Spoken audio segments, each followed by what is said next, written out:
Okay. Where did that go? Ah, there we go. 1 second, everybody. Yep, Mike did the thing again. There we are. All right, we're good.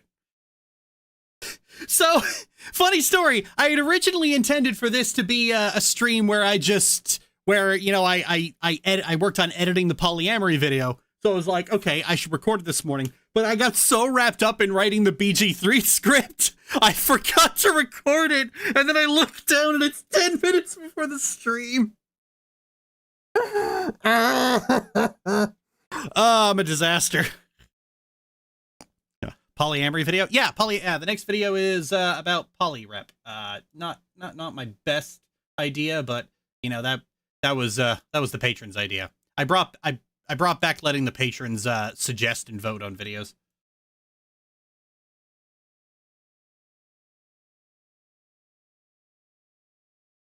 Was there a first impression of the Vespa No-Till video? I can't find. That got taken down by Amazon. That'll be back in 2 weeks. So sorry about that, everybody. Not much I can do about that. What did I open this for? I can't remember what I opened this for. Oh well. Oh right, I was looking for StreamerBot. You ever just open your program files folder and just forget what you opened it for?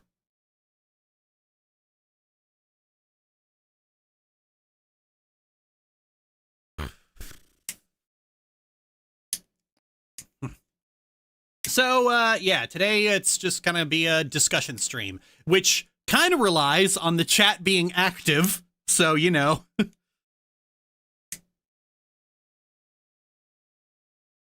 This is also going to be one of the few streams where, you know, if you have dumb questions about stupid drama that's been following me around, this is about your only time to ask.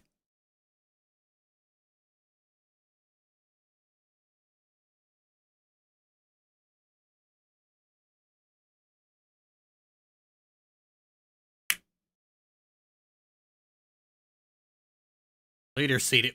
What? All right, let's ask the real questions here. What have you thought of the new Spy Family season so far? Oh, I'm looking at the tail end of the last stream. That's how StreamerBot works. I'm so fucking stupid. Okay. The new Spy Family season. If you send us super chat or donate, I will absolutely answer your question and not ignore it.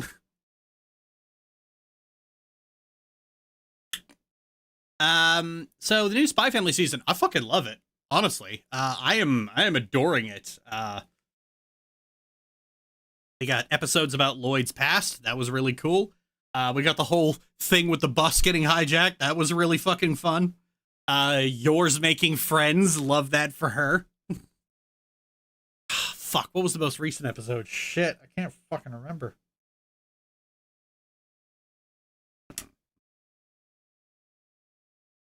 What polyamorous relationships I already talked about in the video.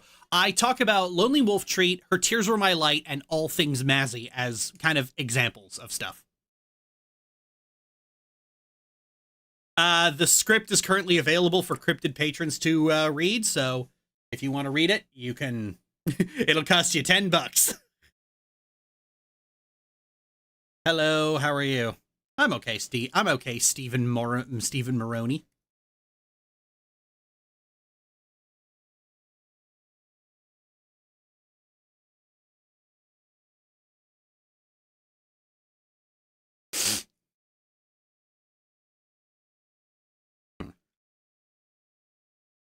Let's get some music on in the back.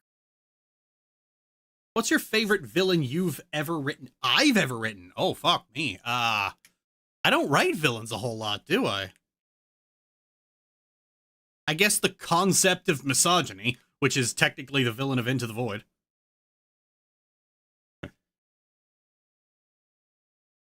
I also prefer to use Ultraverse since that's just the account name. Fair enough.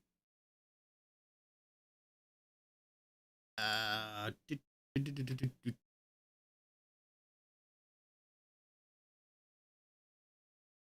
Something jaunty.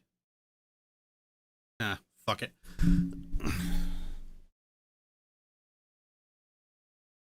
How are you guys doing? Doing fine. Screw it. I don't need background music. Everybody loves the low-key streams.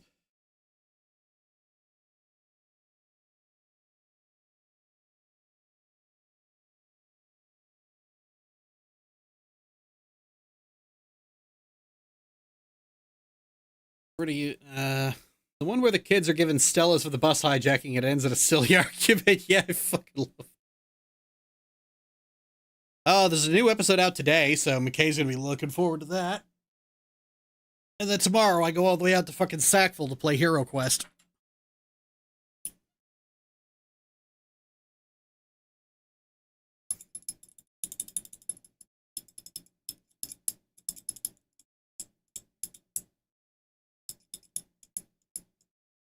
Spy Family is fun.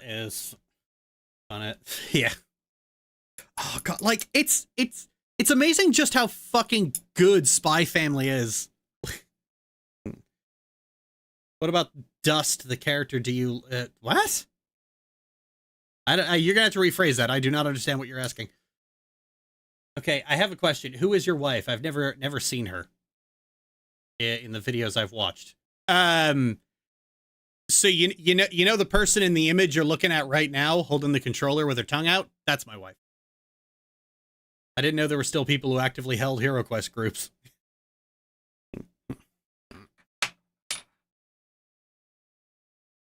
Oh yeah, Hero Quest is great. What's Hero Quest? Fucking strategy game. Swords and Sorcery strategy game. It's fucking old as shit.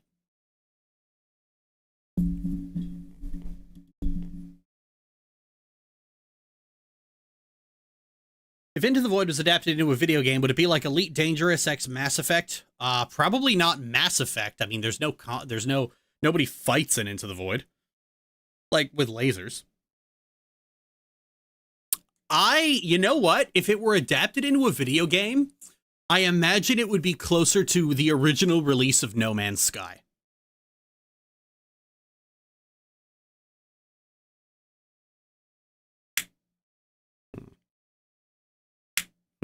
How was winter in Canada, going from an Australian suffering in the heat? It's fine. Winters are very mild in Atlantic Canada ever since global warming ruined it. Now, for me, the ideal temperature is minus 20 degrees Celsius. So I'm quite upset that my favorite season has been ruined.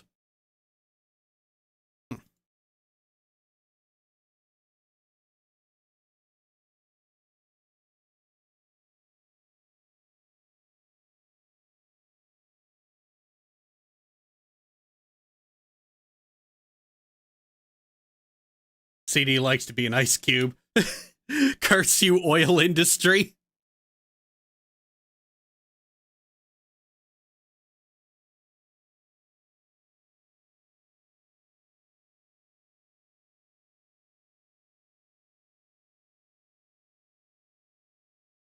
See these ice cubes? See these ice dreams?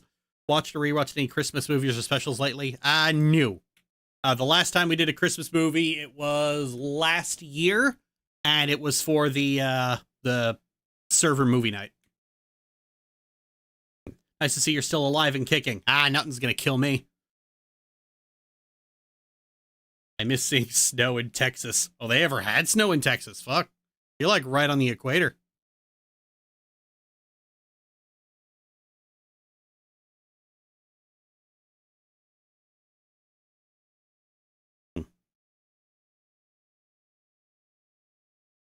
I had a nickel for every time a sci-fi setting with magical elements had a very large part of the community not realize the bad guys rose because of the human empire, not despite it. I'd have 2.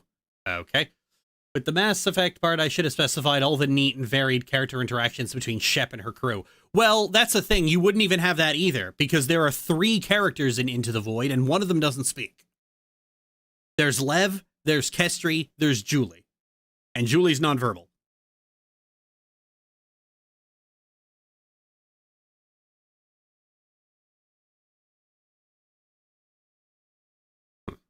To be frank, I didn't get into Spy Family as much as I wanted to. Its peaks are generally fun, but its worst parts are honestly kind of dull, so it hinders the quality a bit. What would you describe as the worst part, Delicate Snowflake? Because I get the feeling that what you're going to describe as dull are like very, very valuable and sentimental moments of character building. I think my question got buried, but what would you say is the one thing you don't like about Timber / Whisper's Expect? That's weirdly specific. And that kind of that question kind of relies on the idea that I have a complaint about Timber. Have you seen Spy Family Season 3? We were just talking about it. There was an Arctic blast that knocked out the power in my area years ago. We had to get water from the snow, and that fell in my... Okay? God, some of these things are just so odd, weirdly random. And Into the Void game would be the platonic equivalent to Haven. Oh, yeah. Except you'd be in... Like, yeah, No Man's Sky plus Haven. That's what it would be. Season 2, I agree with it, most of it, except for the part about loot. She's a soldier created for heaven and to obey her spears. I think her gearing up to go rogue is something that's going to take time to build up to. I don't care. Honestly, I don't care. Like, they give her this big fucking arc at the start of like, I'm going to get revenge, complete with a big heavy metal vengeance anthem, and they never pay it off. And I'm like, why did you do this? Why did you make such a big spectacle of it if you're not going to do it?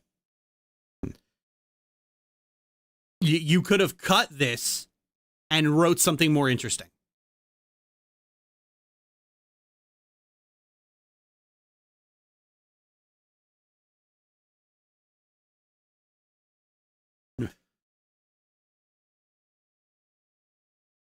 Will you backtrack if they do pay it off in like the next season? No, I won't, because you still wasted time in season 2. Like, Hazbin Hotel does not, like, Hazbin Hotel has a lot of, has like so many character arcs that they have to like go through with very short seasons.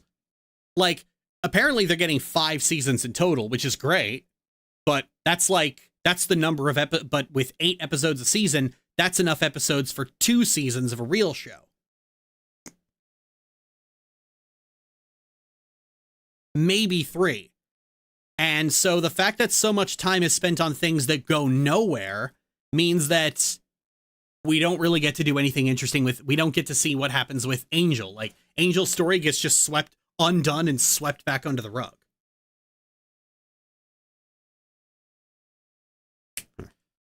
And so much time is spent on Vox and Alistair having this Senbei and Timber relationship, and it's just, again, this is taking time away from characters that we actually like. Like, Charlie suffers so much for it. It does feel like a huge drop in overall quality to season 2, to season 1. Yeah, I think that's kind of intended. Like, I'm sorry, not intended, but that's just kind of what happens nowadays. Like, the first season of a show has to kind of like prove itself, so it has to be written very tightly. So like season 1, we had an episode about Angel, and that was the episode about Angel, and it was fine. You know, each character got their, you know, each major character got their own episode. And then, like, the last part is kind of a 2-part. The last 2 are kind of 2-parters. But much like the Owl House or even Star Versus, now we're in season 2. Now we've got a contract for multiple seasons, and now the creator can just indulge in every single creative vice they possibly have. So it's going to suffer.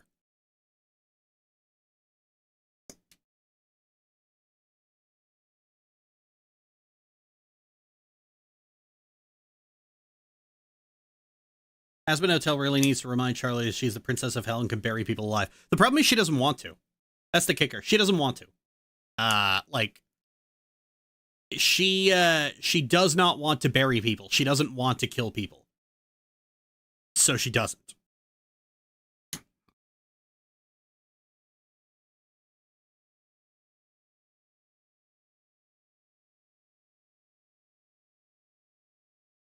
They did it, my girl. Charlie's not that dumb. The real Charlie would never neglect her clients like she did in this season. Yeah, it's what's called a plot contrivance. Actions are done to force the story to move in a particular way. If this were a video game, it would be called railroading.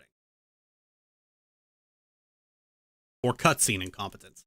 Basically, the season doesn't work if Charlie isn't a moron, so they made Charlie a moron. Lou's got more competent with her magic in season 2, whereas Charlie just floundered so hard. It's more than just power scaling, honey. It's about it's about the way the plot is written and the way it has to be written under different circumstances. Because, like, with the case with the Owl House, season 1 was the plot that they had to make so Disney would give them more seasons. Season 2 and 3 is the one they wanted to make, which is considerably worse.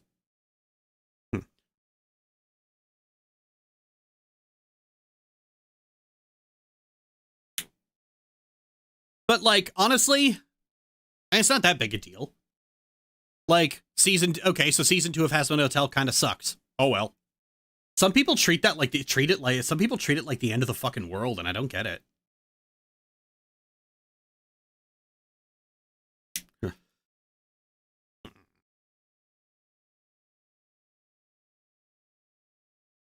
The Tom Cruise mummy movie where you ended with a short sort of outline for a very interesting mummy movie of your own. I think it's worth getting a script writer for. You had something there. No thanks. I am not interested in producing films or even trying to break into the film industry. Like, I'm writing a book right now. I am not sending it to a publisher. Fuck that shit.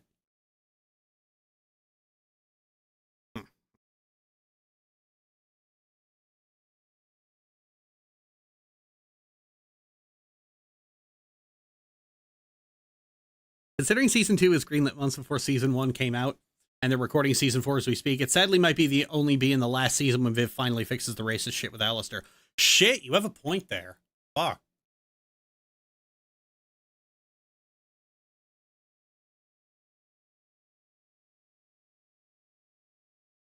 No, sorry, no. They are recording season 4 as we speak. But a lot of the problems with Alistair are visual in nature. And there was definitely time to resolve that. Season 3 is already done. Jesus Christ. Toronto, how fast do you fucking work? You know what? 8 episodes. It's been about a year. Yeah, never mind. That tracks. I wish it didn't take me till the end of the Owl House to start consuming more low-stakes stories. Oh, yeah. It's funny. A lot of people basically say take my my love of low-stakes storytelling and be like, oh, so you just want stories to have no villains and do nothing and they're just coffee shop AUs. And it's like, no, you stupid sack of shit. That's a brand new sentence. A low-stakes story is one where the world isn't fucking ending. Yeah.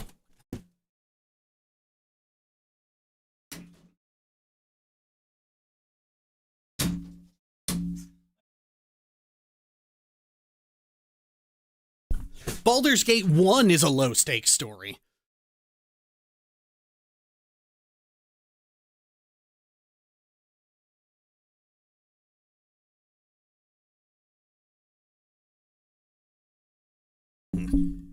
Fiona and Cake season 2 actually went with a lower stakes story. Interesting.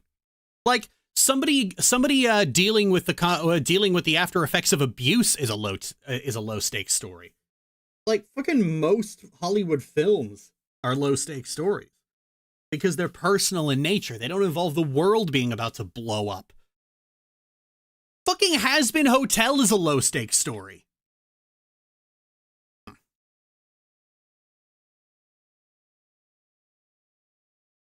Hell, fucking Utena is a low stakes story. High stakes can be fun sometimes, but it's tiring when every story is high stakes. Yep.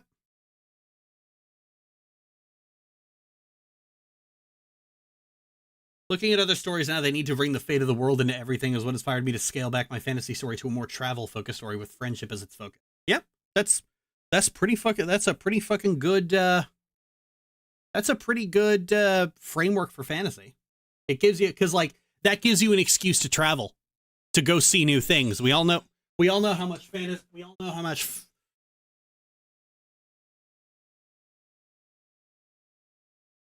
We all know how much fantasy writers love to world build. You could world build way fucking more and a lot better, and it would be a lot more interesting if you didn't have a fucking dragon burning down the fucking forest.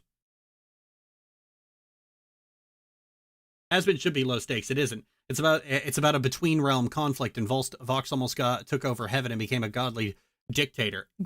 Maybe, but what are the consequences for like What are the consequences for the universe if that happens? Not much. It is a low-stakes story. I feel like you don't quite realize is that, like, a wannabe cult leader drumming up people for a rebellion that ends up not happening because he's an impotent little fuck is pretty low stakes.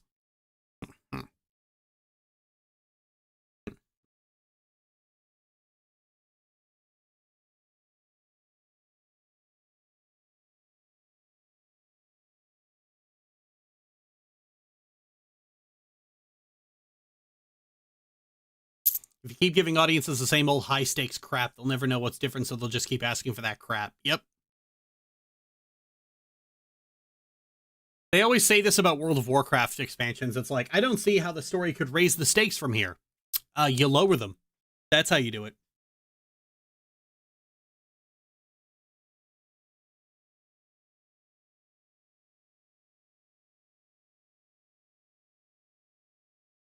I had a webcomic term for a slice of life story of a lesbian bird discovering she's gay after her best friend kissed her at a party, and then abruptly turned into a fantasy adventure out of nowhere, and the first story was more interesting.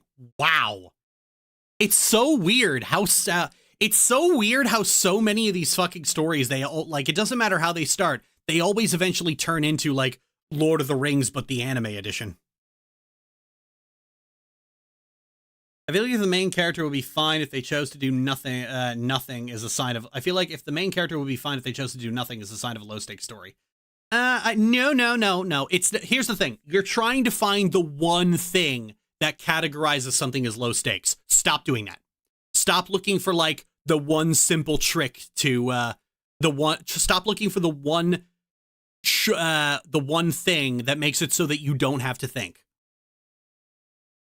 What actually constitutes high stakes is actually very small and specific, and making the omnipresence of high stakes stories even more pathetic. Yes, exactly.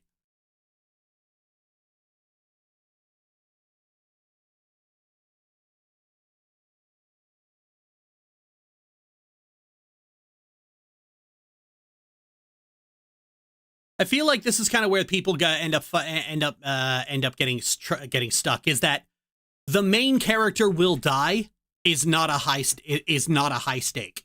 He's one person.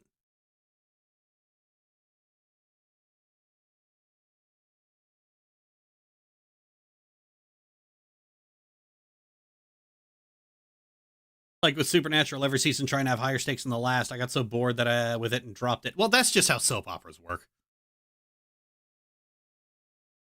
I was more specifically referring to Charlie. If she did nothing in the story, she'd be fine as the Princess of Hell. Okay, but if you're going to be specific like that, you need to be specific like that. If you mean something specific, don't phrase it in a way that's vague.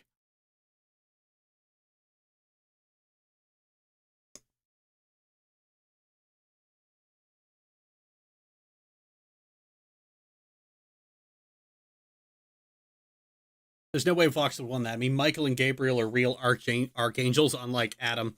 And look at what Adam did with the point of a single finger to Sir Pentious. Vox had to be the dumbest guy in hell with his little goal. Yeah, because, like, the instant, like, fucking... The only reason that the angels do the exterminations with weapons, like, Adam can just fucking delete people. He did that to Pentious. The only reason that the exorcists don't do that is because it's fun to watch them squirm. They enjoy it. They enjoy stabbing these people in the fucking throat. It's fun for them.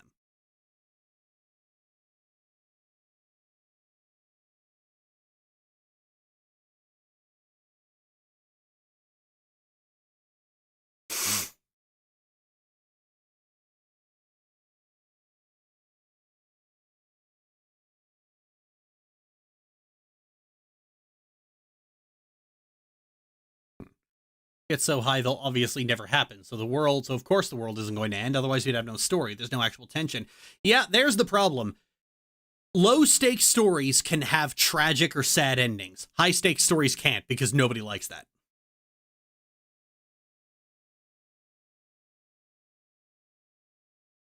Yeah, Dickmaster Adam was definitely the type to pull the legs off ants, like my sister with a kitten. slideshow Vox had was disturbing. I thought it was just killing at random, but no, one photo had the angels lining up sinners to be executed. Of course they were.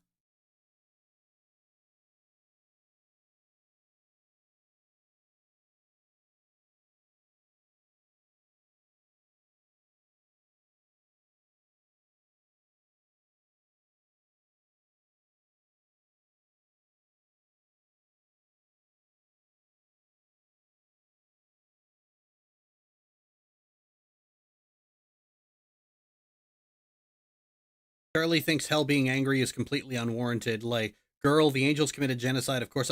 Okay, I'm going to stop you right there, Stephen Maroney.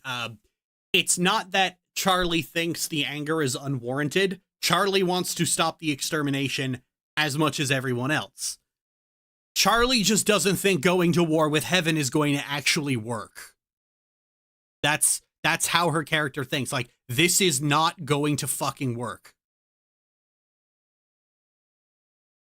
And she's right, it won't work. Because, like, the other overlords even say that to Velvet in the second season. You know, it's like, Velvet's basically saying, hey, the Exorcist could be killed. Great, let's just fucking invade and take over heaven and whatnot. And then Zestiel has to basically say, dipshit, we don't even know how this thing was killed. And you want to just rush to war right away? Are you fucking stupid? Remember, the overlords are sinners, all right? Like, Alistair was the most powerful sinner in hell, and fucking Alistair one-shot him. Sorry, Adam one-shot him. People say I'm making it up when I say I misspeak. She's a pacifist, not a pushover. Yeah.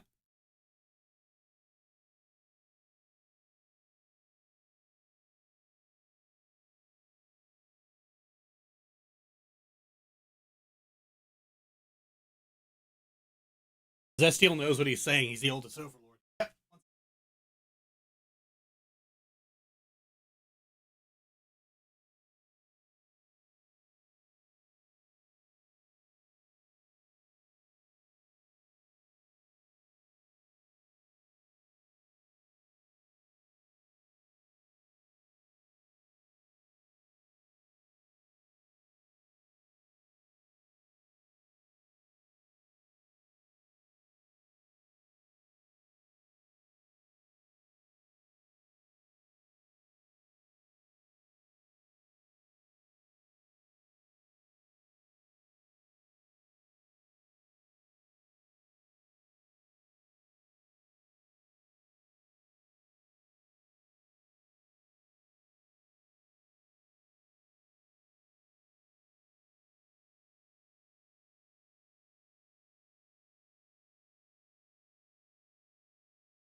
Another pot of coffee.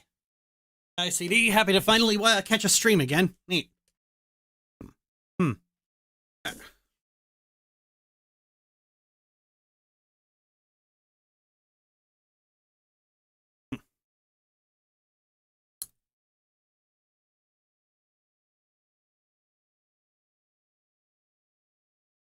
Is Kingdom Hearts a high or low stakes story? High stakes, because the fate of the universe is at risk.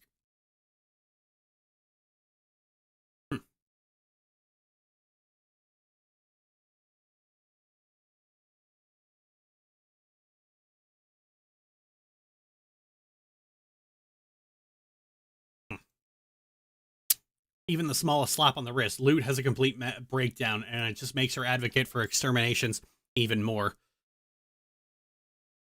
The story is showing the core belief that retaliation is not going to fix this type of conflict. Yep. I did love season 2. I find it really enjoyable, but it got on my nerves a lot. Oh yeah.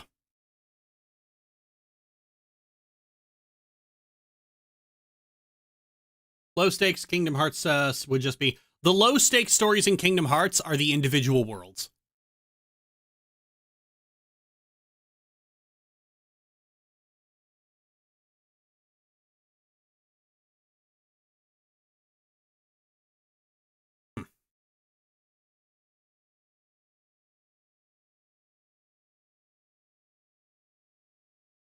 Also in the same vein of spitting in the face of Christians with the mention of Lilith being the first woman. Okay, and? Vivzie is definitely going to make God a black woman. Wouldn't she be?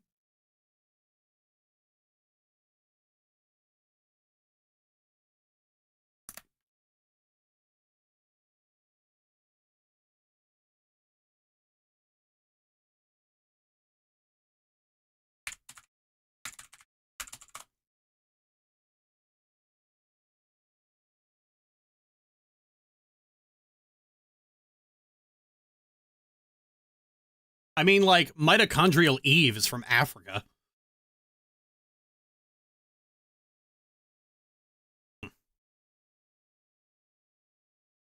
I accidentally fell into a nap waiting for the stream.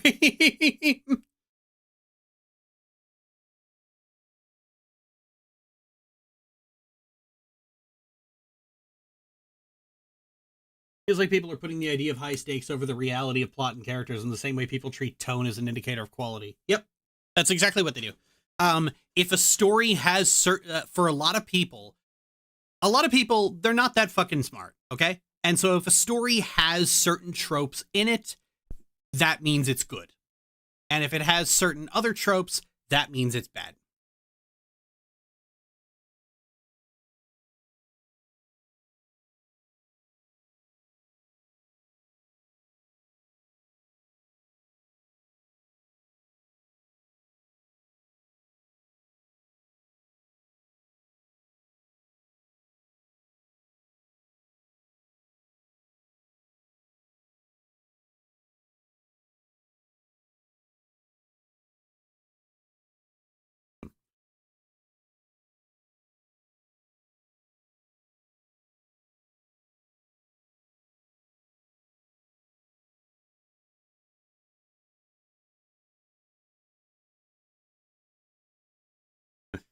Would qualify Christians would qualify Lilith as lore, like Archangel Uriel. In order to fit on them, you would have to go the JW route or the Islam's just a prophet one.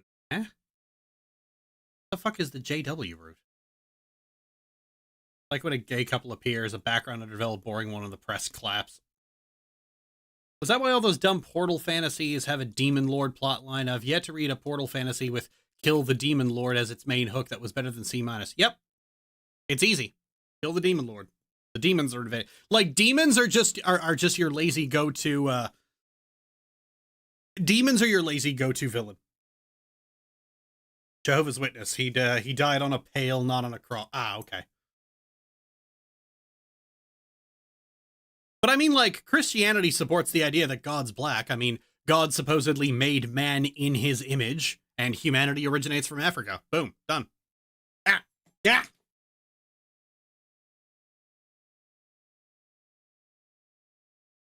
Then again, the way the Old Testament portrays God as basically a blood-hungry sociopath, that is very white.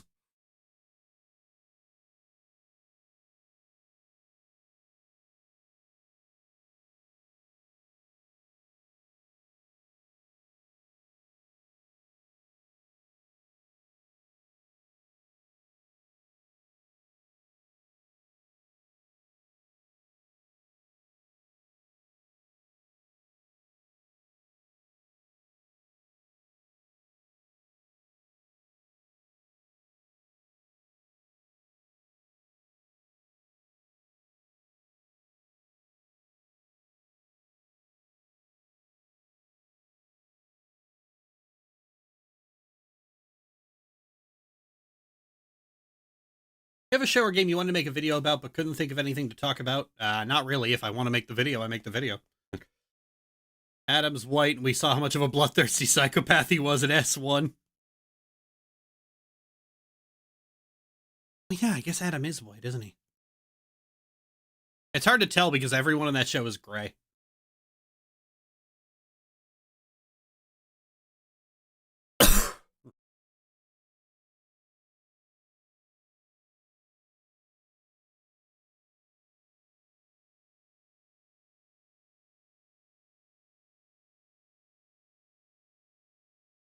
Now he's a figment of Luke's imagination. That's funny.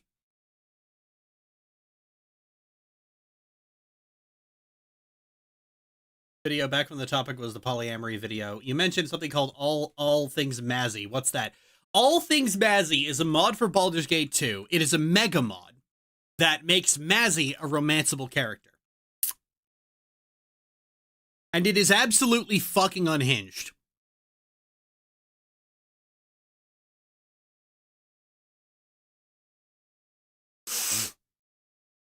Like, it is, to me, everything I would not want to see in a polyamory story. Dare I ask for details? I am both intrigued and terrified. Guess you'll just have to wait for the video.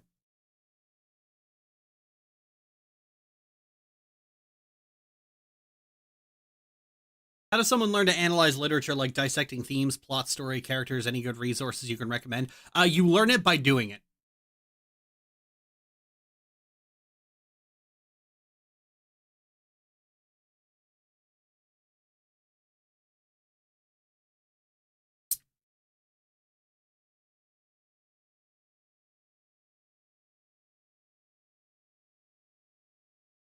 All in all, we're shades of brown. I know, Aurora, that this might shock you, but oftentimes when we use words to describe things, we don't mean it literally. How bad could it be, CD? Ha! You guys always doubt me.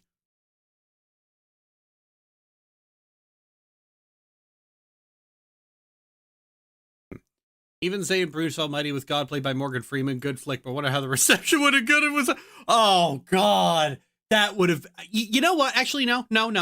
I think that would have gone through because Morgan Freeman usually gets a pass. Morgan Freeman gets a pass with right-wingers because they like him.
I suppose it's my personal grudge. A large part of my DNA is like, and some war tribe, I forget that.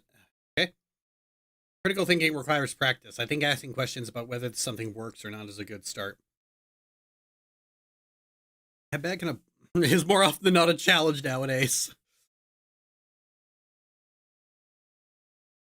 After experiencing learning about that one BG2 mod, I have learned to never question CD in these types of matters. Oh, are you talking about Sarilith?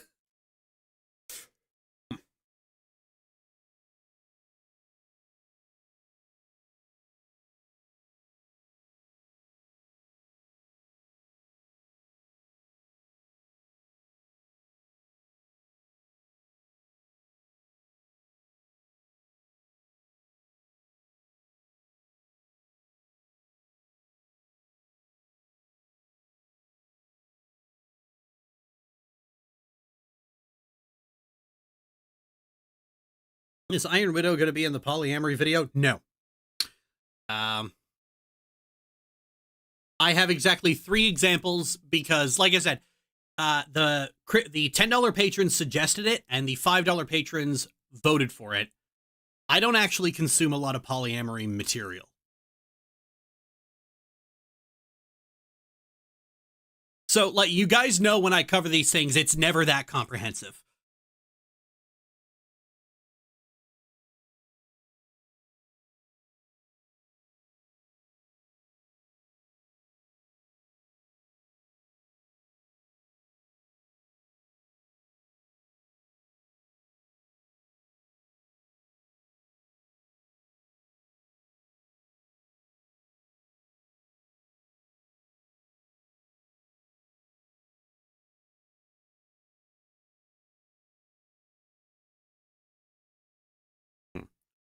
Book written by that one person, huh? Well, alrighty then. You see all the drama around Iron Widow's writer Jiren J. Zhao? No, I have not.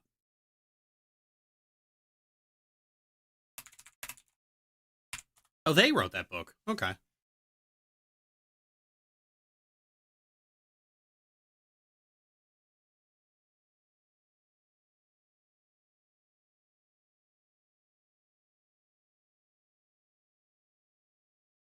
Makes it not gonna lie. Writer Awards scammed her out of awards because she was POC, along with a ton of other POC writers. That's about what I'd expect from an award show.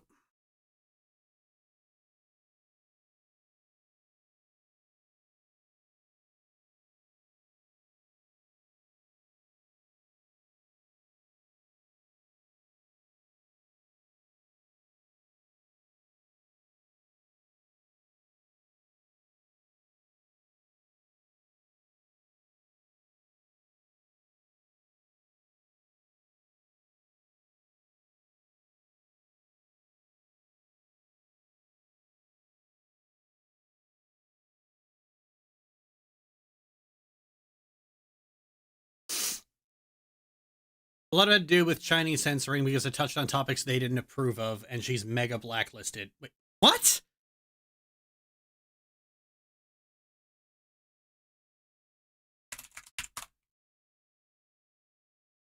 Hang on. How is she getting censored by the CCP? She's fucking Canadian.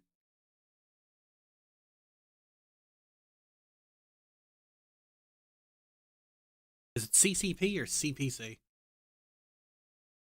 Now, CPC is Conservative Party of Canada. Fuck me.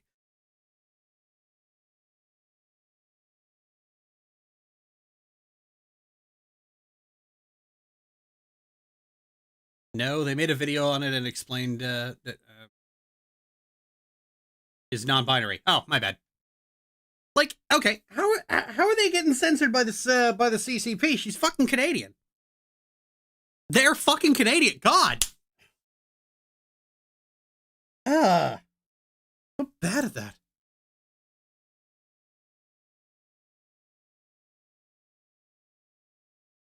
Someone actually, granted it was an awards committee, so someone checked the weather in hell for blizzards. Talking about the Hugo Awards, which were once hosted in China with large. Oh, okay. Yeah, all right. They're just. Yeah, I that confused me because I'm literally looking at their Wikipedia page right here, and they're Canadian. So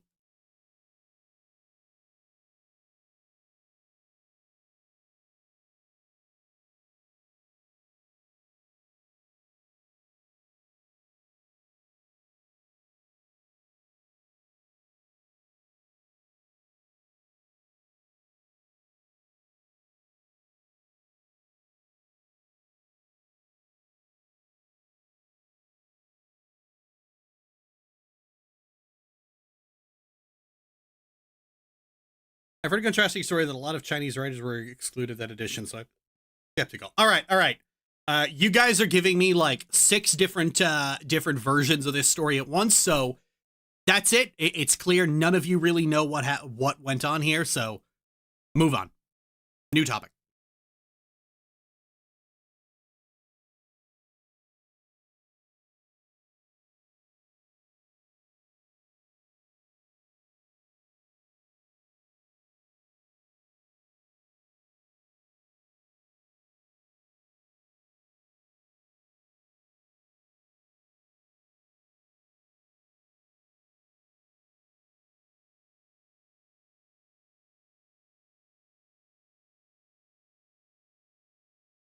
Eleven Kestri have voice claims. Oh fuck. I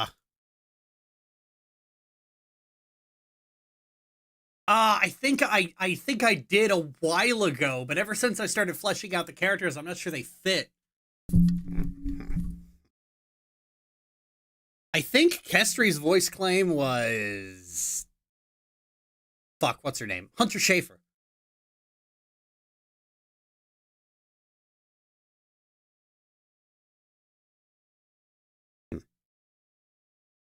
you have any fave writers, CD? It could be from whatever comes to your mind, such as movies, shows, books. Okay. T. Franklin. Nom Nom Nami. And who else? I don't read a lot of things that are all by the same person. This is like asking me my favorite artists because my music taste is like one or two things from a lot of different people. Those are the two that spring to mind immediately.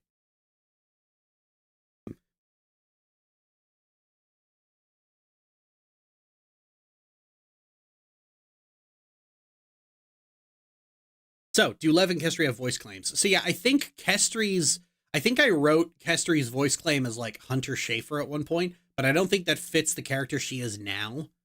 So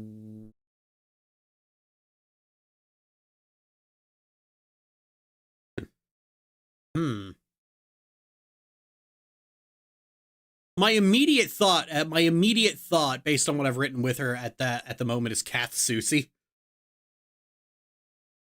God, that'd be really funny if they were voiced by Phil and Lil. But that would not suit Lev at all.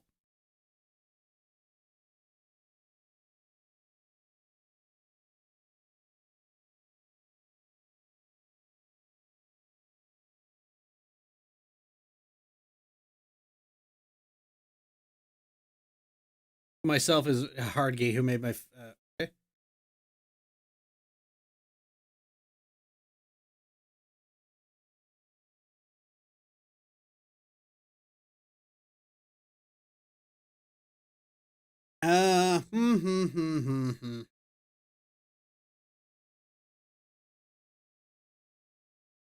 Oh fuck, hang on.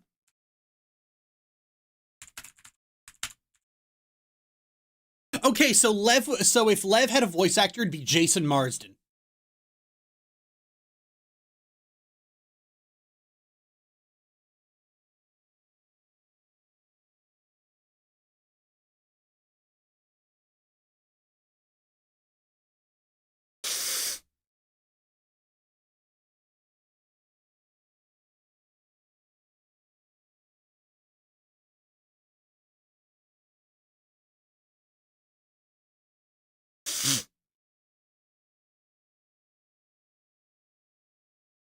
Oh, nice. Oh, hey, the guy who's seen it for the Weekenders. I like it. He's voiced like 100 different things. As for Kestri, God, that's weirdly fucking hard.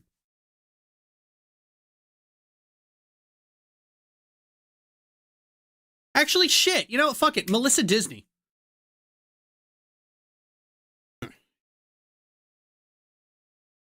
Here's a good question. What was your favorite game to come out this year? My favorite game to come out this year was Syrup 2.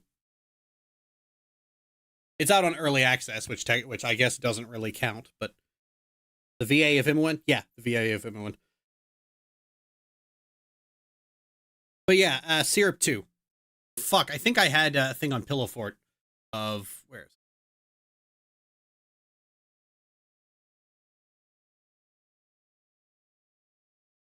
Oh yeah, here we go.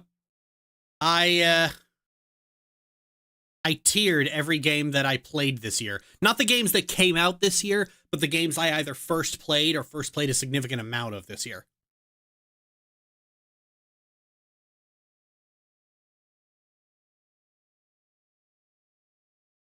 I didn't know you were an ass told by Ginger fan. Funny.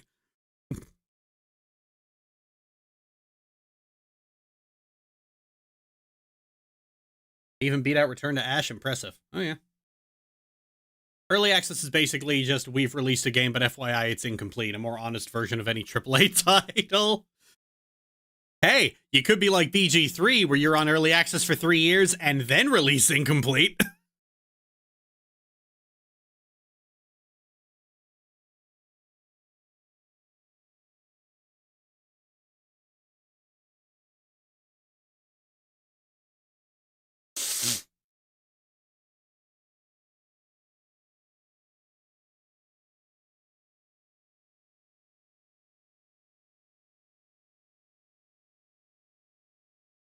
War Within got a high rating from you. Yeah, the rating was fun. A lot of WoW's usual, a lot of the stupid bullshit from BFA and Shadowlands just isn't here. Granted, they do focus on.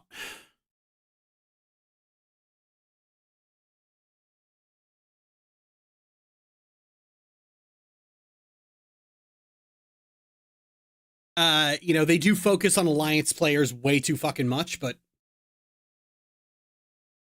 at this point, look, guys, can we not yell fucking ads every time you see an ad?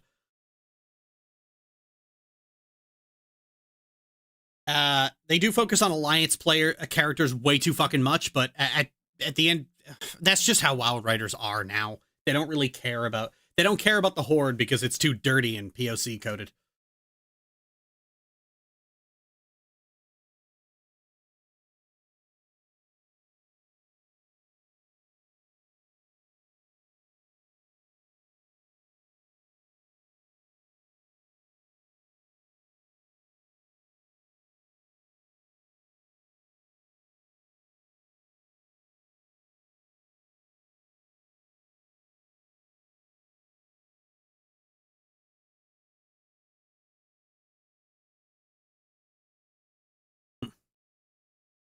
It was basically confirmed that the Alliance's beliefs are all correct, but the Horde's are all fabricated or mislabeled Alliance beliefs.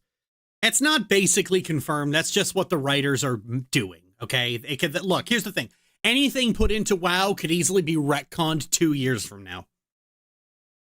Hell, like, WoW Chronicle was supposed to basically solve all the retcons by creating a distinct lore, and they're already retconning it. Blizzard retcons like fucking crazy, and they can't stop doing it. They're gonna keep doing it. Knights of Eternia seems to have shackled a lot of the focus back to the characters and not the world and cosmology. Yeah, because, like, that was Denuzer's thing. It was, Denuzer was the one who mostly did that.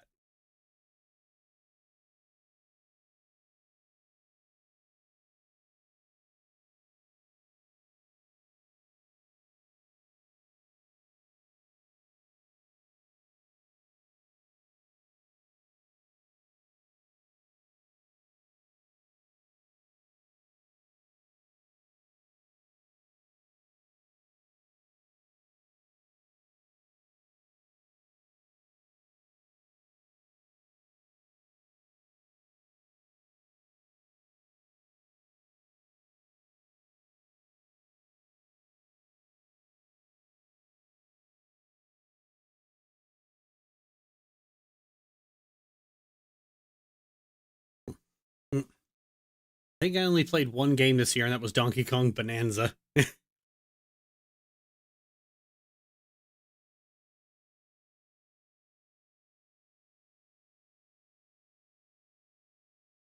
Only people who care about it were basically suckered into 4 massive books of Titan propaganda. It's not Titan propaganda. It was going to be the... Oodle, you have to stop looking at WoW in a Watsonian way.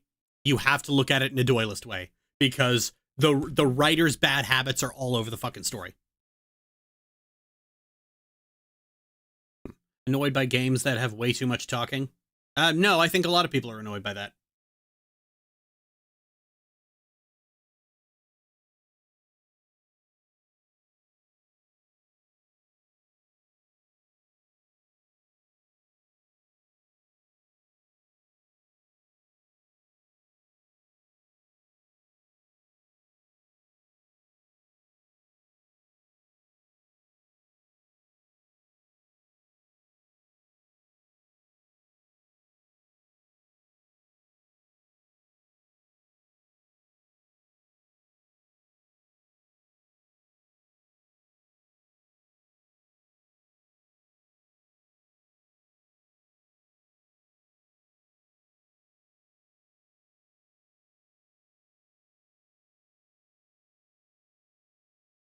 What is it that still makes you go back to WoW, even after they made it clear they did not care about the Horde or their good characters? Rating. I like rating. I have friends who play WoW, and I like rating with them. Like, WoW still has probably some of the most satisfying boss fights in all of video gaming. As somebody who loves good boss fights, Kind of gotta play WoW. I mean, what else am I mean, like, what else am I gonna play? I could play Dark Souls, but it sucks.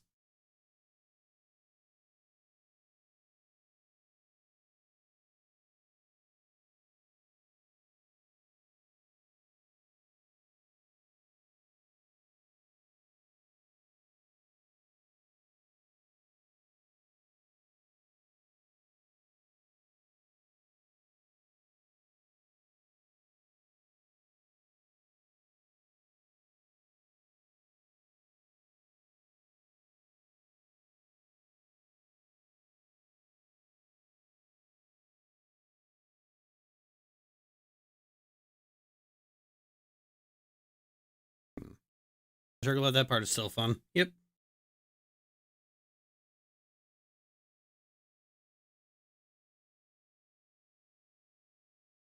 What do you dislike about Dark Souls? It's bad. That's what I dislike about it.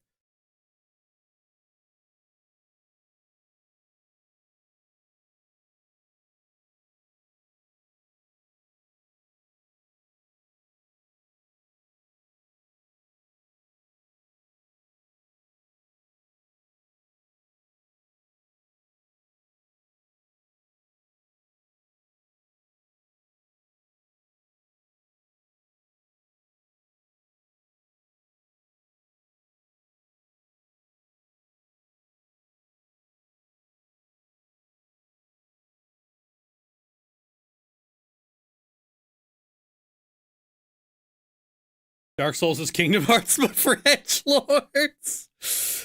I would love to see a Souls fan do Limit Cut.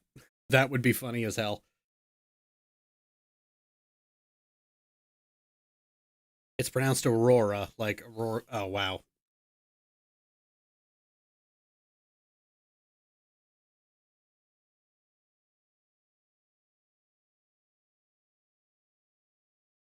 Fantasy 4, Final Fantasy 14, 2, Noob Lordy.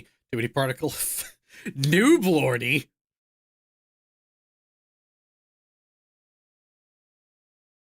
I don't know what I'd call Noob Lordy, but sure as hell isn't Final Fantasy 14. Unless there's stuff that happened in the plot that I am very much unaware of.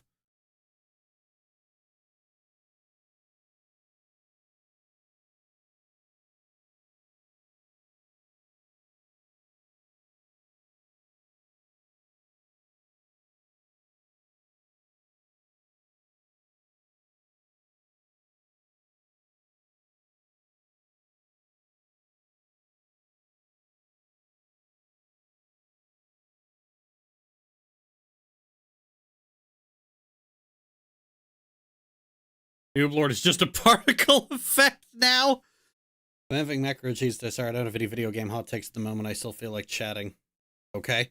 I love playing where winds meet because it's like an answer to Dark Souls with its I am the darkness and edge and the crawling in my skin. With okay, but what if cute girl bonks you with an umbrella? All right, hang on, let me see this. Where winds meet.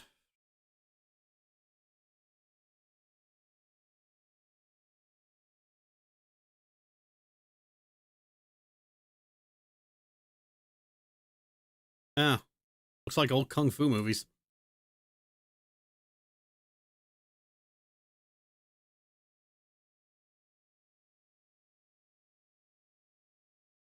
Free to play? That's weird.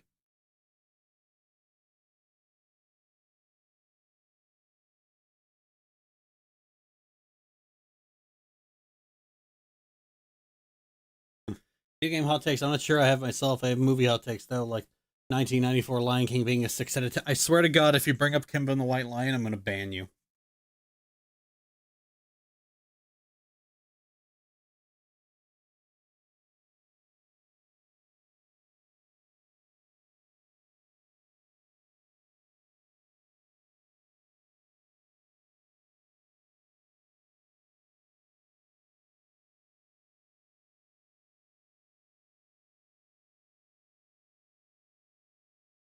Oh, the Foxy Catch finally finished.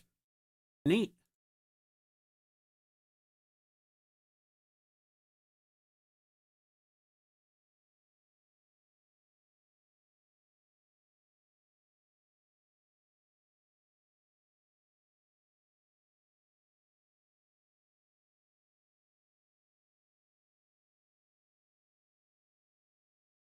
Personally got the highest PvP rank on there with a number. Okay.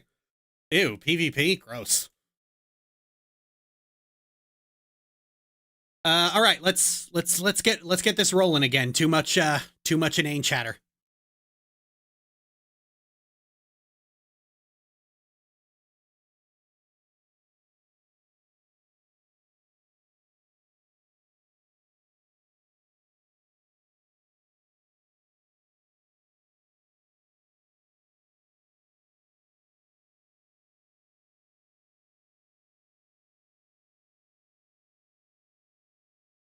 Please try to keep the chat on topic, rather than just throwing out whatever is just randomly throwing out whatever's in your head. It gets hard. It gets hard to parse what's actually being. It gets hard to parse what people are saying in the actual conversation when I have to look in between like six people's fucking and a bunch of people just left anyway. When I have to parse between six people throwing out random garbage. Read the title, by the way. The title will tell you what we're talking about.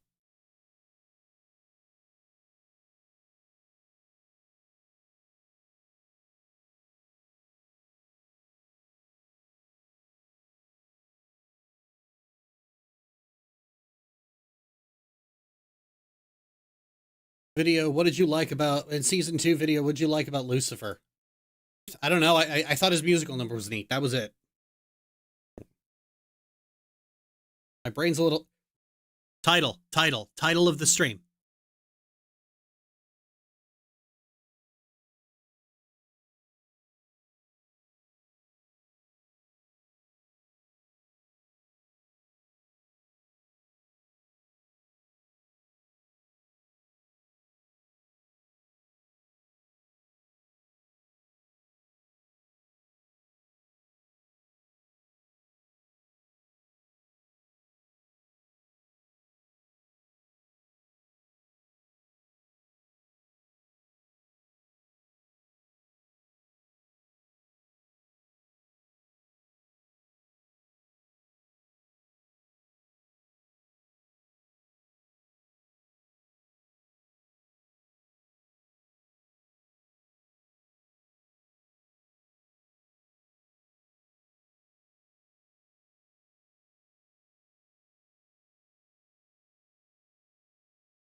Okay, I'm back. Is there a character that's a middle ground between good and evil? No. It's hard to find a character who swaps between good, but like if you have a good and evil dichotomy, it's very difficult to be in the middle of that. At that point, you're just evil. I suppose you have a character who swaps between doing good and evil based on what is most advantageous to them, but that's neutral evil.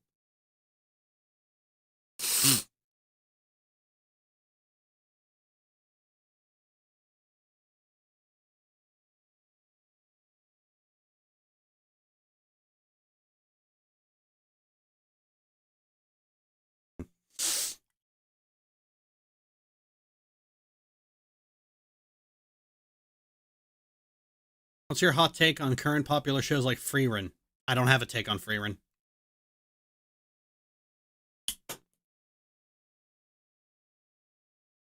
Could be a lawyer, but then you just lawful evil. Lawyers don't do good and evil based on what benefits them. Lawyers are lawful neutral.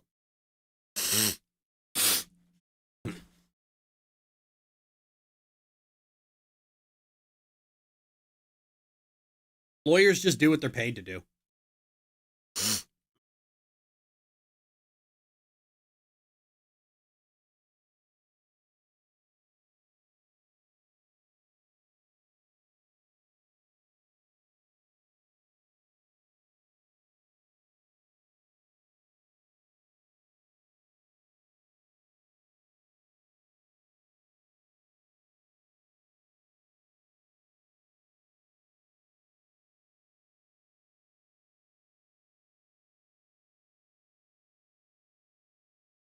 Are Lev and Kestri in space 100% of the time? Do they explore any planet's boots on the ground? In Into the Void, very few people ever go onto the surface of a planet. None of the ships, very few of the ships are capable of landing and taking off from a planet. They can't they can't push against that kind of gravity.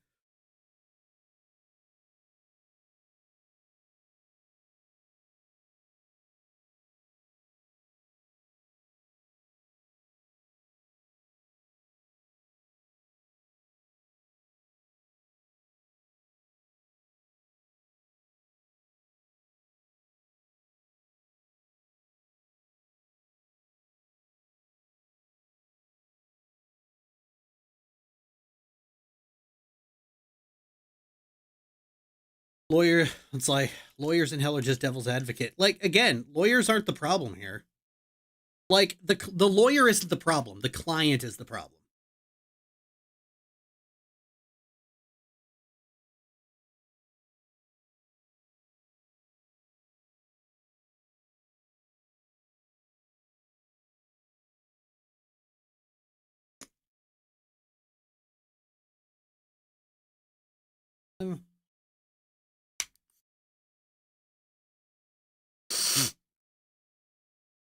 I've always thought it weird the way people blame lawyers for the actions caused by their clients or by lawmakers.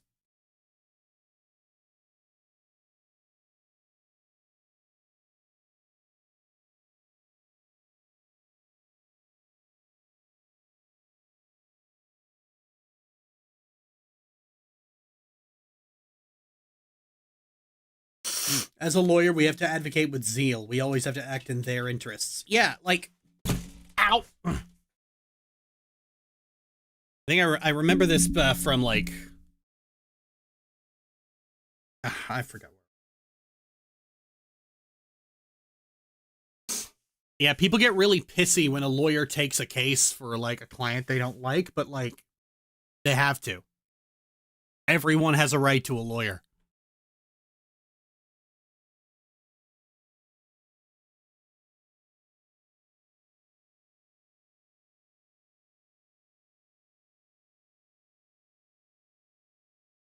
We are the face of any litigation. A corporation can hide behind them. Yeah.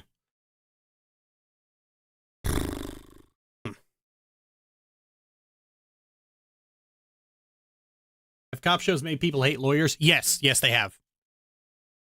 Cop shows present the accused's attorney as a roadblock to justice.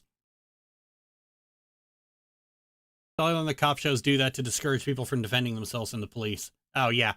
If you ask for a lawyer, like, cop shows basically made it in such a way that if you're innocent, you'll cooperate with the police, whereas if you're guilty, you'll ask for a lawyer immediately. But no, if you're innocent, you shut up and ask for a lawyer. If you're guilty, you definitely shut up and ask for a lawyer. Never cooperate with the cops. Because, like, they get more funding if they put away more guilty people.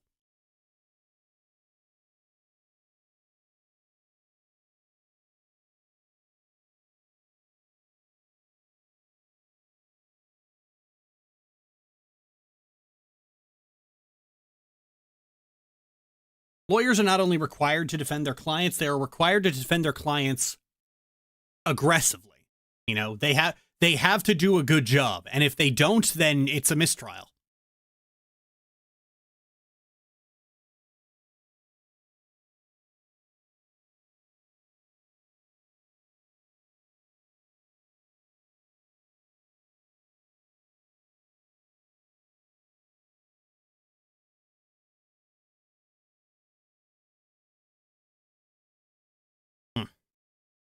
Barristers are assigned. We don't choose anymore. Oh, yeah. Questions about count as dumb drama questions, or should I avoid? No, you can go ahead. This is one of the like, I don't do streams where I take questions about this stuff often. So if you want to ask about my sister's nonsense, by all means, go ahead.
Basically, my question is, how would you feel if drama tubers came out to correct the narrative? Would you prefer they stay quiet and leave you alone? I mean, that'd be great. They're probably not going to do it.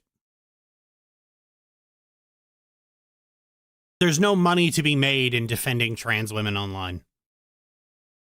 The more likely thing that they're going to do is they're just going to conclude that both of us are equally fucking equally crazy and just move on. They think she's full of shit behind the scenes mostly, but they're talking about making that a public stance. Where are you hearing this?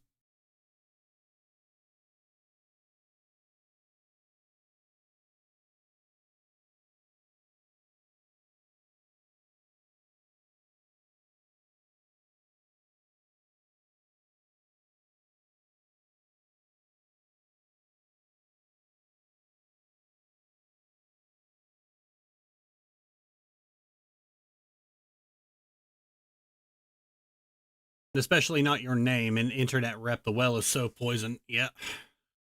I'm personally friends with several, haha. Who? Is it like bottom feeders, or are we talking fucking big ones?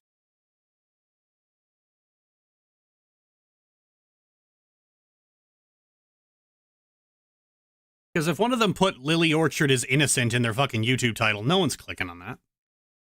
Because they don't want me to be. Hello, hi. Hello, new people.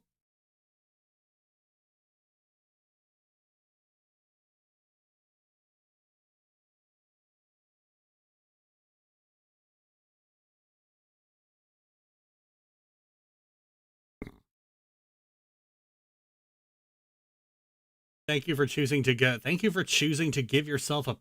Huh?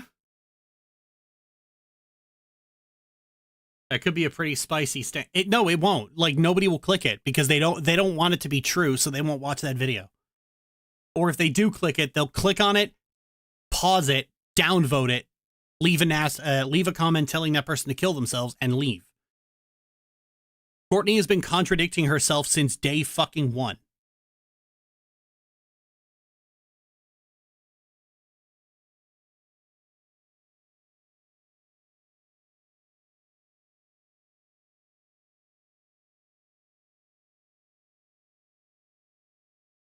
And a lot of people, they just don't care.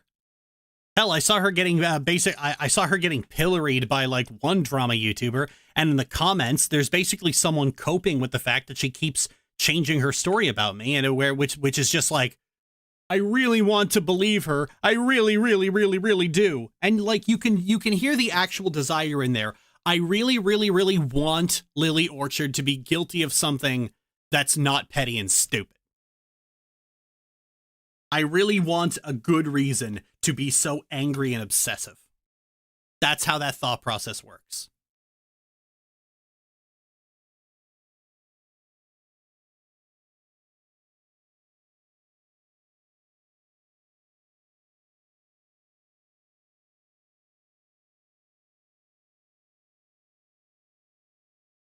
He's good.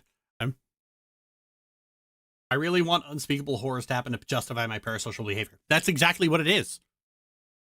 When Saberspark got accused of sexual assault, people were celebrating. And they were disappointed when it turned out to be false. They were disappointed to learn that somebody wasn't actually raped. Because they hate Saberspark for petty, really fucking trivial, fucking person on the internet unable to regulate their own emotions reasons. And having a more important reason to virtue signal about, to basically say, I always knew there was something off about them. That's like crack to an emotionally immature little sack of shit.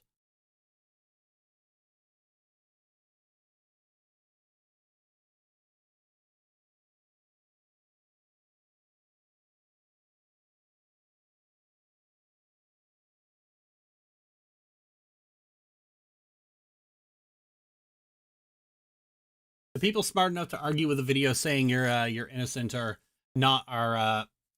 agree with a video saying you're innocent are smart enough not to watch drama videos. Yeah, that's kind of the problem. Like, fucking drama content appeals to losers. It has always appealed to losers, and the people who make it are losers.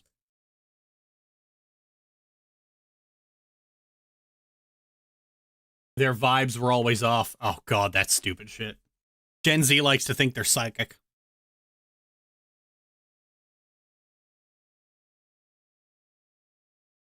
Really upset me to see the drama update the really old videos. Okay, not sure why you're telling me that, but what else would they do with their lives otherwise? Exactly.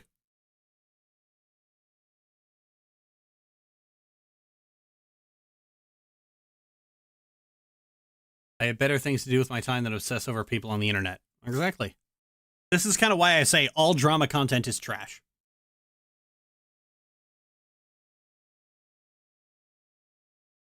Like, if somebody had tangible, worthwhile accusations against someone, they're not going to go to a fucking YouTuber.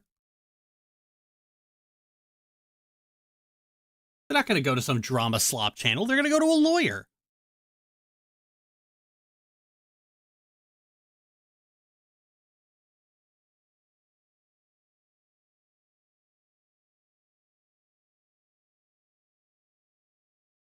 People will accuse you of burning an orphanage down. It's like the Steven Universe video is proof. Yeah.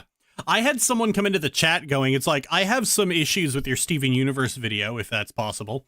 And I just said, was it the one I released last year or the one from 7 years ago? And they said, the one from 7 years ago. And I said, go fuck yourself. I have an updated video on the show. I have a video that qualifies as the most up-to-date version. If you're going to keep talking about the one from 7 years ago, you're a cunt.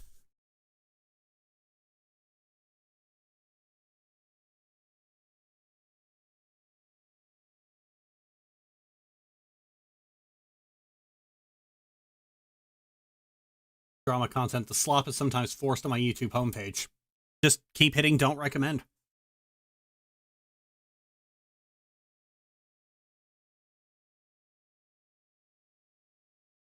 No, literally. Somebody literally accused me of burning an actual orphanage down and cited the Steven Universe video as proof. Like, I'll watch one of your videos and it's like, but would you like to listen to what this guy parroting Nazis or is one says? Oh, fuck yeah.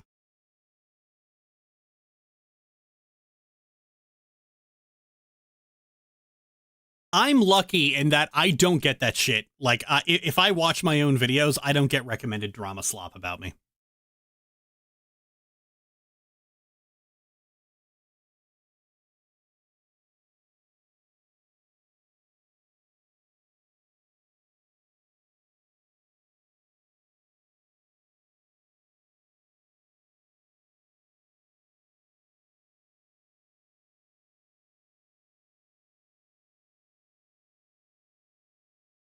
Problem is, even my own community gets addicted to drama sometimes. I mean, when all that James Somerton stuff was happening like 2 years ago, I had to be like, all right, I had to put in a server announcement. It goes, in 1 week, James Somerton is not going to be, like, you're not allowed to talk about James Somerton at the server. It's basically kind of a way to basically say, this is a space where you have to move on with your fucking life. And by and large, drama and gossip are not allowed.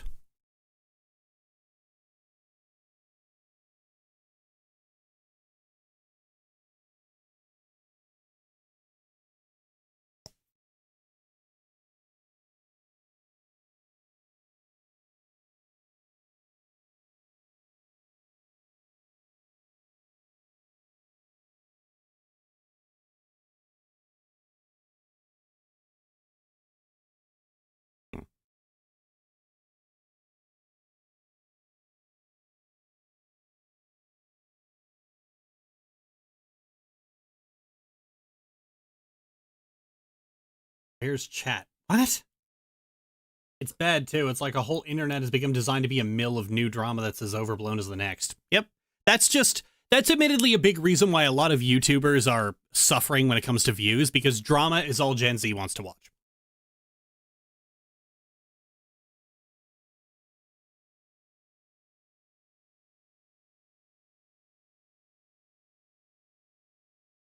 When you give shows a final grade, if the show is a drop in quality, do you grade has a huge drop in quality? Do you grade separately, average out, or what? I average out. It's Like, it depends. It depends on what the drop in quality was for and why.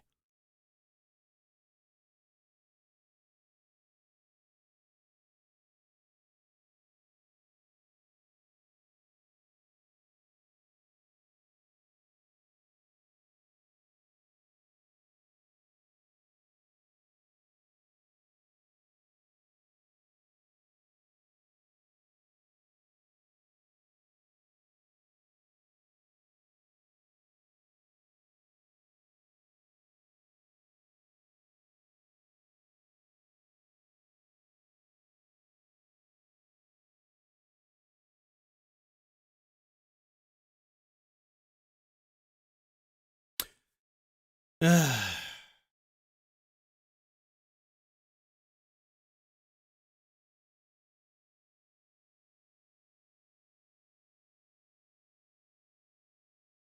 wanted to ask you about your issue with Alistair in season 2. You remarked that it was I have a whole video up on the Alistair stuff. I have like my other videos with Hazbin Hotel go into detail about that.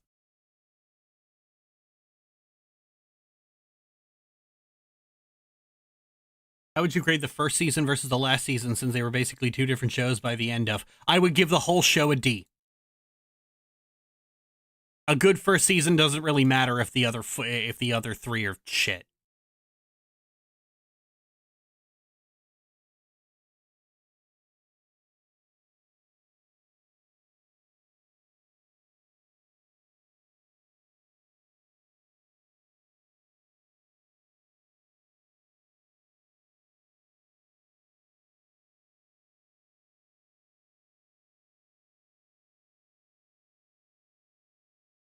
Okay.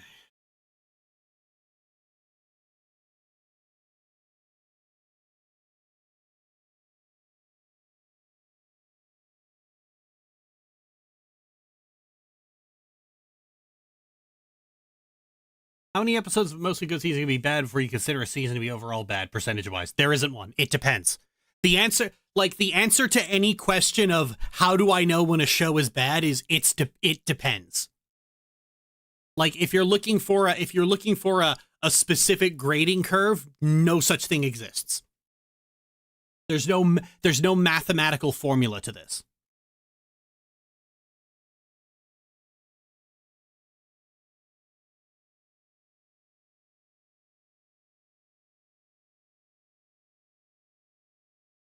Based on watching interviews, I don't care about interviews. Like, just nope.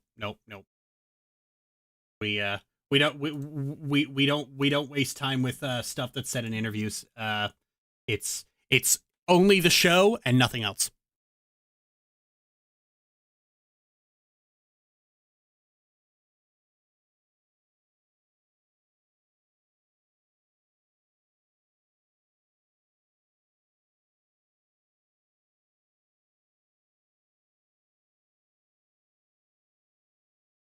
Do I have to schedule it? Aurora, what you're doing is you're making it harder to read the chat by posting stuff that's so wildly off topic.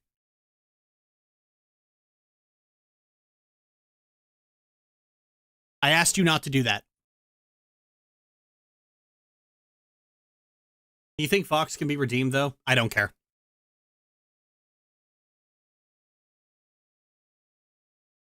I'm not interested in anything that has to do with Fox.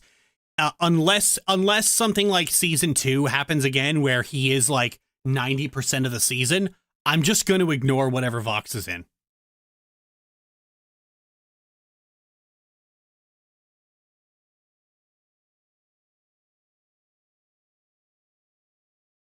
Are there any shows or things you'd like to recommend don't want to make a video on? No, there isn't.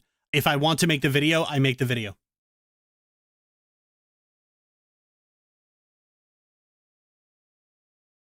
And if there's something I want to recommend, I make the video. What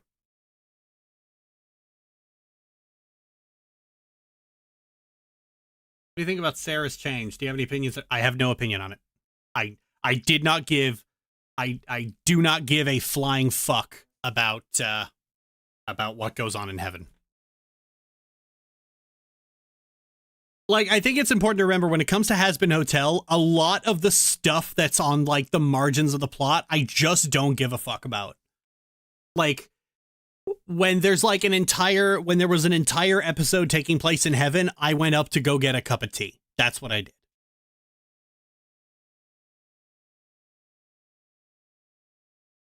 What's Kestri's favorite topic of the old world she likes to research? All of it.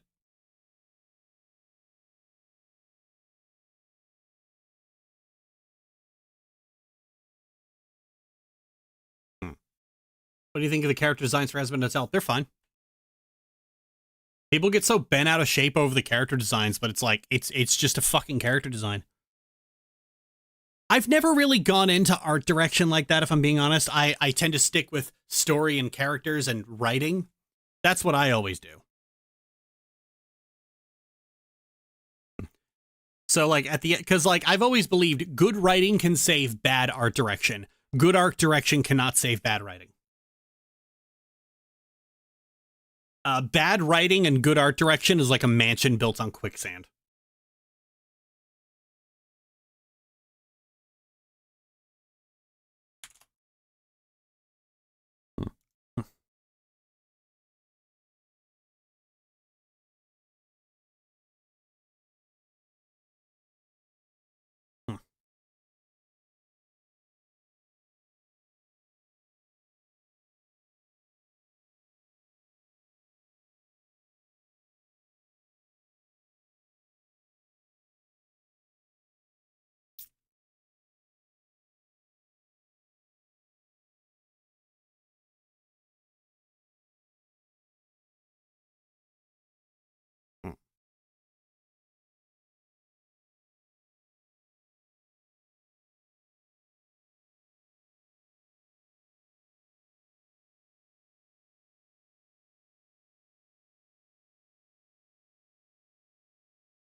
People attacking Vivian for Hazbin Hotel purely because they don't like the art style and think their own is better. That's mostly jealousy. Because, you know, Vivzy Pop gets to make a TV show about her OCs, and they don't.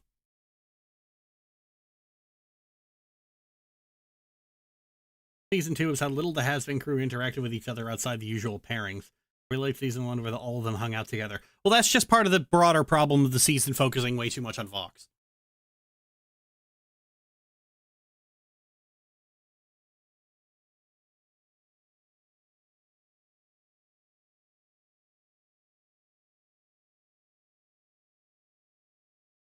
Mansion built on quicksand. That's just fucking brilliant, ain't it? Yeah, I've been saying this about writing for a very long time, and a lot of people get really pissy at me because they think I'm devaluing animation. I'm not. I'm valuing animation about as much as it deserves to be valued. Like, no live action film was ever saved by the cinematography and costume designs.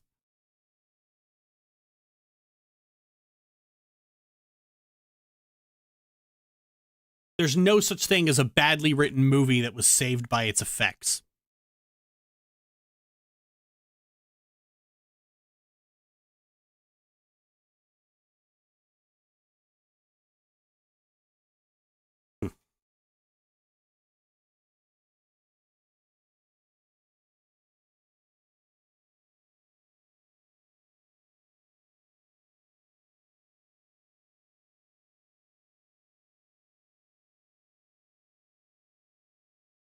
Yeah, and Hazbin didn't need villains outside of the Heaven crew at most, and they're yeah, like Heaven was already the villain. I don't know why they needed more, but here's the thing, it's an authorial fixation. It's like how Nom Nom Nami is currently obsessed with Timber and Senbei. That was the vibe I got from the fixation on Vox.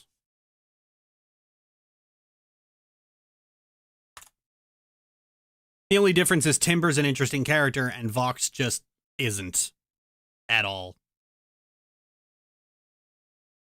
That's the reason folks go back and watch old stuff with truly shocking special effects if the story holds up. Yep. Sadly, people love have King Keys jangled in their faces when it comes to...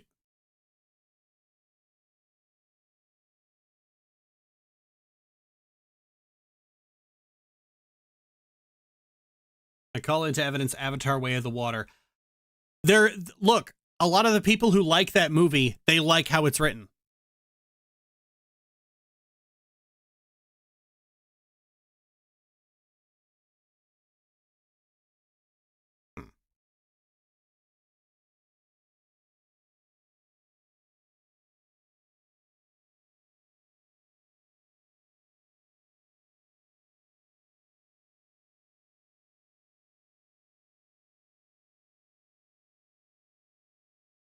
That's like saying that, like, the Velma series only survived on hate watching. No, it fucking didn't.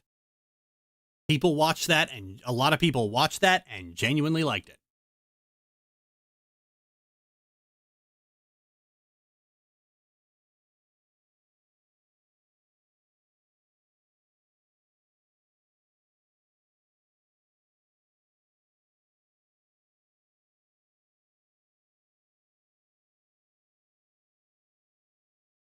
Fox was just another revolutionary, although seeming radical is a fraud or insincere, if not just too radical, so he needs to be beaten. Holy run-on sentences, Batman.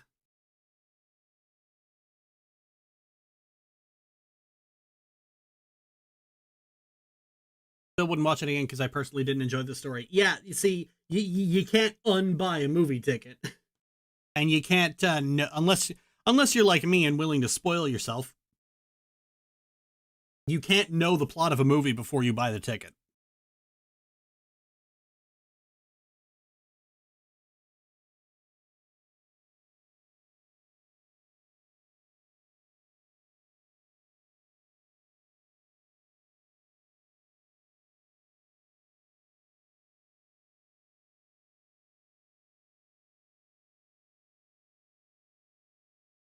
Felt he deserved everything, and when he was scorned once, he never forgave the slight. Yeah, he really obsesses, doesn't he?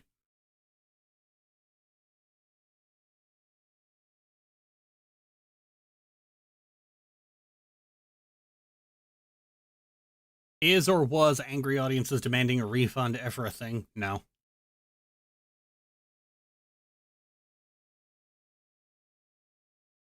People just file a refund, and that's it.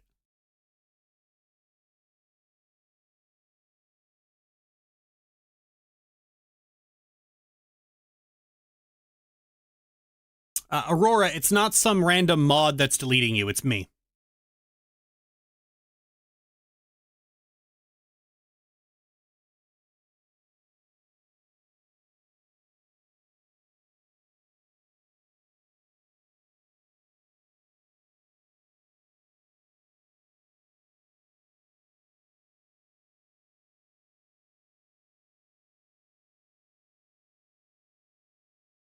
It's a desirability bias. A lot of people claim they like to watch mature, well-crafted stories with a heavy theme, but their actual habits say otherwise, like with the coffee preferences you mentioned. Oh yeah. You ask most people what kind of coffee they like, they'll always say the same thing, a rich, dark roast.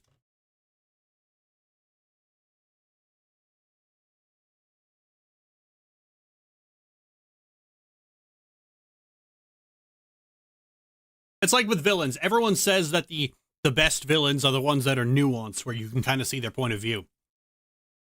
But if someone says that, ask them who their favorite villains are. And all of their favorite villains are going to be evil for the lulz kind of villains.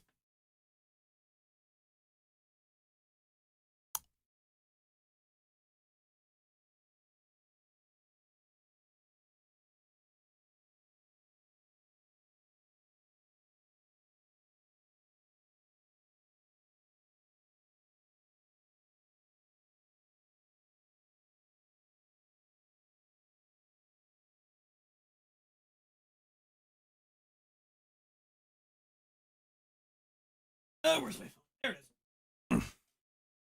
Favorite 80s movie? I don't have a favorite 80s movie. Is there such a thing as a good 80s movie?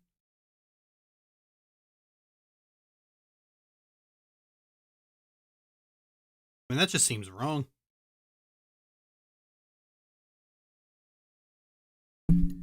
I love my nuanced evil bad guy, Lord McGinnis. A lot of people will try and claim that their favorite villains are nuanced when they really aren't.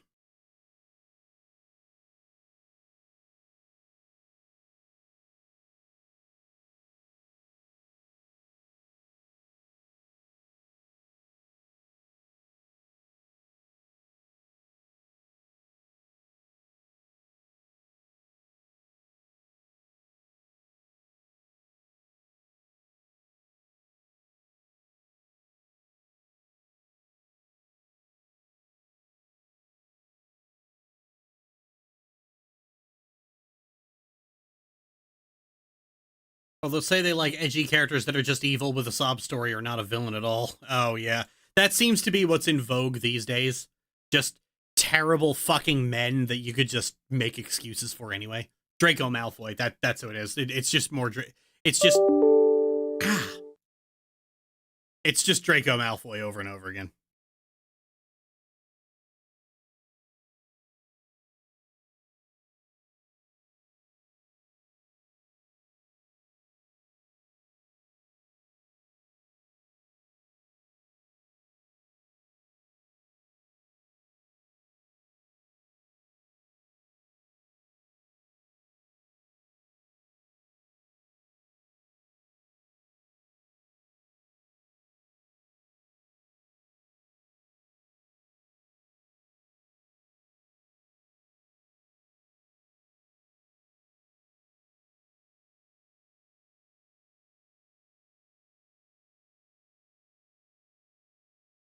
Back of that, would you consider Vader to be a nuanced villain? If not, then forgive my ignorance. What qualifies for a nuanced villain? Would I consider Vader a nuanced villain? No, Vader's motivations are pretty simple.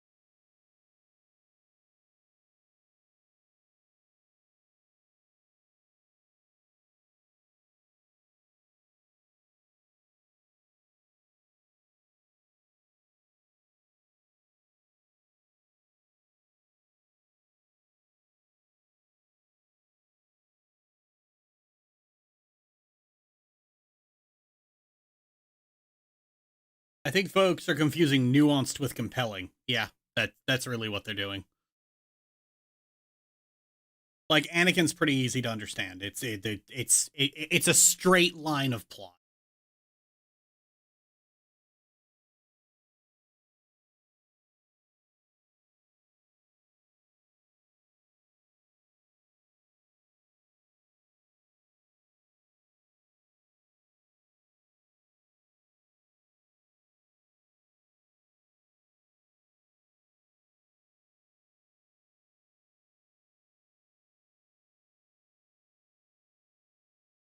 Are you a programmer slash developer? I am not. My degree is in psychology. I try to be honest with myself when trying to avoid social desirability bias. I'm happy to see movies at the Alamo Drafthouse, but if Independence Day is airing on TV, I'll watch it. Yeah, I mean, I like a lot of things. I like mainstream shit. I like obscure shit. It's all fun. I am fine with bad art. I am not fine with boring art.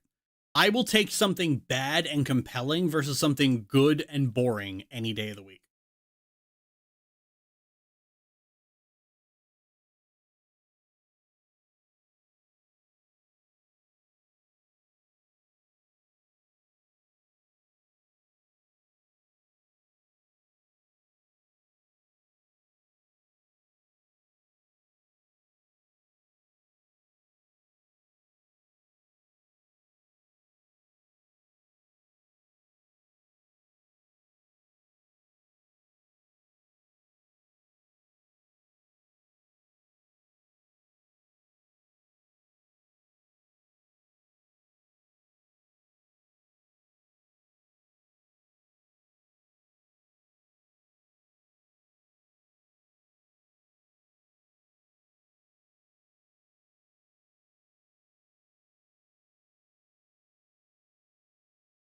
Where the fuck did that go? It's still just, I don't care. At least a bad product will give you something fun and or new to talk about. Yep, that's it.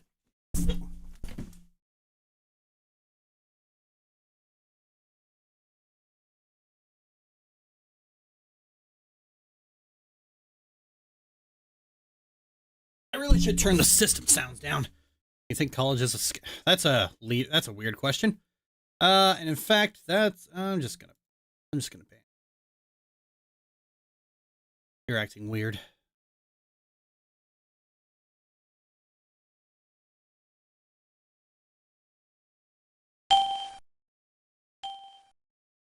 There we go. System sounds off.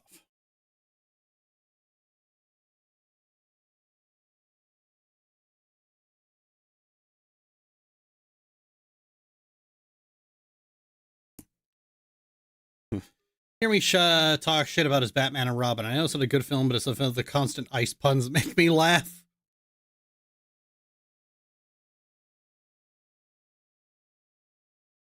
That's good. Everyone should have shit they enjoy in life.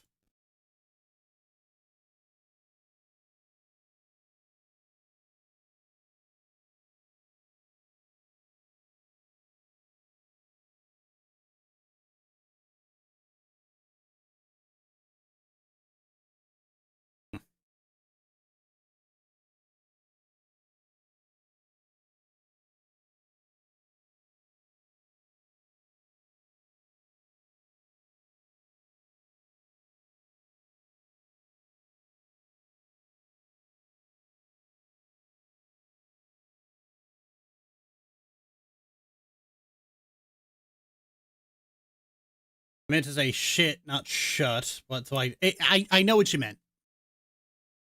You don't need to correct me. I get it. You don't need to correct yourself. I get it.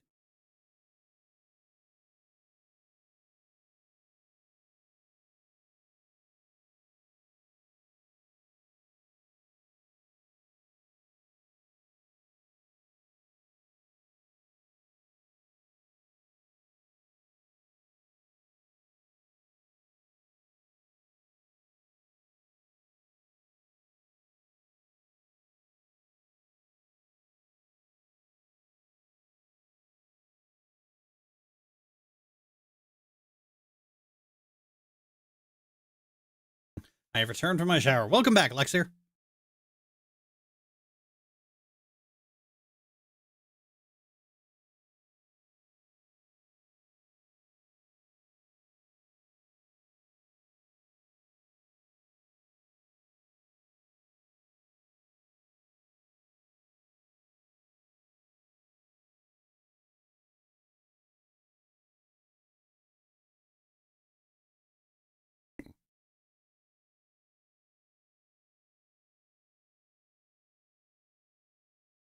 I love how goofy Bane was. Ivy made him. What? Was Bane in Batman and Robin?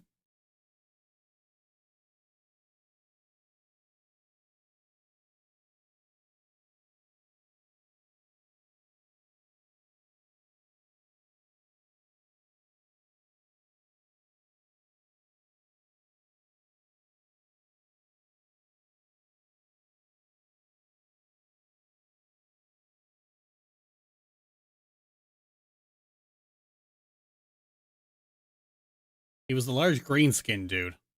Okay. Whatever you say.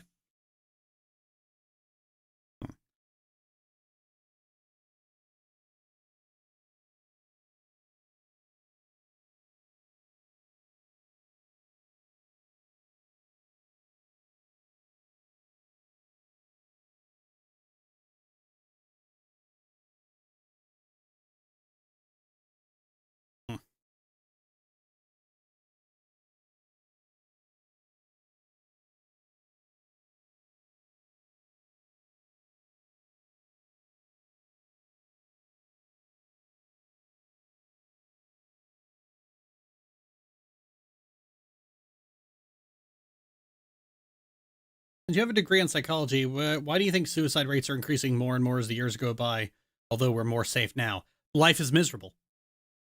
I don't need a fucking degree to tell you that. Life is miserable.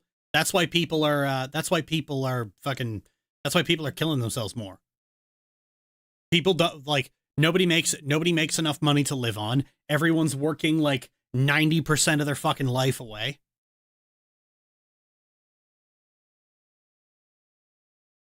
And while the world is already in hell and a handbasket, it's now going even more into hell in a handbasket.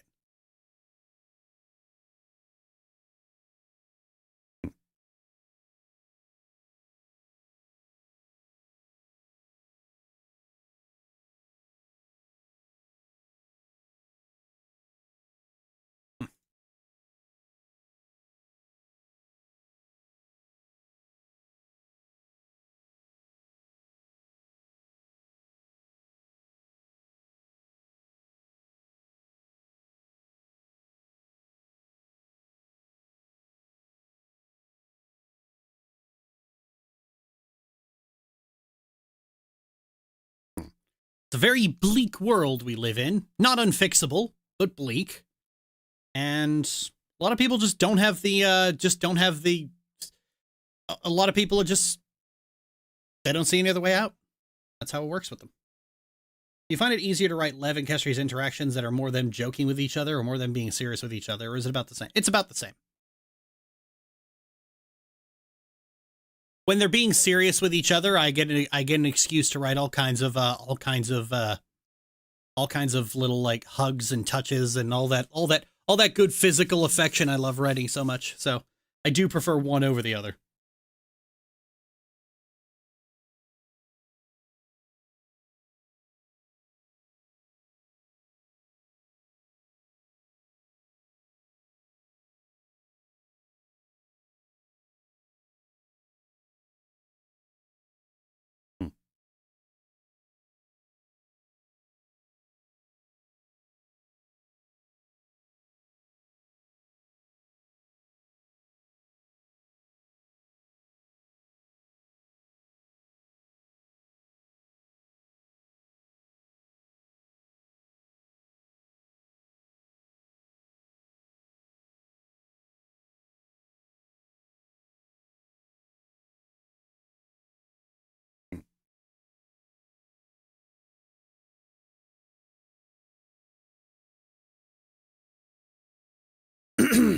Yeah, Lev and Kestri, like the affection between Lev and Kestri is like the big thing of you don't mind me asking who does art for you? My wife.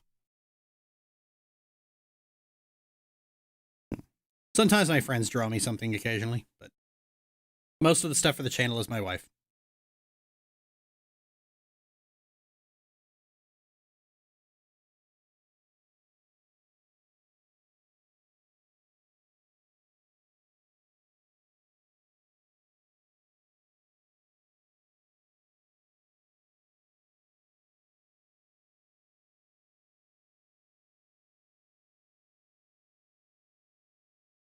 We're talking about the Harley Quinn show? No, we're not.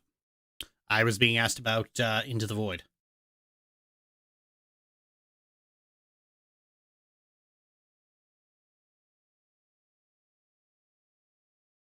Tell her she's a great artist. It's very cute. Oh, thank you.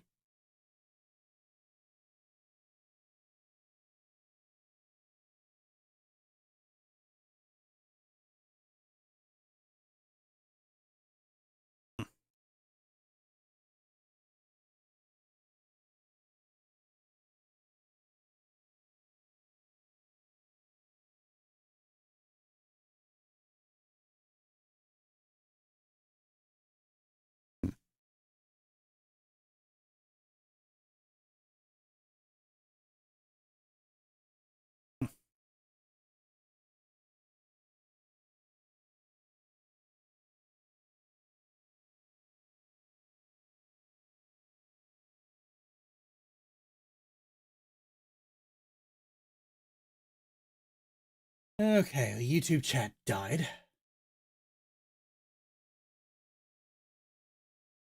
Comment By your response to word choices, I would consider you a great therapist. What? I don't have I have a psychology degree, not a counseling degree.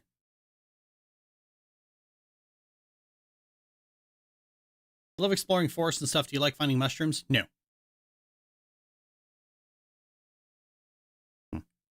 Trees, greenery, and cliffs are more what interests me.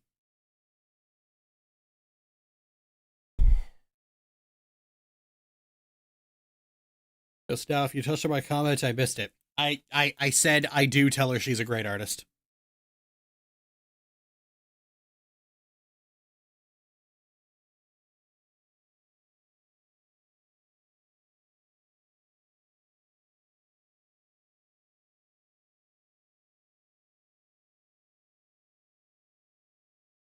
Yeah, I would actually be a terrible therapist because, like, therapists, like it's not just about knowing psychology. There's a certain degree, there's a certain level of, like, approach to things that a therapist needs to have that I just don't fucking have. Do you have a favorite flower or plant? I do not. I don't have the patience for people to be a therapist.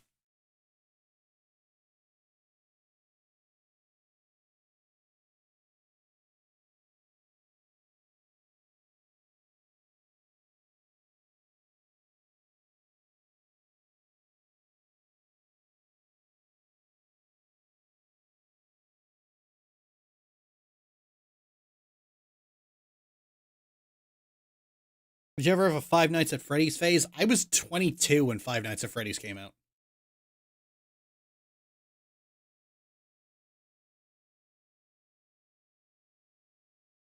You do show a lot of patience with us, though. You put up with a lot from chat. Yeah, I show you patience now.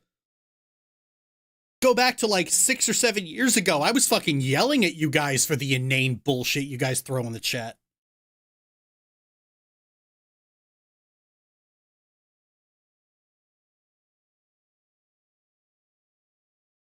I don't show patience. I show restraint.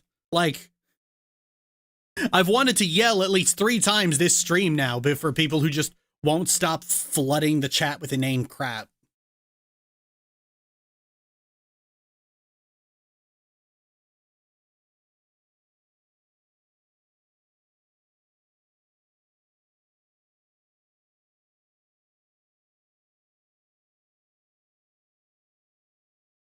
That was sorry. You're not the only one.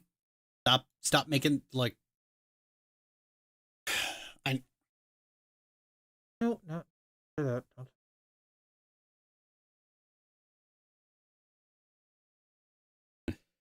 Yeah, it was this past Thanksgiving when I was spending with my cousins and their loud children made me realize I do not have the patience to be a teacher. I used to listen to people's troubles, and oftentimes like 10 or so years ago, the most common one I would get is my mother doesn't treat me with respect, and I would say, make her. Just dig your feet in. Refuse to engage with her unless she treats you with respect. And would come back and say, oh, well, I'm still having the same problem. Did you do what I suggested? No, I didn't have the heart to. Well, there's your fucking problem.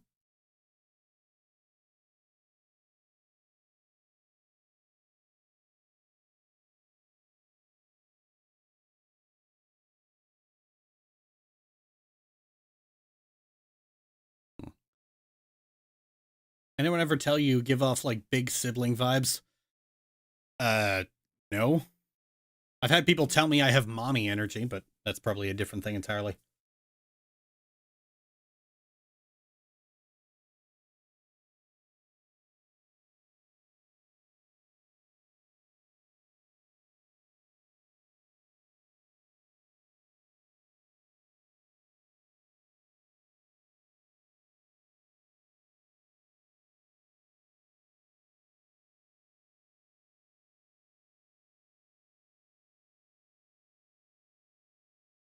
The people who don't have patience to be a teacher very often become teachers anyway. Okay. I don't see how that's relevant to me.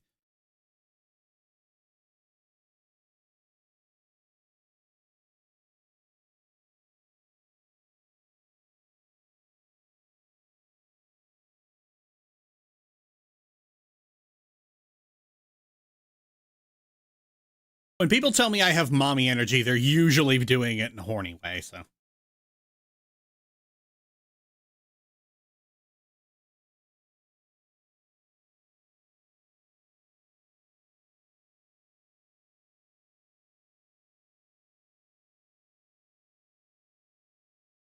Modding one server. It's very frustrating when people don't act on straightforward advice. Yep. It's often just frustrating when people don't do what they're asked in general. Like, if I were a therapist and I had a client come in and say, so everything I said I was going to do last session, I did none of it. And I would just be like, okay, bye. Get the fuck out and stop wasting my time.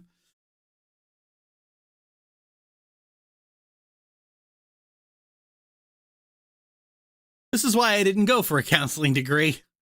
I also just, in general, I don't like people.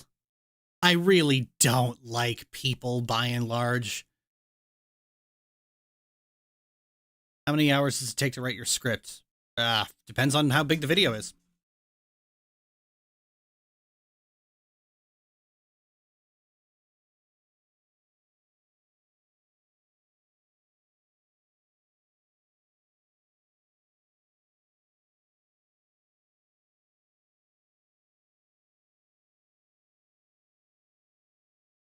Did you play Pokemon Legends ZA? Fuck no.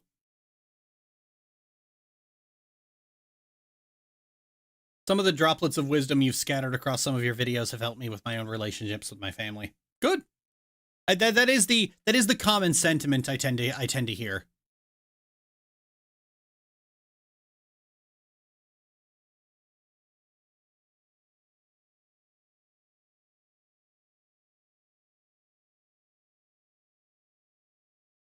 That is tend to be why I make videos the way I do.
Son of a bitch.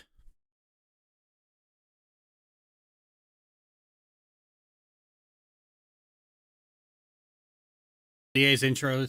You think someone? Oh fuck. All right. One second. I gotta do something.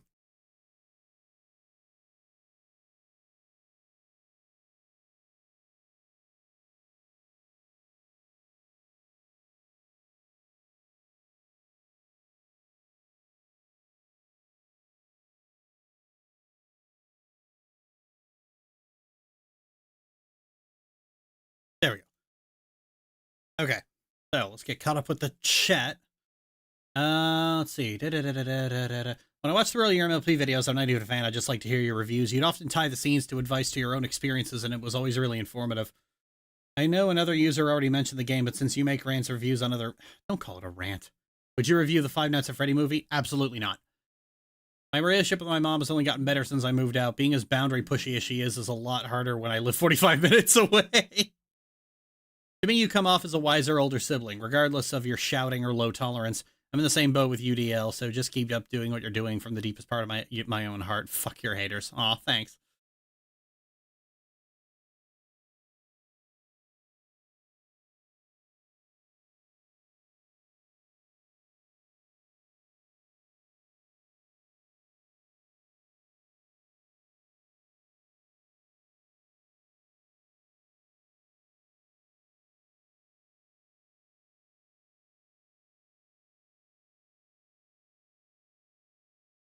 You think something like a 20-episode series for animation would ever come back, or is streaming ruined it permanently?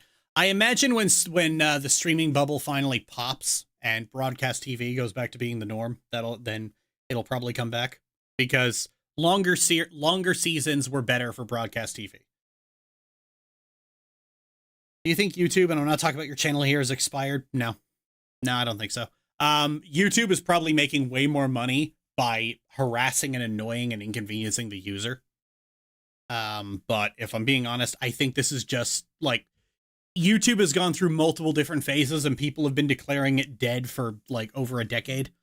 So I think what's going to happen is as Gen Z gets older and Gen Alpha takes their place, the stuff Gen Alpha likes is going to be the stuff that gets popular. So it's going to be stuff like very absurdist humor. Where's your Aspen Hotel season 2 vid? It got copyright struck. It'll be up in about 2 weeks.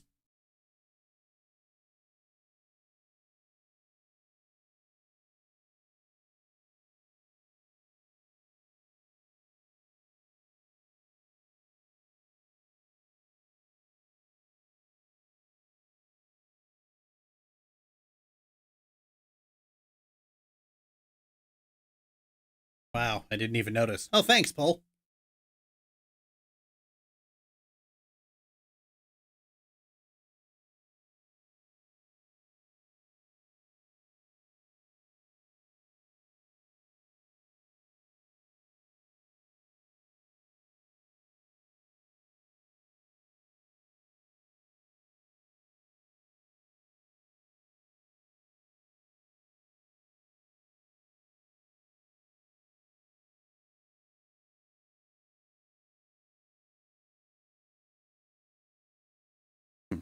Watch out for the next internet phenomenon, Tibbity Fridges.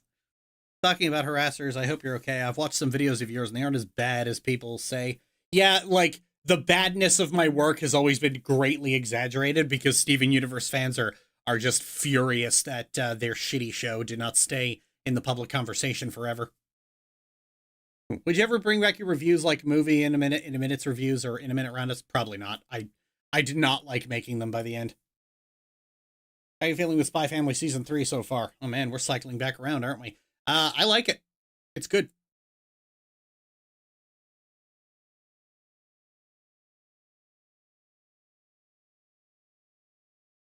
This is a very productive Q&A stream. Well, it is now. What the fuck? I got an ad while watching your... Oh my god. Alright. I want to make an anime series with 5 seasons.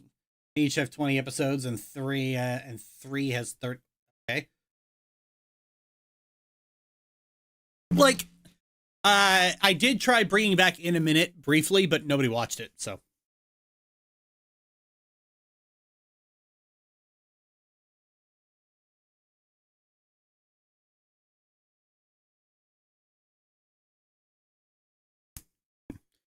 Like, and which was kind of just a big problem is the fact that everyone was begging me to bring In a Minute back, and then when it came back, they just didn't watch it. The same thing when people ask for stream VODs, you know. There was a while where I was just getting bothered constantly for stream VODs. Please upload stream VODs. Please upload stream VODs. Please upload stream VODs. Well, now I have stream VODs available. Nobody watches them.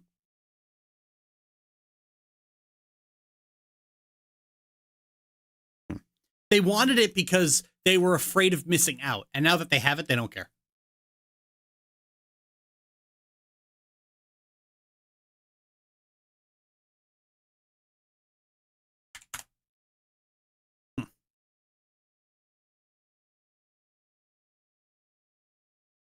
You know, if Flop talked me, I don't care. I just looked it up. Don't give a shit.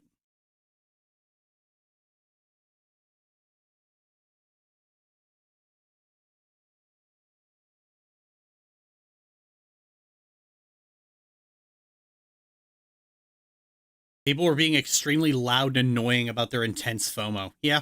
And what ended up happening is exactly what I said would happen. Stream VODs are up now, and those people don't watch them.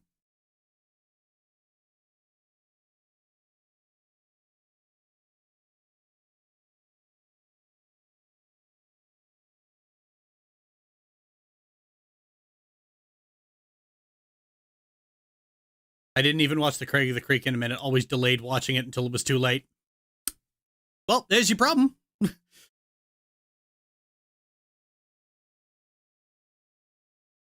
You keep saying, oh, I'll watch it eventually, I'll watch it eventually, I'll watch it eventually, and then, oops, I deleted them.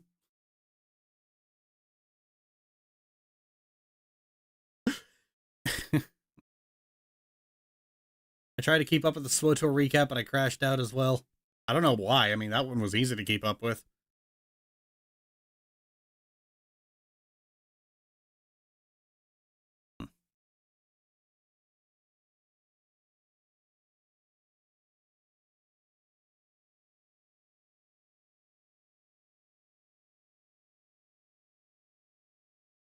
I love DVDs. I hate to see that streaming is so normalized.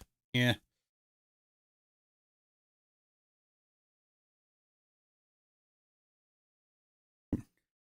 I finished 5 of the 8 SWTOR stories so far. Okay, neat. Let's see.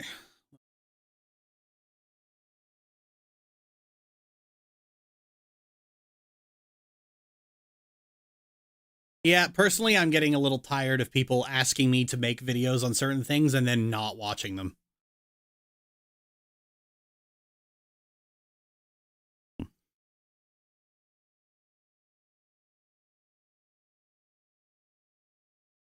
I started playing SWTOR because of your recommendation, CD. I'm having a blast with it. Oh, thanks.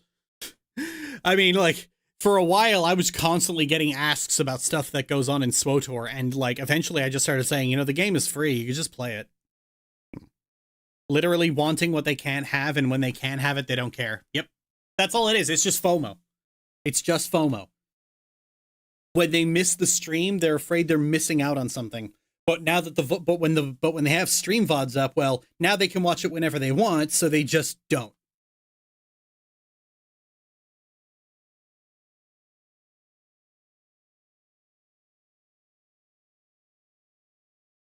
A lot of people have FOMO and they don't like to do any of the things they have FOMO for.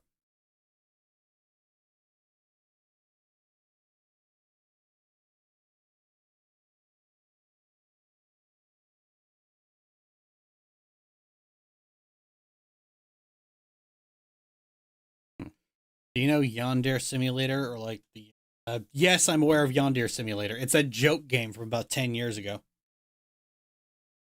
Some people take that, like, I do know that. That's the joke game from 10 years ago that some people took way too fucking seriously.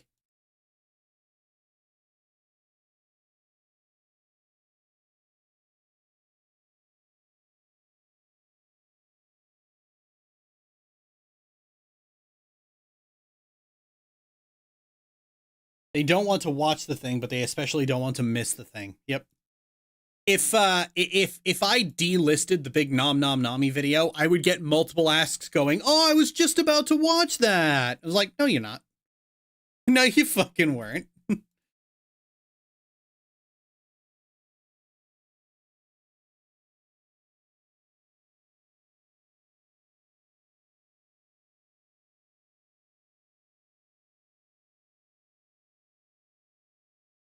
The developer tries making it serious. Okay, and why are you making it serious?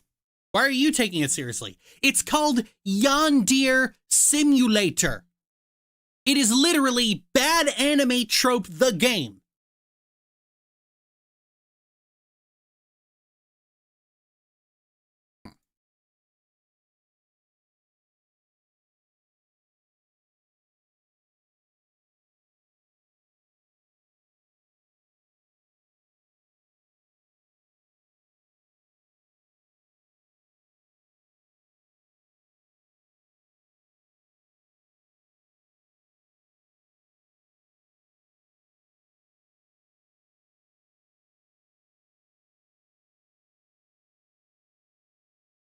The weird fixation on Yandere Simulator is just fucking, like, it's like all lolcow content, all right? It's just really fucking stupid.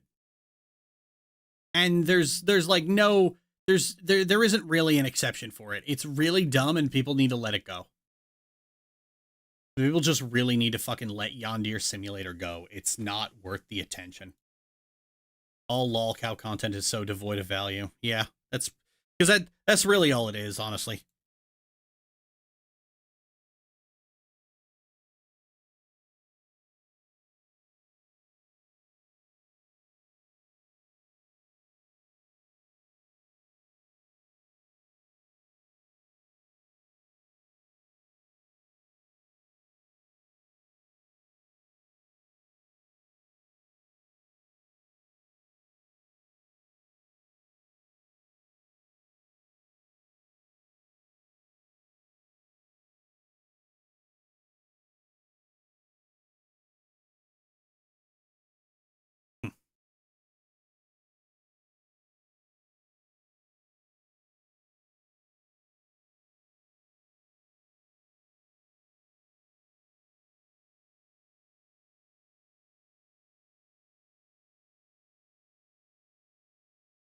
fuck's sake, why won't that chick copy?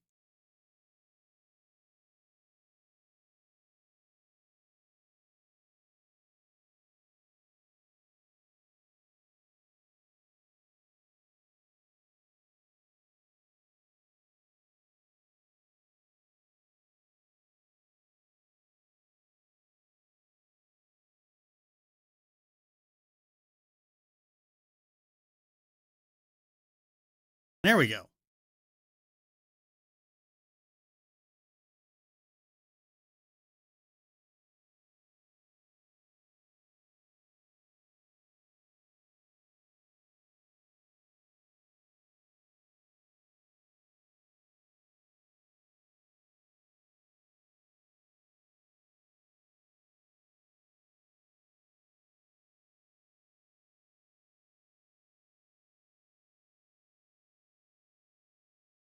Sorry about that, my phone wouldn't fucking sync with stuff.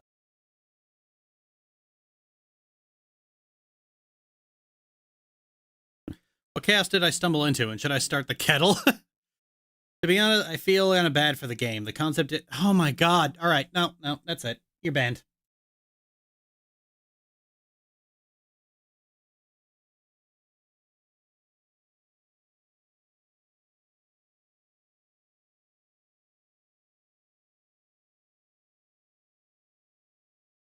If you're just here to keep just keep pushing and pushing about lolcow content, get the fuck out of here.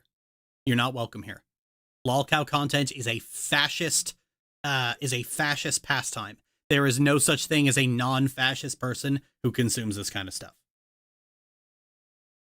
Whatever it is about Yondir Simulator you're angry about, let it go.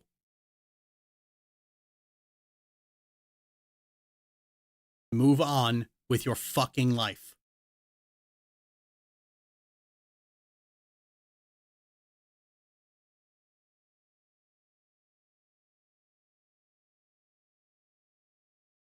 The dude's name is... Oh, right. Oh, I didn't even see that. Yeah, no wonder he likes a game about no wonder he was so invested in a game about taking upskirt shots of teenage girls.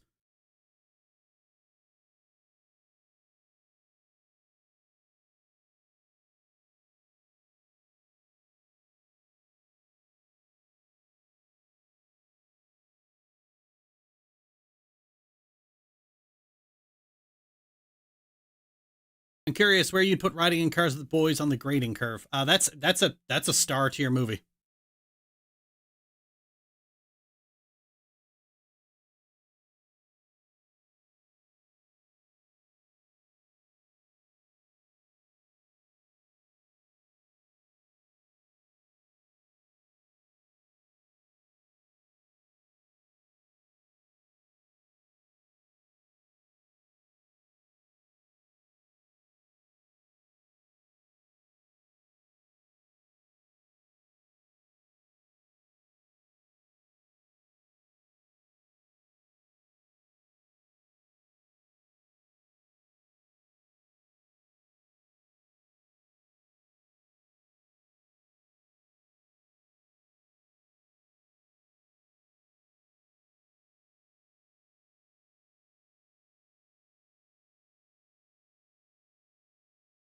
Had one topic they wanted to talk about in hell or high water, they were going to keep beating that dead horse. Yep.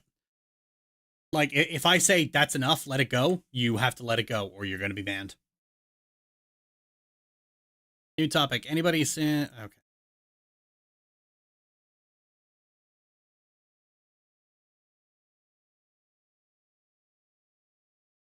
Do you have a... this is the comparison for each... no. Like, X is the perfect example of an A-tier media? No, I do not.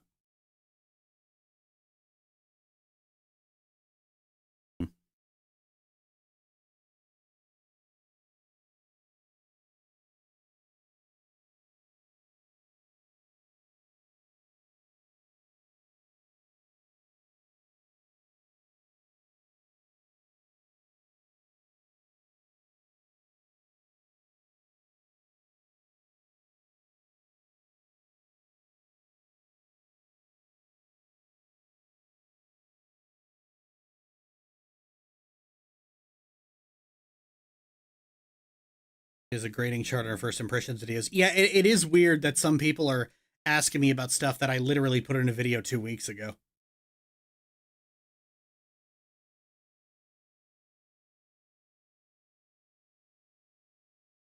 Like, my last 3 videos have all involved the grading chart. Like, if you don't watch my videos, why are you here?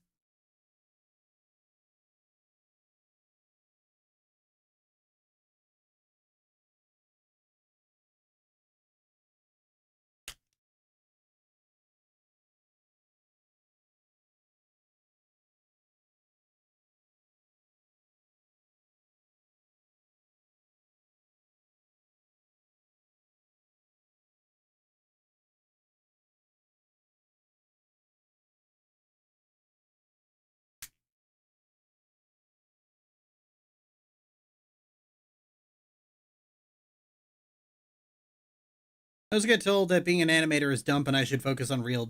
Okay. I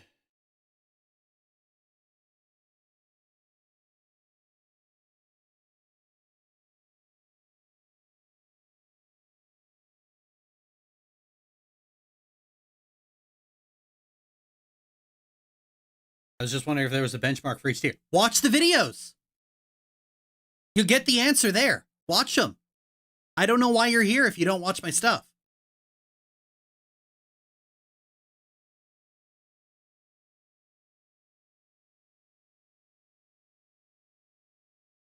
I don't mean this in a hate way, but I always wondered why there wasn't a She-Ra's garbage, and here's why. A She-Ra's garbage, and here's why would require watching She-Ra.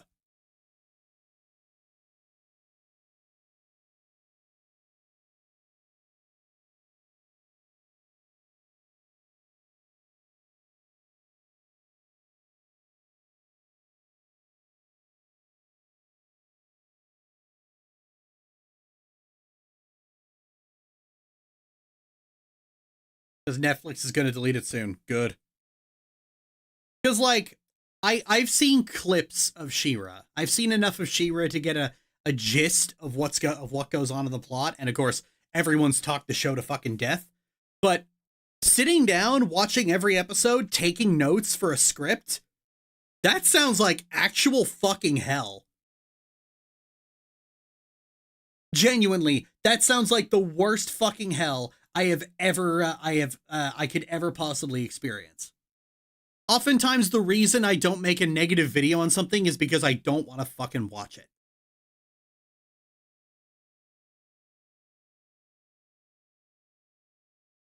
Because, like, I don't do the algorithm anymore.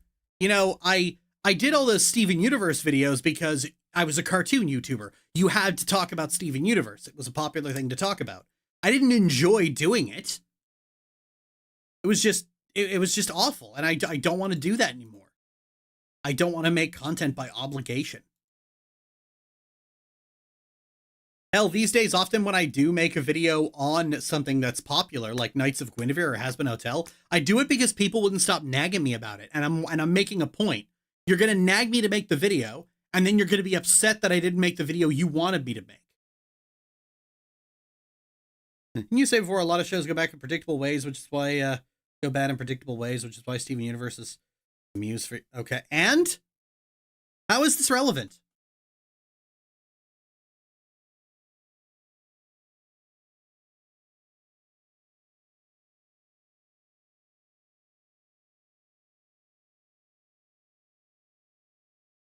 And, like, even, you know, even if it is the video they wanted me to make, they won't watch it.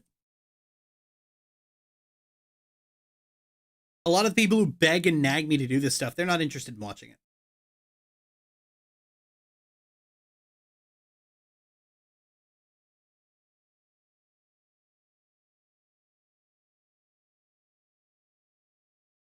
They want it so that they have my take on it. And like, if I don't make that video, they feel like they're missing out on something. It's, once again, FOMO.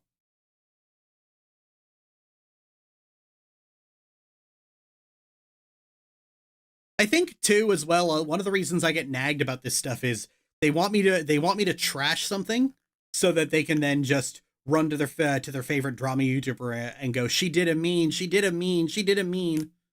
I mean, like, Ant offered me $700 to review fucking Evangelion because the videos I was making weren't things he could do reaction bait on, and he wanted me to do something he could do reaction bait on.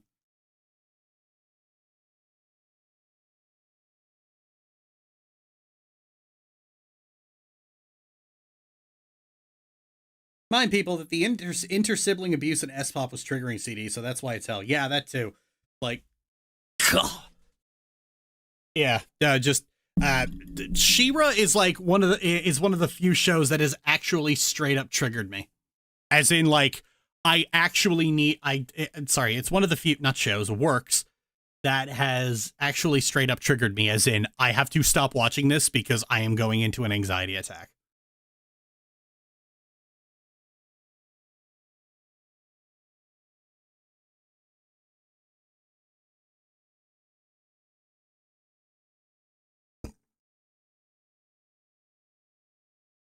Hearing you have fun and be passionate about things is delightful. Starlet, I know you mean that in a positive way, but it's very condescending. It's very patronizing. There is nothing worse you can say about something than, oh, it looks like they had fun making it.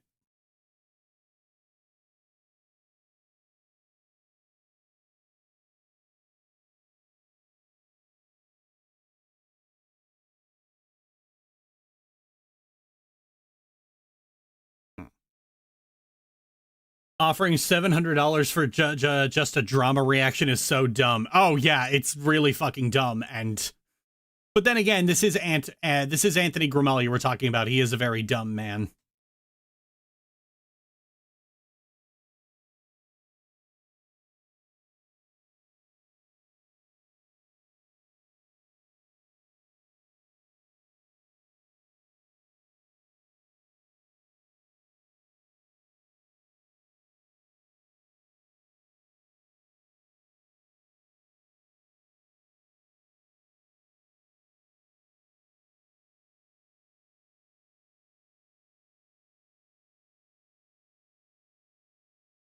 Also, Evangelion is such a sacred cow, it's almost insane bait. Yeah. I think what he was wanting is that he wanted me to do a negative video on it, but, like, I liked Evangelion.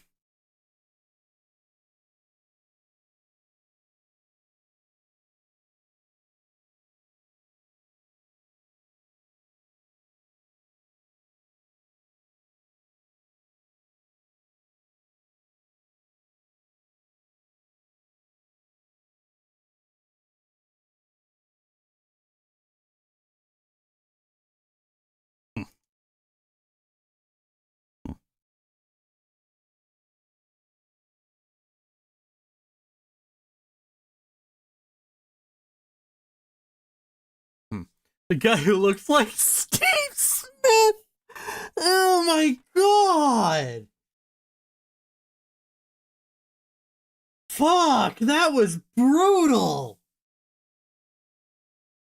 I always said he looked like the kid from Polar Express who's voiced by Mandark.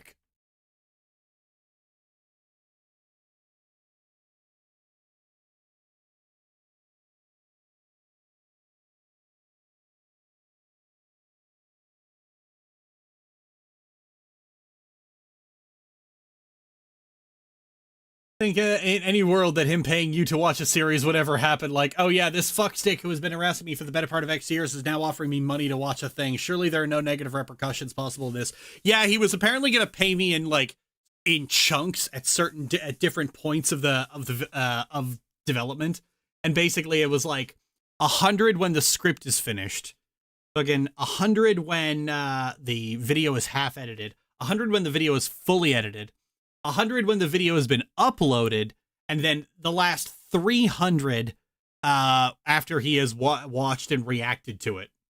Now, here's the thing. I was sorely tempted to just take the offer, pretend to make the video, even going as far as to upload it in an unlisted state, presumably for patrons, and then just never fucking release it.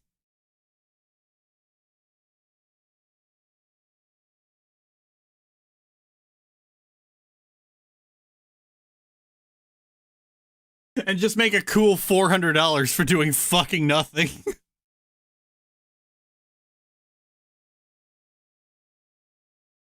This counts as talking about the drama for me, does it? I said asks about drama shit. Dumb drama shit is fine. Like, you can literally read the title poll.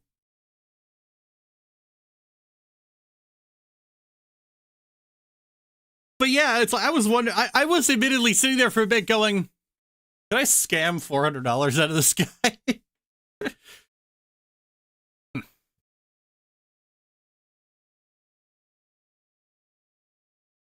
I'm too nice to scam, though.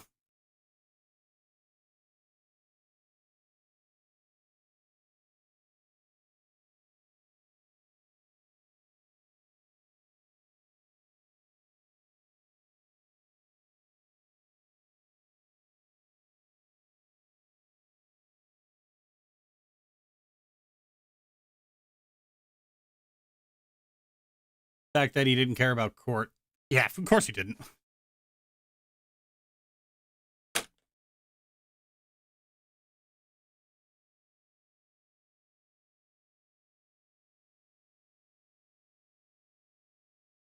Every step of the way, he makes some bullshit video. Leaked CD script, leaked Evangelion video, just to milk it for all it's worth.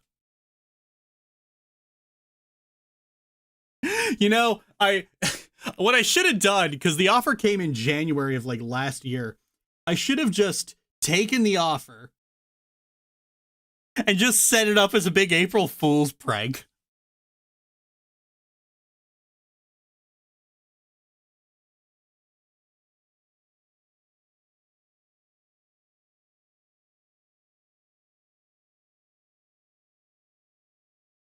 That his compadre did with the Patreon exclusive audio Vile.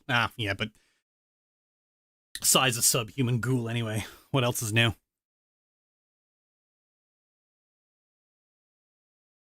He's always so angry at everything.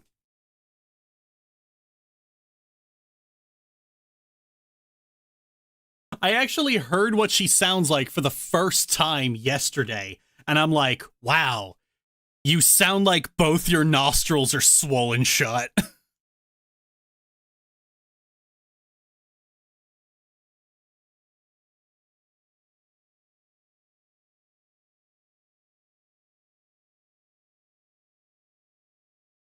She literally sounds like Someone has just grabbed a hold of her nostril, of her nose, really fucking tight and just won't let go.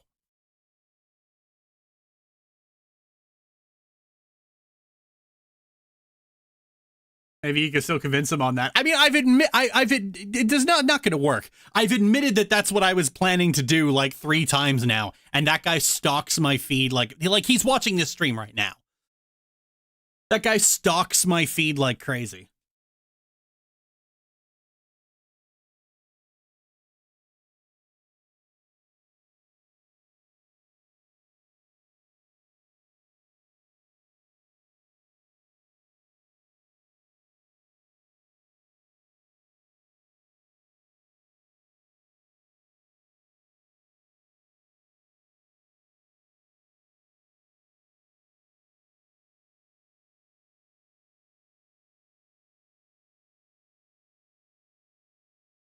Should have done the Barney bit with the RAR file password.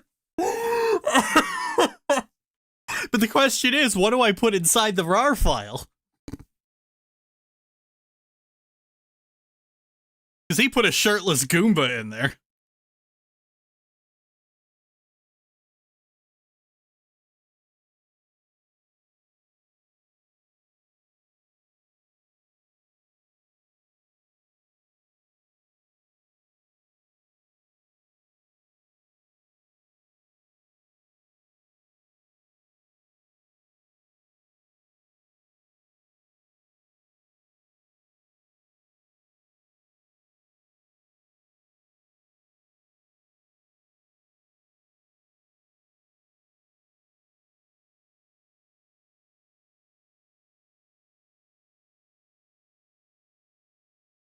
Good old zip bomb. Oh, a zip bomb. Oh.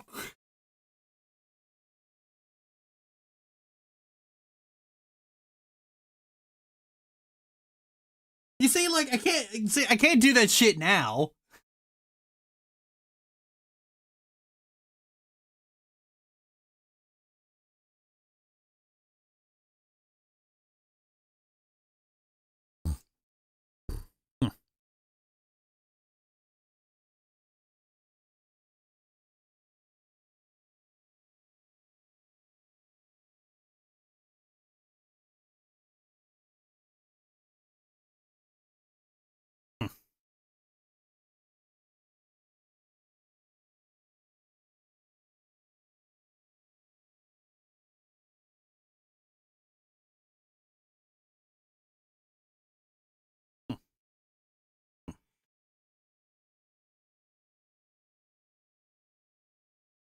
Damn, now she's liable. Well, it's me. I can't do it now because they're all, they're all.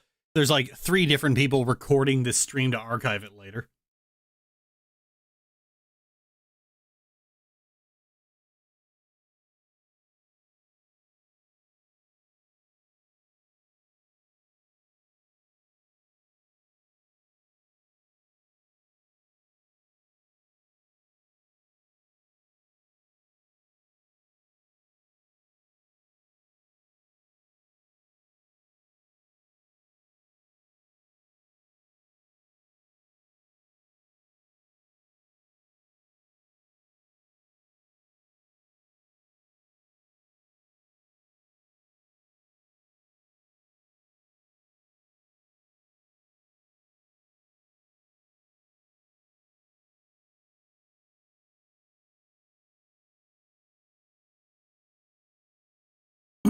That is also true. Yep. Oh, Zip Bomb would have been funny though. Rick rolling shirtless Goop.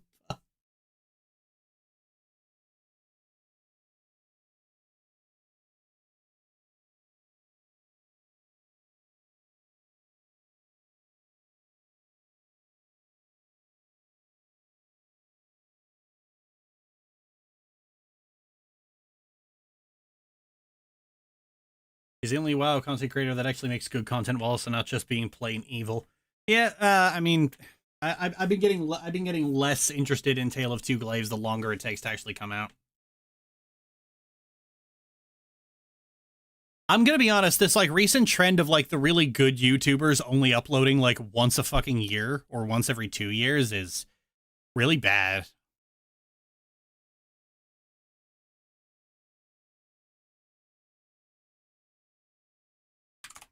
I just lose interest.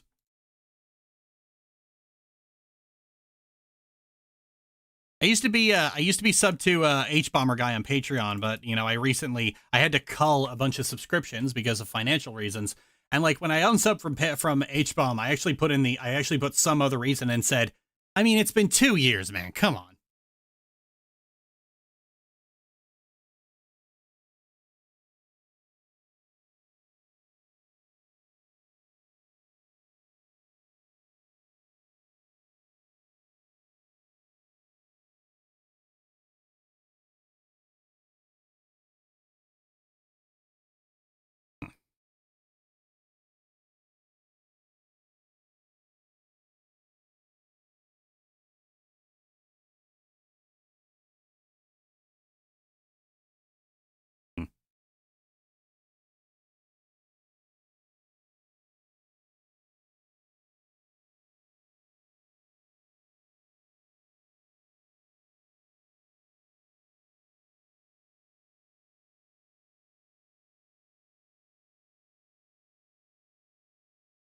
There can only be so much waiting around before we get to the final product. Yeah. Yeah. There are some people it's like it's been 2 years. It's been 2 fucking years. There is a shit or get there is a point where it is appropriate to say shit or get off the pot.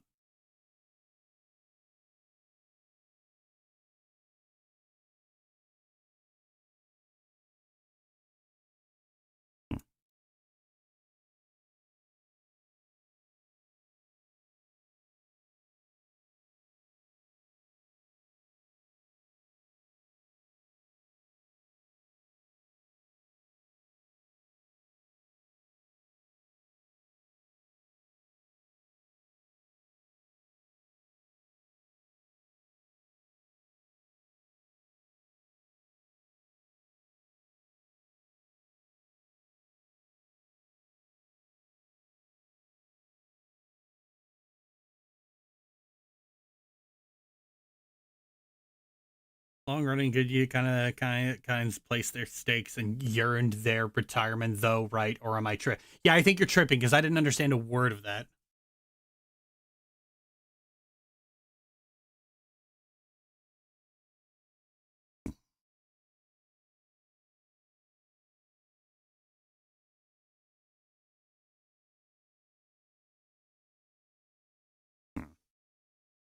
Would have been far better without villains despite having them. Inspired by, I don't know.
I didn't. I think didn't retire. It's just the unplanned hiatuses. Hiatus equals not the end. Yeah, just look. People are going to drop with long hiatuses. It's kind of expected.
Hmm.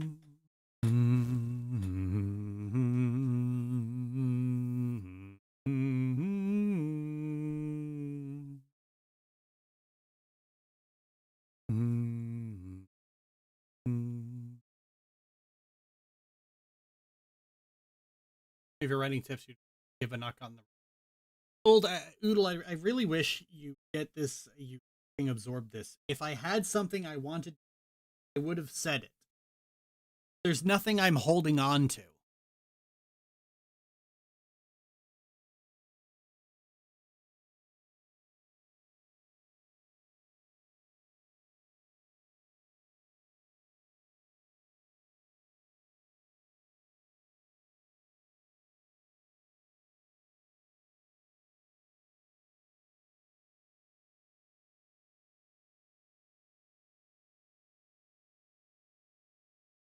There's nothing secret. There's nothing secret that I just haven't had the chance to say yet.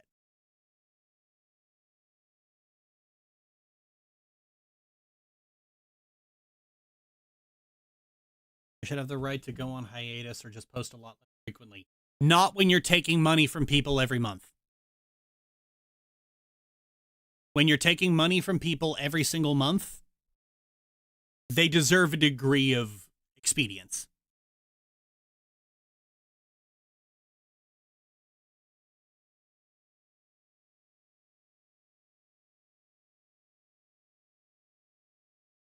Like, if you're going to retire and go on a hiatus, pause your Patreon. But bread tubers would never do that. Anyway, enough about that. Move on. I don't want to just sit here trashing H-Bomb all day.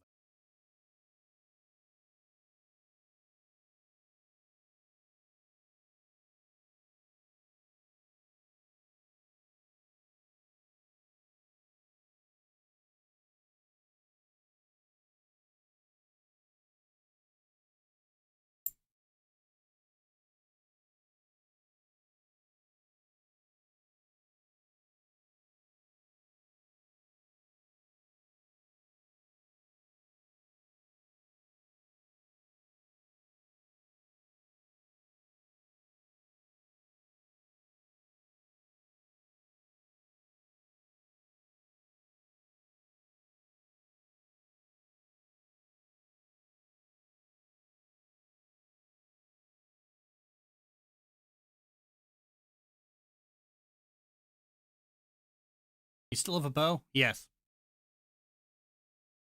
I still have it.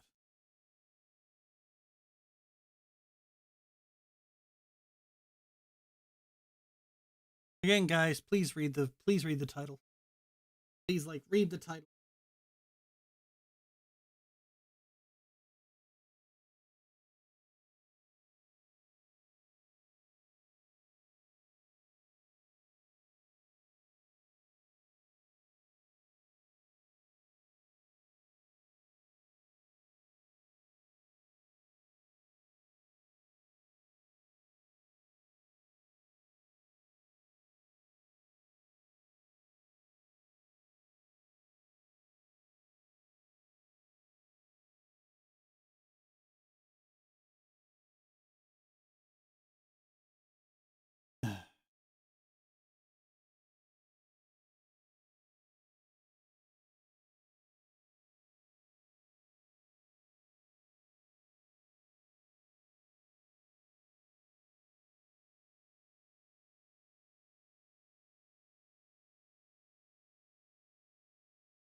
Do you see any value in forming alliances with other harassed online people? Unfortunately, by alliance, I mean stream with insert person here.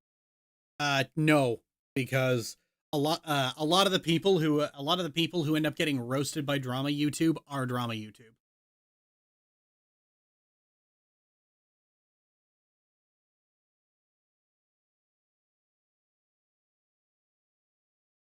I mean, like, I did try to do that once. You know, I was friends with I was friends with Rachel largely for that reason of just, you know, we had both been targeted by the fucking by the clout chasing ghoul brigade. The problem is she is also a clout chasing ghoul.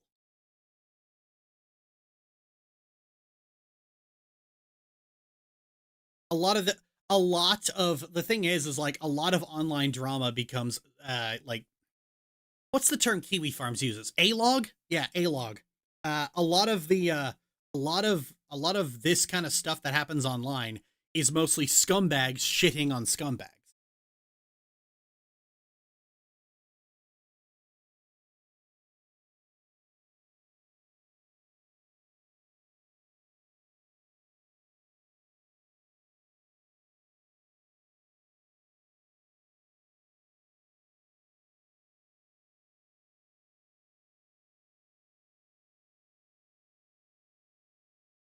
Like, Rachel, Sai, and Courtney are all basically getting blasted on all ends by a channel called Cope and Seethe. But all four of them are cut from the same fucking cloth. They're all the same guy. I think before 2023 she did defend you with, but she helped me, so cutting her off would be too harsh. Yeah, but Paul, you don't understand. She got attention by doing this. And attention is all she cared about. That's sweet, sweet, precious attention.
Meant too harsh for you, but that was before.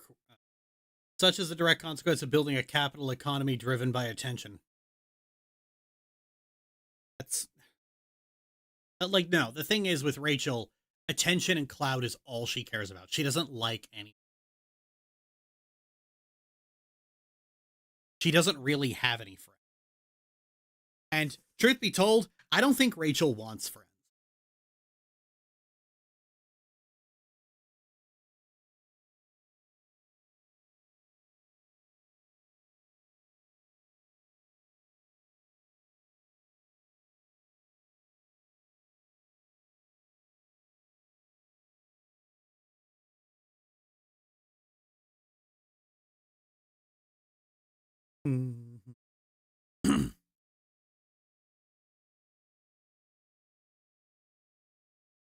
Like, Rachel's not like Sai. Like, Sai desperately. Whereas Rachel wants people fun. Rachel wants a position.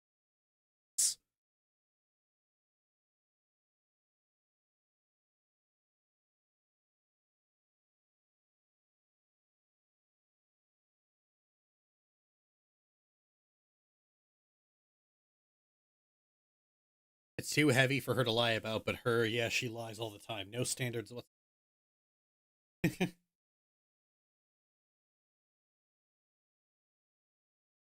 Oh yeah, yeah. Sexual abuse accusations are too heavy for people to lie about. Except when I make the accusations, I guess. Fuck, how many times has Courtney changed her story now? Is this like the fifth?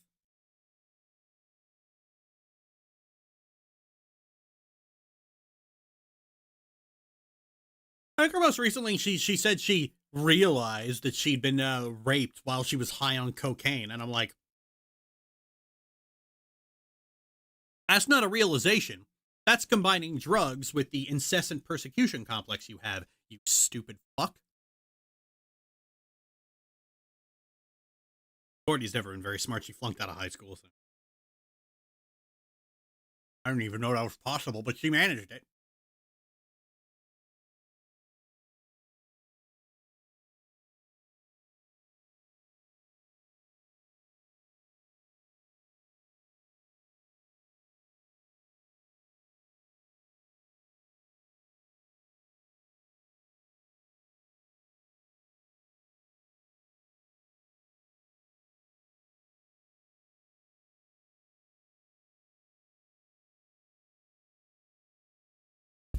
A little while ago, I recovered a journal from when I was from like that I started taking when the year of hell started, and I stopped right. Ah, where the fuck is it?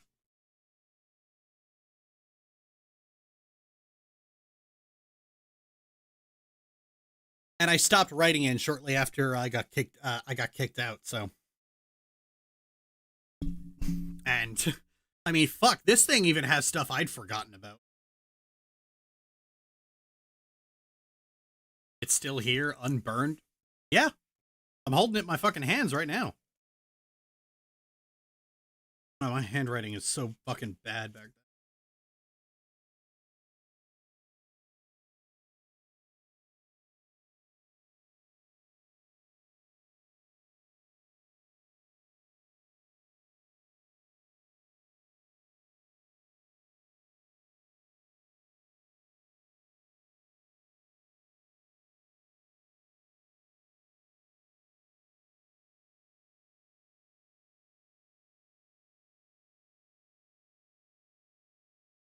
Yeah, this thing's a very bleak look into very troubled child.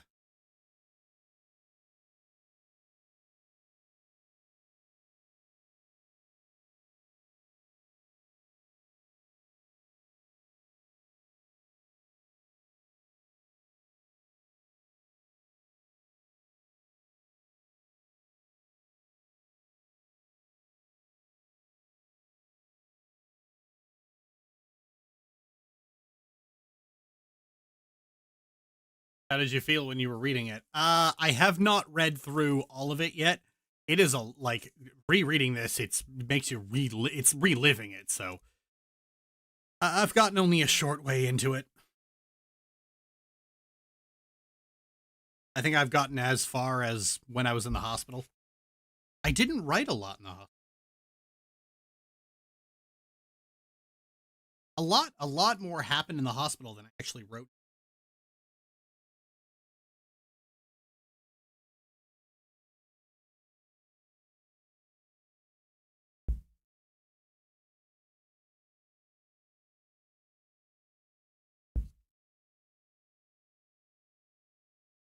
Yeah, it's a lot. I haven't even shared what's in here with Michaela.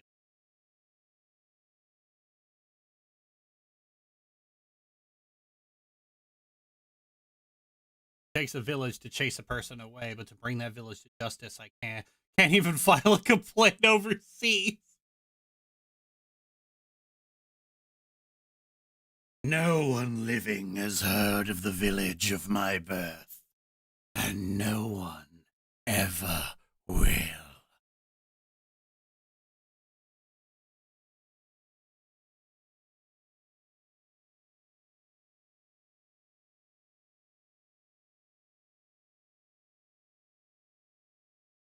Part of me is tempted to just chuck this in a fire.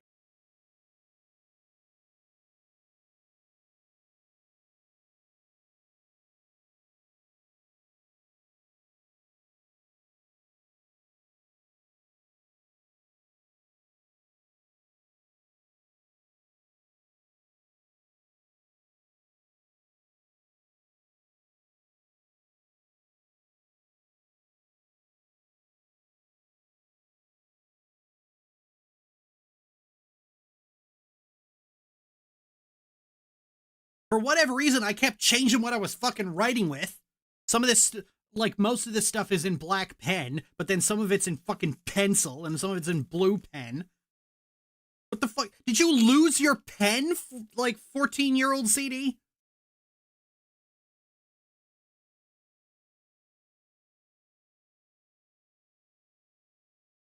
I think it starts after the point because here's the thing. I used to have my journal in a notebook, just a simple notebook, so that nobody would think to open it.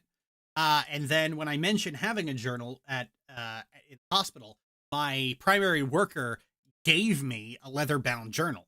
It's like a binder on the inside. Very pretty. Got a tree on it. So she gave me a leather-bound journal.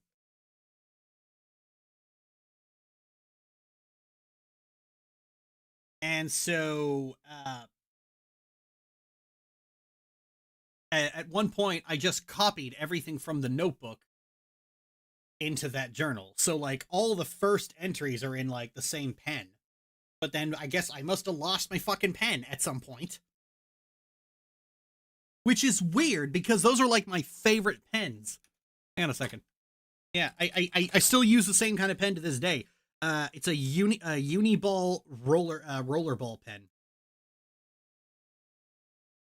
I used this once as a kid, and the ink was like really, it flowed really well, and it was really scratchy and satisfying to write with.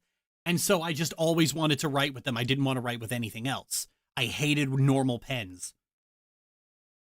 But apparently I just ended up using a pencil.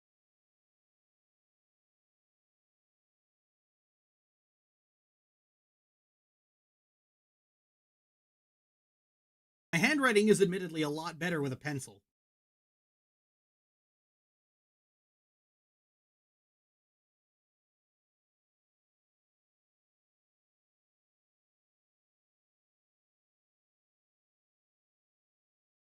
Or at least it was. I haven't used on no.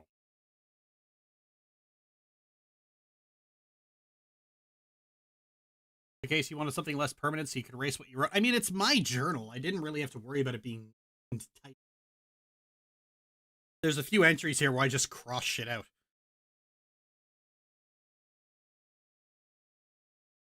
Honestly, like reading about the year of hell again was bad enough. Reading about the hospital was fine. I'm the thing that gives me dread is reading about the time after the hospital. Because like I said, Courtney was weird during that time.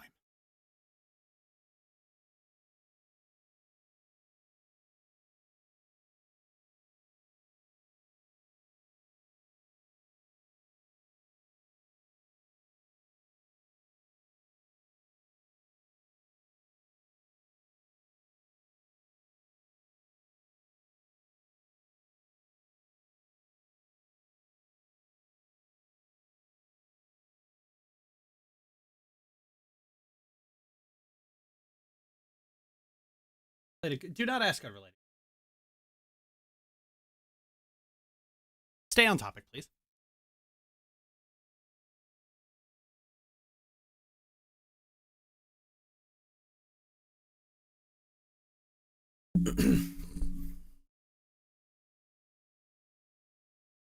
Mentioned the hospital that you mentioned on Tumblr that she did assault you after the hospital. Yeah, but not with the same frequency.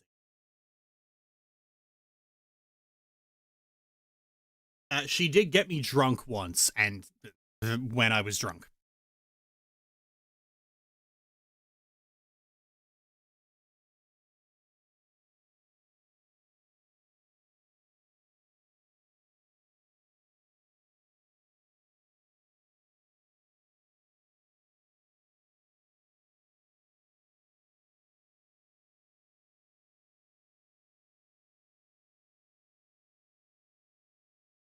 Yeah.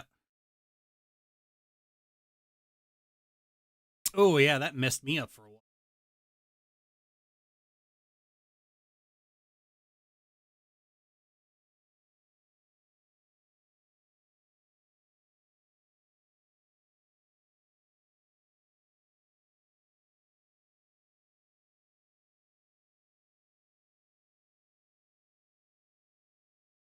You can guys see why I got so fucking triggered by that one bit and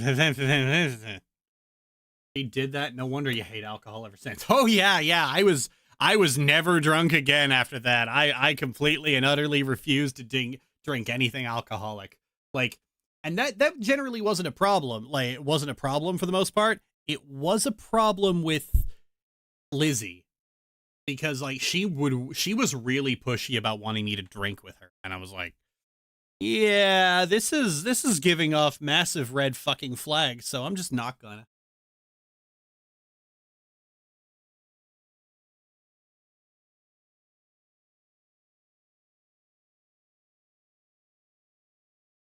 These days I'm fine drinking cider, but I do not buy it frequently enough for it to become a habit, and I do not drink enough of it to actually get drunk.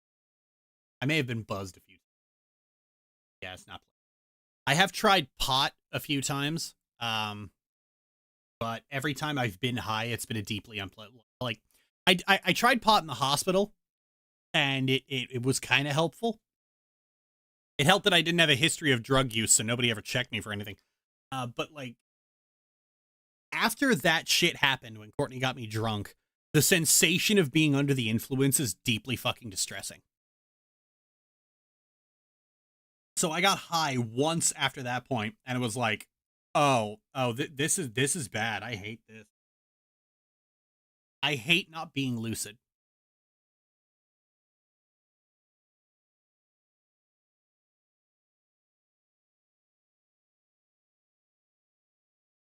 One thing that was a little satisfying was that when I first came out about Courtney's abuse, there were some people who were like, that explains so much.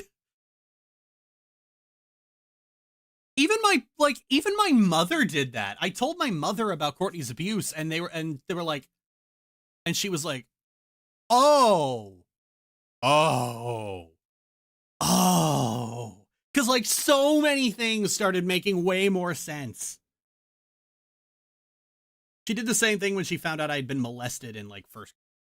I was like, oh, that explains a lot. Okay.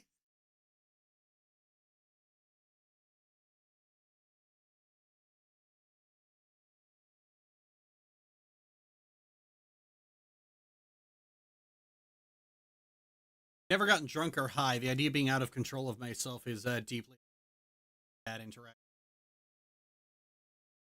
Like, already I'm gonna hear already the stalkers are basically having to choose between saying I'm lying or believing me about Courtney's abuse, just so they can say, alcohol just removes your inhibition, so technically you wanted it. And I'm like, no, bitch, that's not how it works. Oh, I can already see them doing this shit. Or they might just not, because they now just heard me say they're gonna do.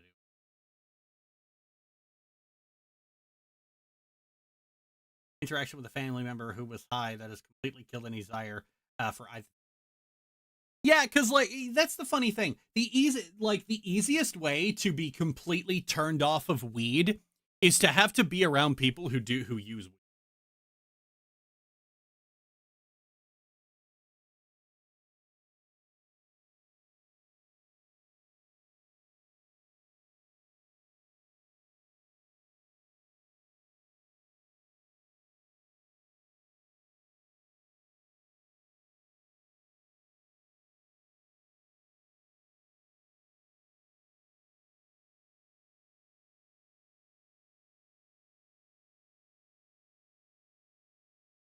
Oh, I could do a members only live stream. That's interesting.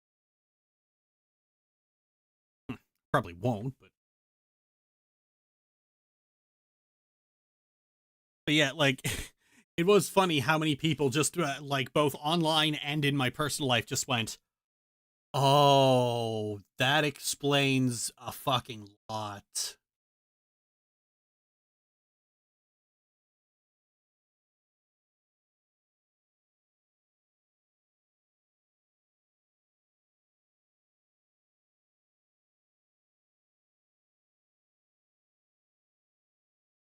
Now my older cousin's roach. He didn't know what it was. He put me in a headlock and made me promise not to tell my aunt about it. Okay.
I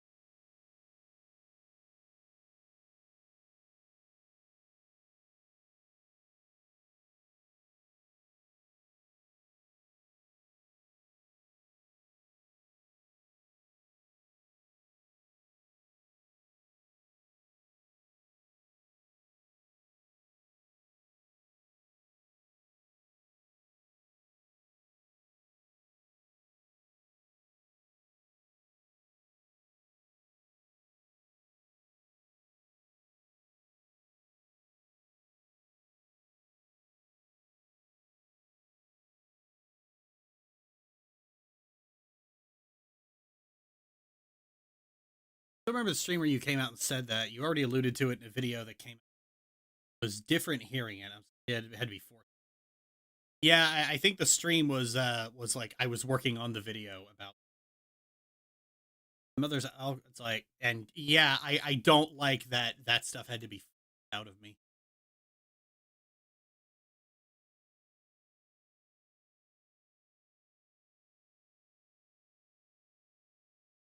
Fuck me.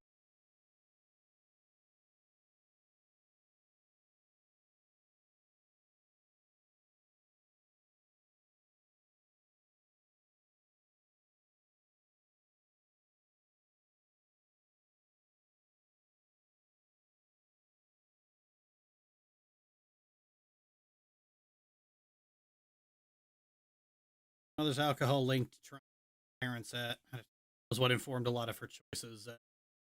Grew up in a dry house. Yeah, that's good.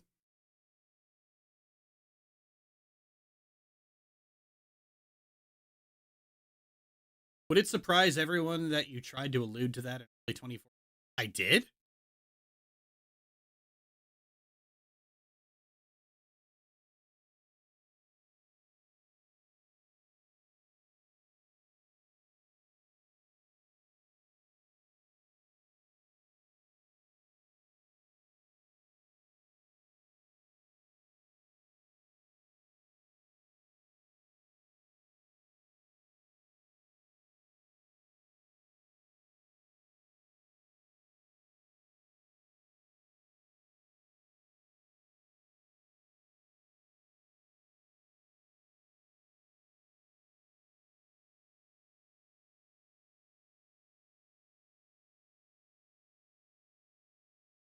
Even in the top 10 worst video. Is? Top 10? What is? Like, okay, Cole, you're gonna have to be. You're gonna have to be more specific. Please stop being vague. I don't like it when you guys do that.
Yeah, I don't remember a lot of what I put in videos like 11 years.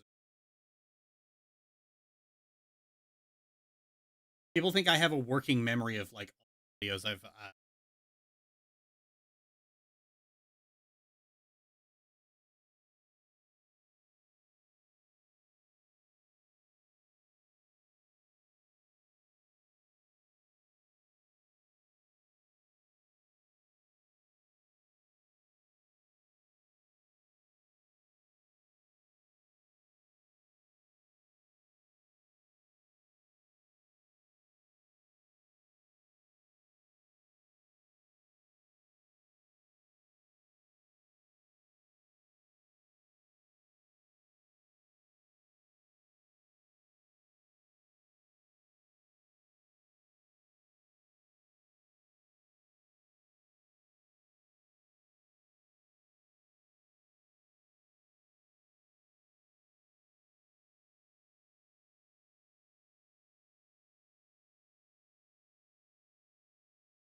Okay, so I'm not crazy. The audio keeps going in and out on both platforms. That's the noise gate. Like, I have a noise gate because throat creaks and I don't like it getting picked up. I've explained this time and time and time and time and time and time again. Like, if you still don't get it, then I don't know what to tell you.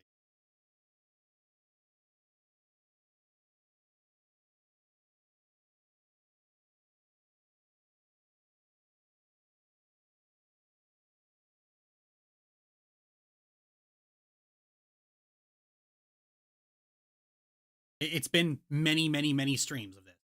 It's people complain about it all the time. There's nothing I can do.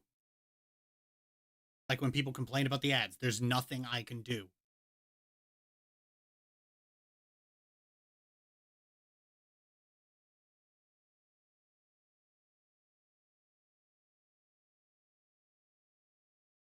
Anyway, as we were saying, what were we talking about? Right, we were talking about Courtney.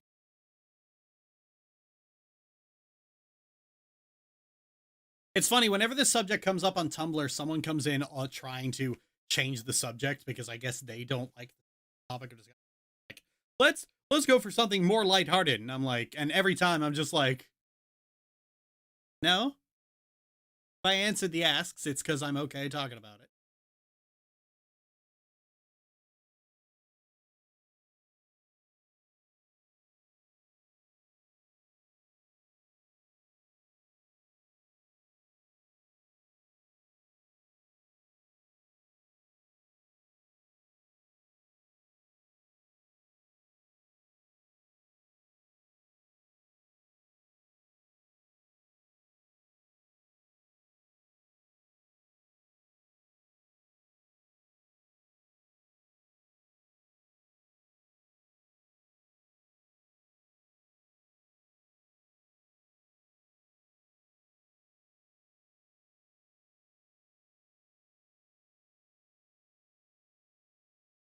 Sometimes things are going to be uncomfortable. Trying to change the subject is just being rude. Yeah. Glad you're able to get to that point. Yeah, well, after it gets forced out of you, people have a lot of questions, and it's like, oh, okay, you know what? This wasn't as bad as I thought it was. Still, as I thought it would be. Still don't like that it got forced out of me, but whatever. Trying to change the subject, rude at best. I mean, my viewers not being rude. I mean, that'll be the day.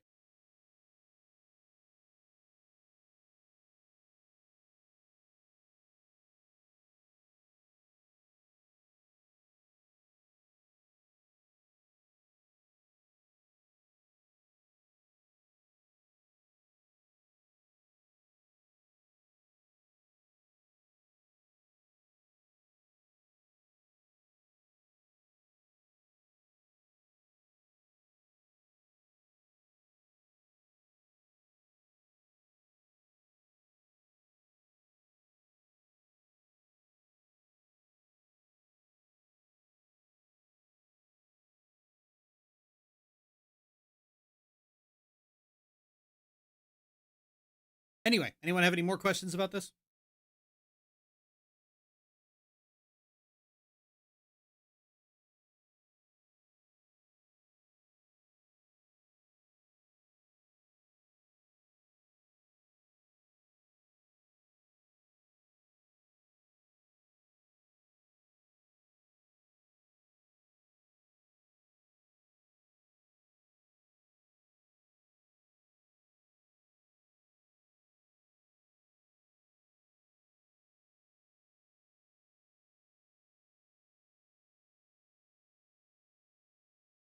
Genuinely surprised someone as self-destructive as she is can still.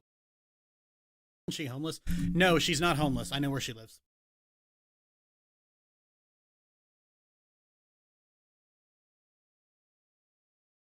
Lives in a duplex out in the arse end of Dartmouth.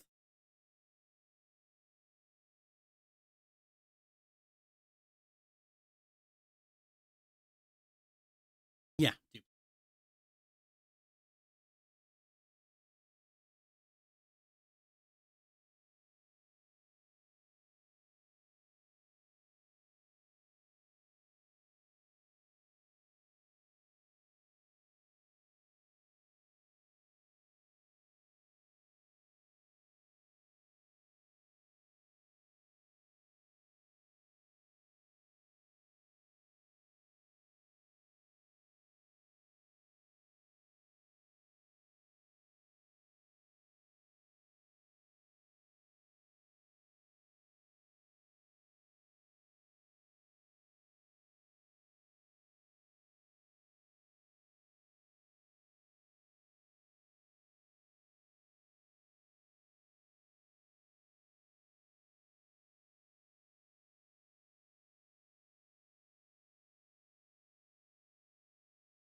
If I should put a thing in the corner. Current subject.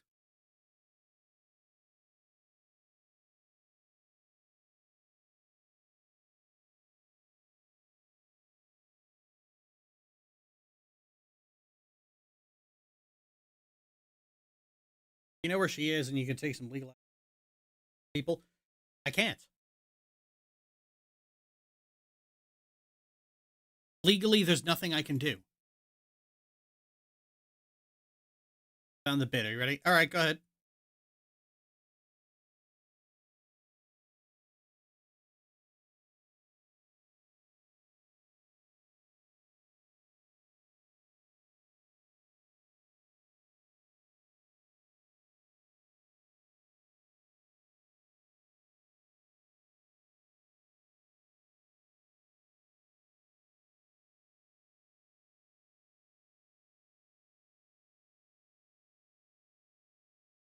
And thank you for answering, though. Yeah, like I can't take I can't take legal action against her based on what she does to other.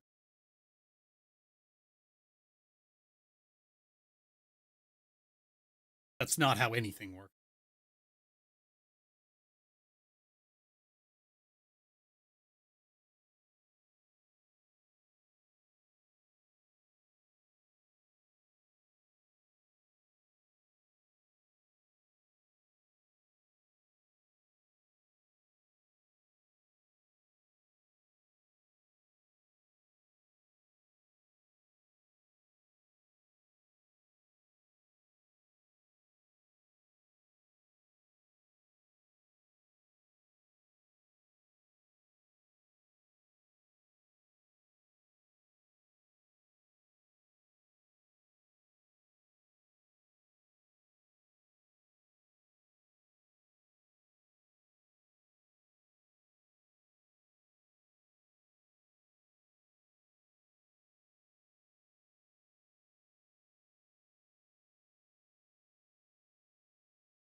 Medical attention and like ill advised somewhat. And you commented in a quote. This reminds me a lot of when my sister used to play doctor when she was little. Only I'm not in the fetal position and crying. Oh. Yeah, no, she never did that when we were playing doctor. It's just, yeah, I wasn't alluding to her abuse with that. That was just like that was literally coming. That was literally intended to be a dark joke for the sake of a dark joke. Like all the stuff with her abuse happened when I was 14.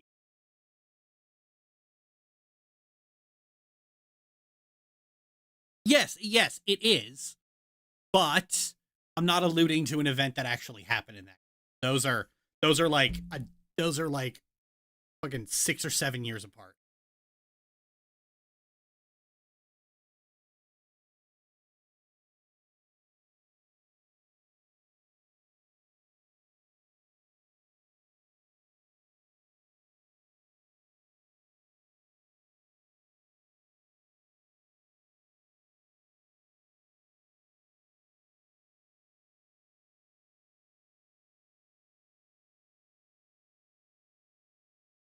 I suppose it might have been on my.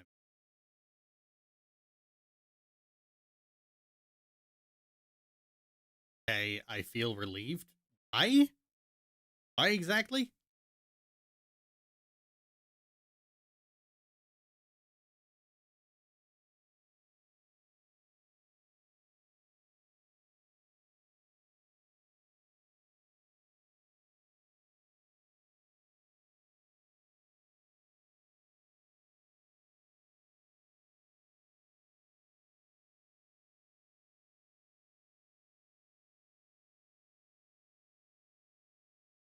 Specific episode in your life you alluded to wasn't real.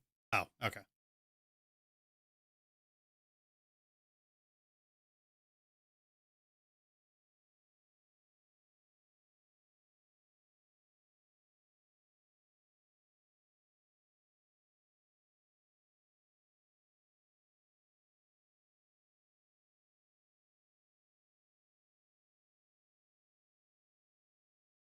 Yeah, like to my knowledge, I don't think I ever alluded to it before out of me. I didn't like thinking about it.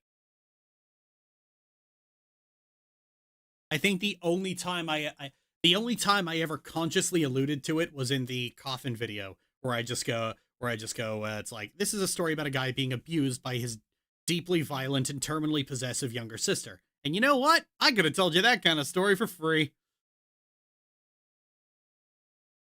That's probably the only time I ever alluded to it before coming out.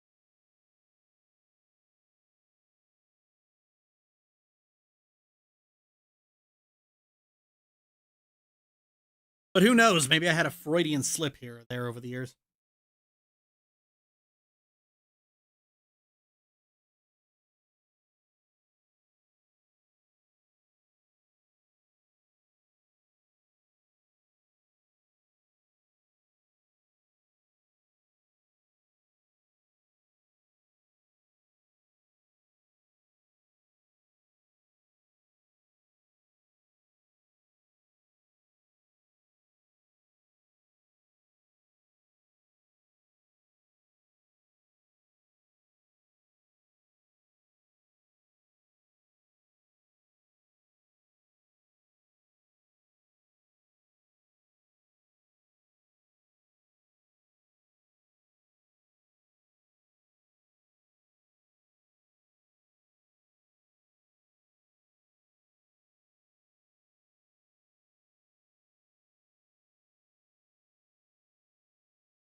Very different than when you revealed your other earliest pony.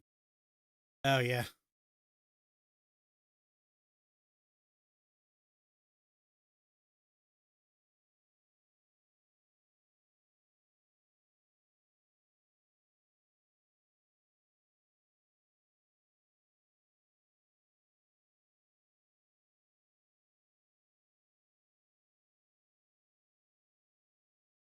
I had one person ask, like, of the two instances, which one was worse, and like, that's always a weird thing to say. That's always a weird question to consider, but especially for me because, like, by the time the year of hell had ended, and I was off to school, just to school, off to the hospital.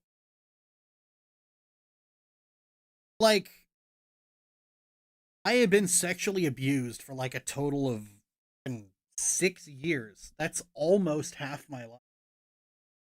That's almost half my life at that point.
Looks like the chat's died aside from Pull.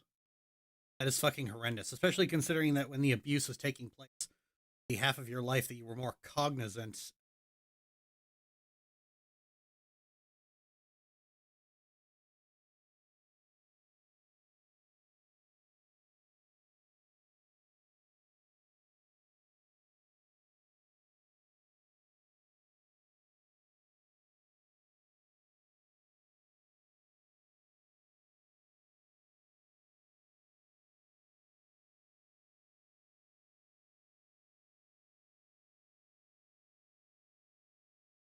I don't think you're using that word correctly.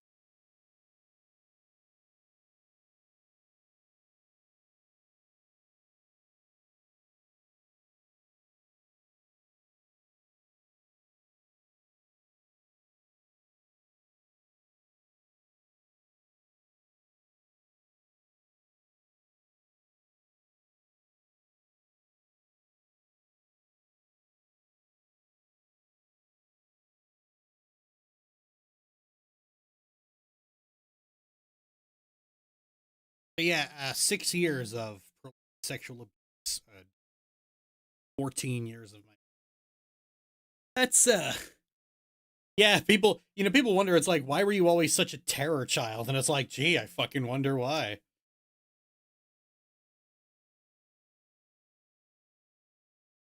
Trying to say.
Why were you such a terror child? Let me count the ways.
Yeah, since I came out with it, I've gotten a lot of different questions about different things. Some of it is fine to answer. Some of it has generally been like way too fucking much. But I think to an extent, there's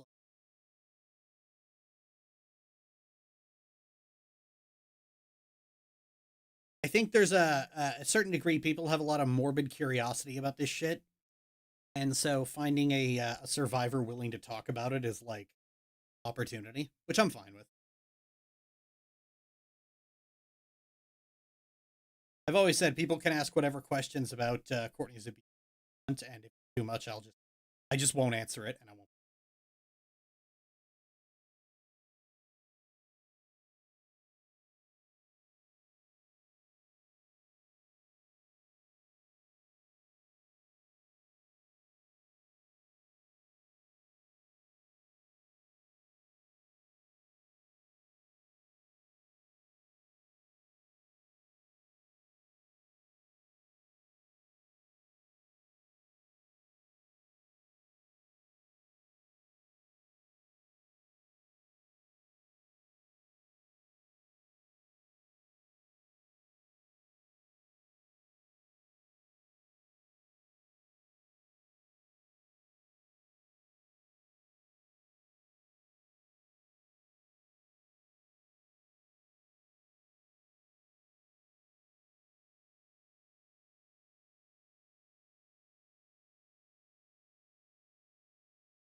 about people going through similar situations now, and I think knowing knowing you helps them somewhat.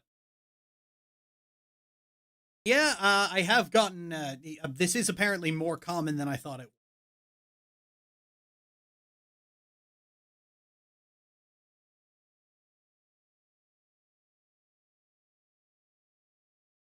A lot of guys who grew up with creepy sisters, but since women's abuse just isn't really taken seriously, they, it was just kind of brushed off. Considered debate streamers one saving grace to be call-in advice. Never used it. Eh?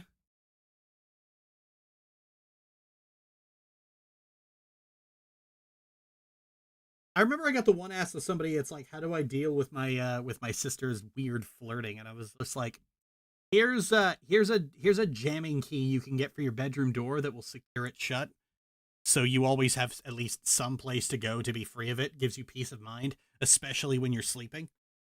And I got shit from people. It's like, why didn't you tell them to call Rain? Or why didn't you tell them to call the authorities? And I'm just like, I always assume that if you're coming to me, of all people, for advice, that the authorities are not available to you for one reason or another. And I think if somebody comes to you asking for help and you just I think when someone comes to you asking for help and you just post a stock thing about call Rain, like, I think that's deeply fucking unhelpful.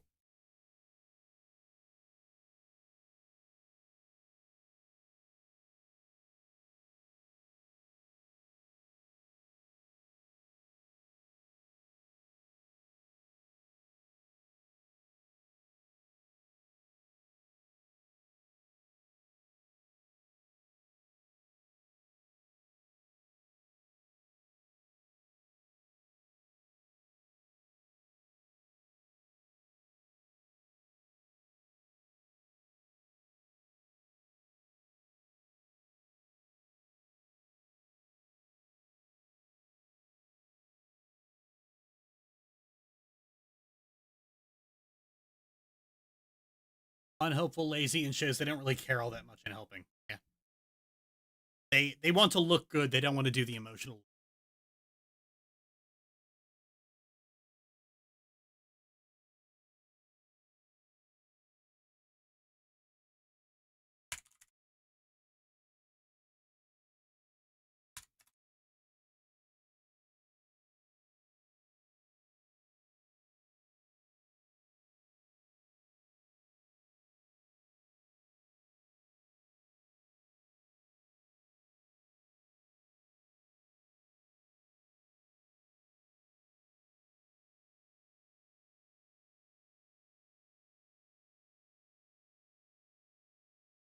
Sense of, I've been in this type of situation where any help I asked for was, here's what I would have wanted. Practical help rather than the medical. Yeah.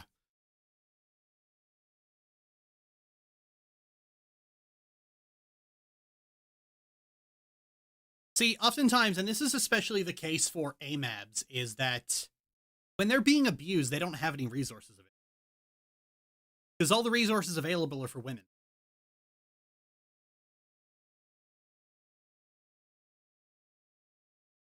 Or oftentimes,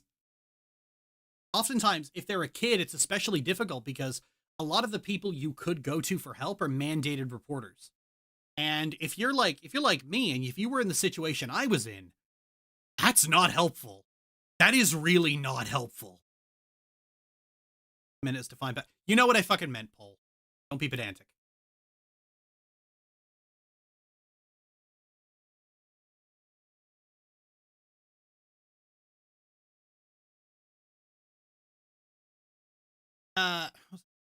Like, if I had spoken, I confided in a mandated reporter only once, and I had to literally beg and plead with them not to report it, because if it had been reported, that would have ended very badly for. It was not like I could not trust that that the authorities would have helped me. They wouldn't, and if anything, it would have made it worse.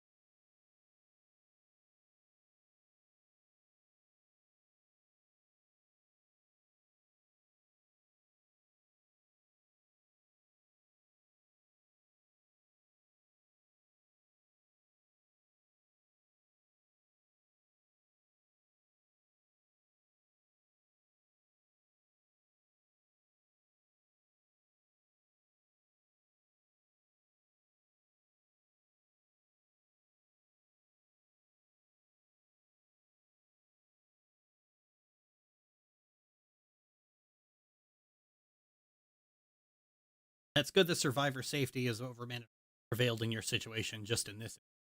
Oh yeah, but let me tell you, I did not like having to beg and plead for my privacy. So I never talked to anyone who was a mandated reporter. Like I would have people come to me and ask me, it's like, like people who had like read some note in my report that suggested I'd been sexually abused, and and they would go, it's like, we need to know if there's sexual abuse going on in your, and I would just ask them, are you a mandated reporter? Because, yes, I am. I don't want to talk to you.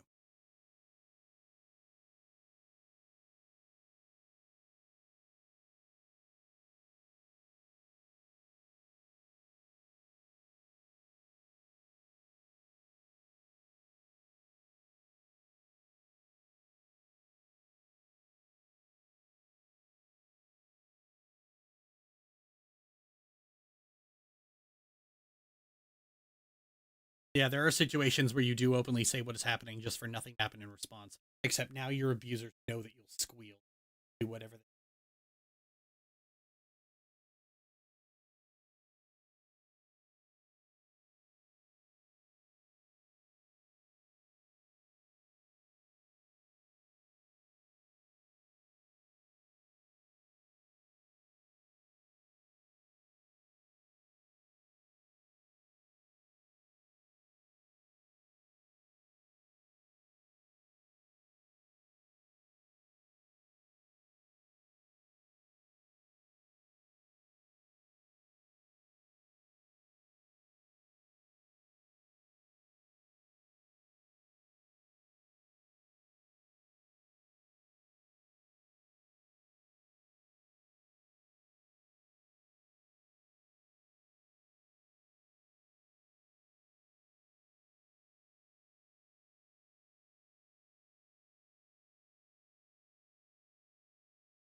Yeah, just not fun.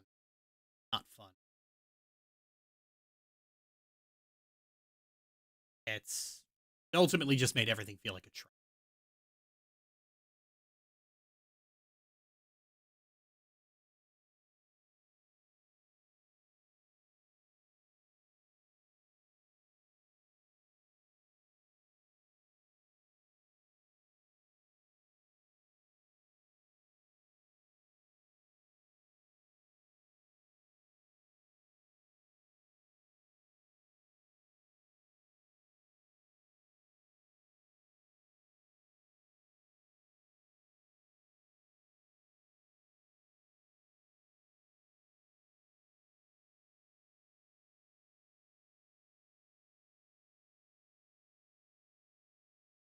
Come on, guys, let's keep the chat a little more lively. Like, do you have questions about this or not?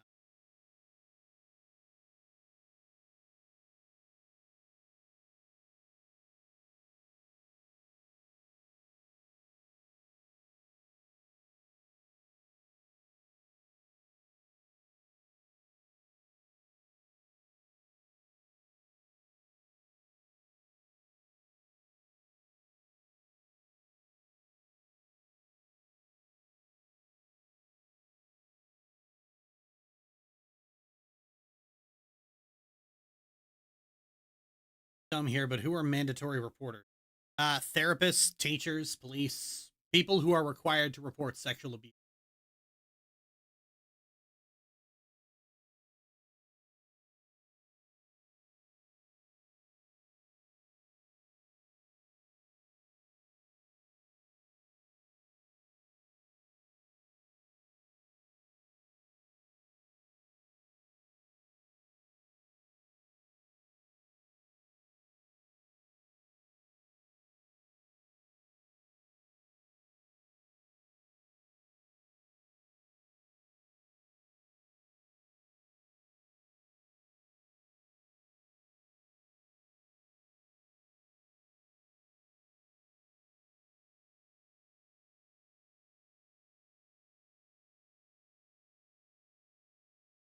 what would have happened if they back then? It would have eventually made its way back to not have believed me, possibly have punished me severely hard, uh, saying anything about his dog. And then once this is, of course, all stuff I believe happened, personal experience with everyone involved. And then Courtney would have retaliated, like Dad would have retaliated for saying against me for anything about his daughter, and Courtney would have retaliated against me for snitching.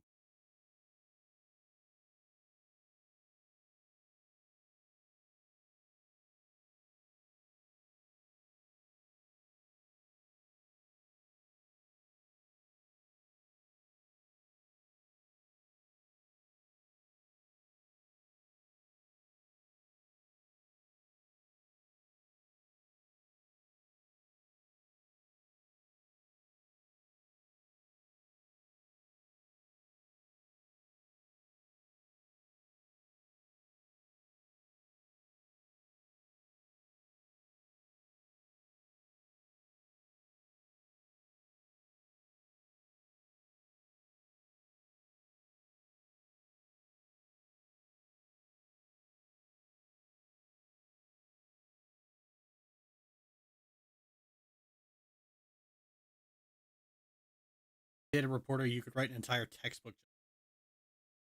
Yeah, I think ultimately the victim should have full authority, full control, and if they don't feel safe, uh,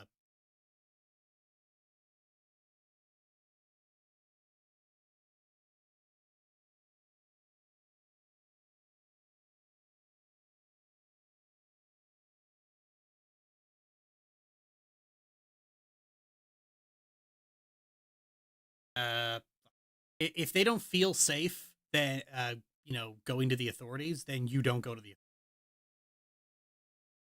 Sure, the reasons they may not feel safe could be potentially possibly be irrational, but at the end of the day, it has to be their decision.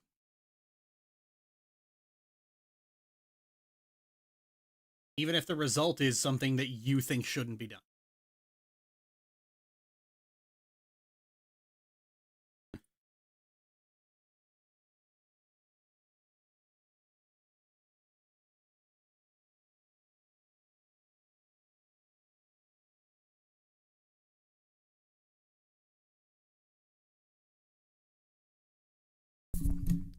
Another case when Patch ran to you with in regards to Zach, you didn't reveal that because they weren't ready. Support first. Yep.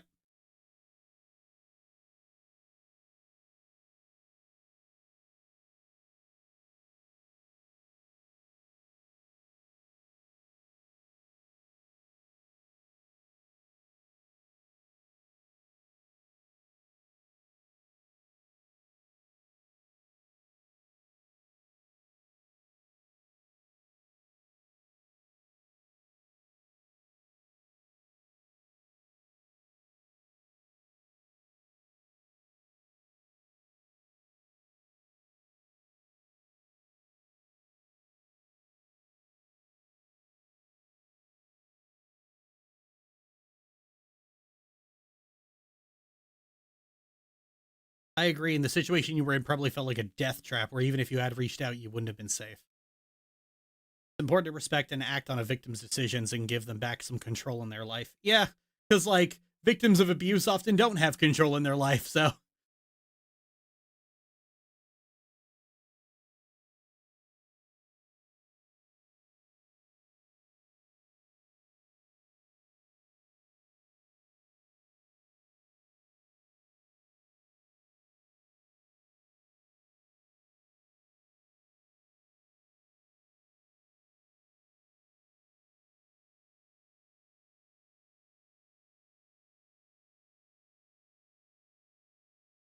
Saying this shit just to say it doesn't help anyone. Victim. Yeah. I am. You guys know I am all about solutions that actually solve the fucking problem, and not just solutions that make you feel better as a bystander. Because so often that's what the people who get confided in do. They prioritize what makes them feel good rather than what helps or solves the problem. This was the discussion we kind of had about performative bloodlust over on Tumblr a while ago. I say a while ago, it was a few days ago.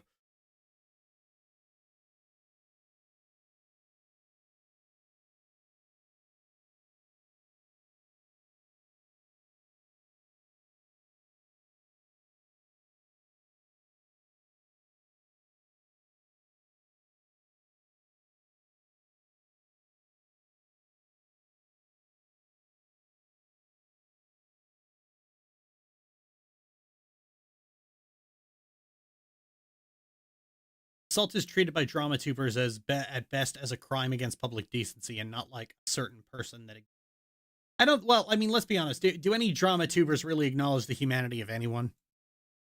Like to drama YouTubers, the world exists as a vessel for their entertainment.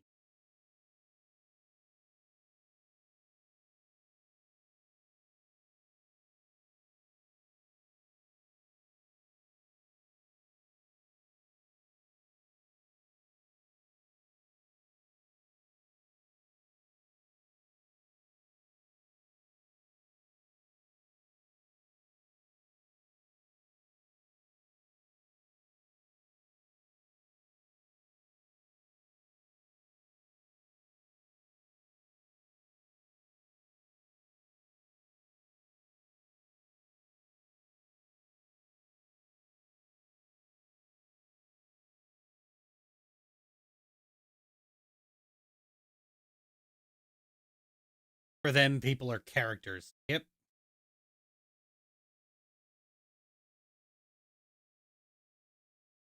So it's no surprising that they've historically been as useful as a finger in the eye.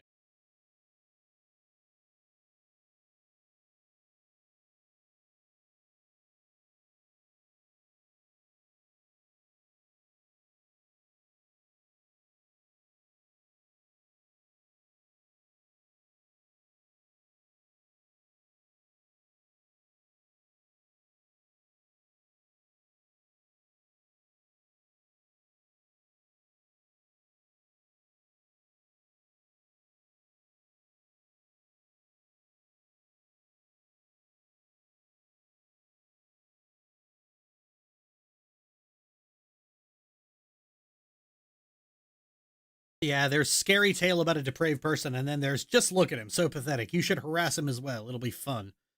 I I don't really think there is a difference because at the end of the day, you are still making entertainment out of people's lives. Like the families of of the victims of serial killers have gone on record many times that true crime is extremely fucking damaging to them mentally.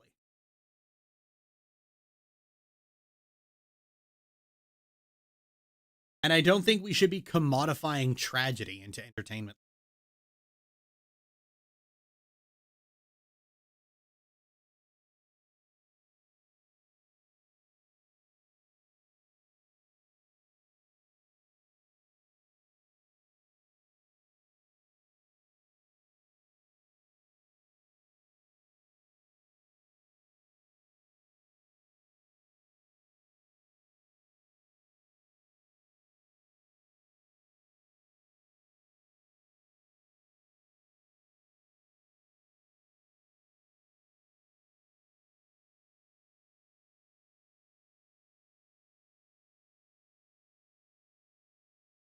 Them, it's also their livelihoods. They make money out of this. But here's the kicker: they do it because they like it. At the end of the day, their livelihood is secondary. They do this because they like it, because they could just get a job some other way. It's parasitic. It's extremely parasitic.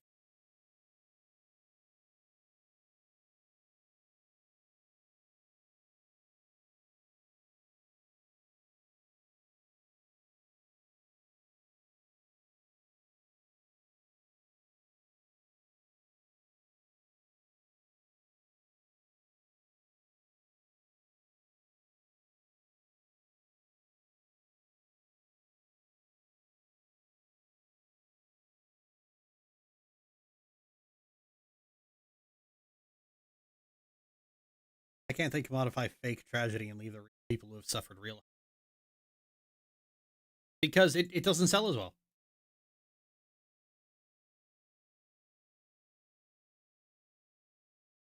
Everyone's obsessed with the tea. At the end of the day, the audience is fundamentally the problem. Like, yeah, the people making it could just as easily, you know, grow a fucking soul and stop, but the people who make this shit popular could just as easily stop doing it. Like, just stop watching it.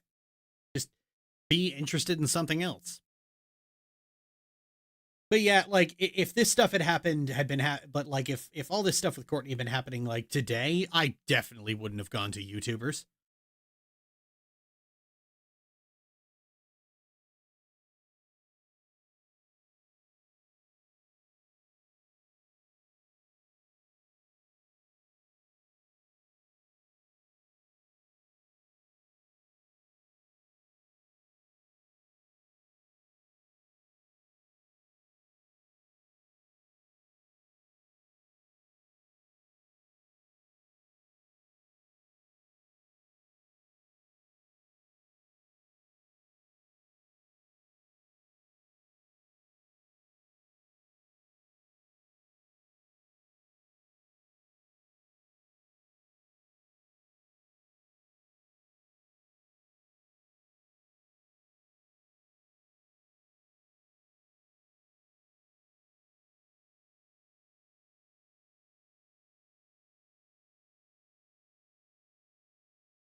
Like I said, if you had questions, but it seems nobody does.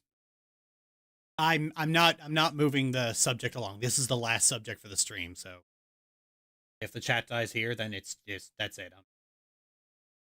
I'm not gonna keep trying to fucking move something that doesn't want. I'm not gonna try to keep something going that doesn't want to.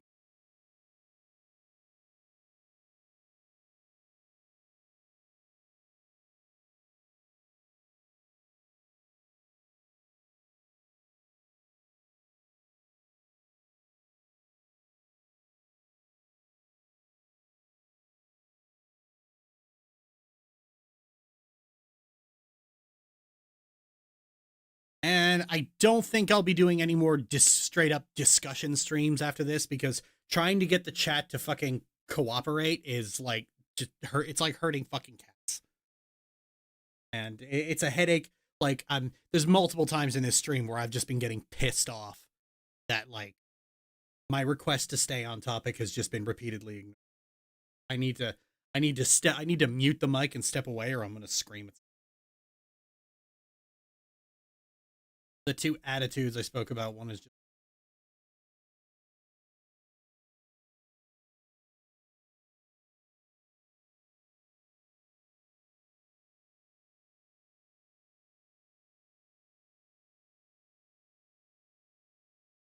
two attitudes.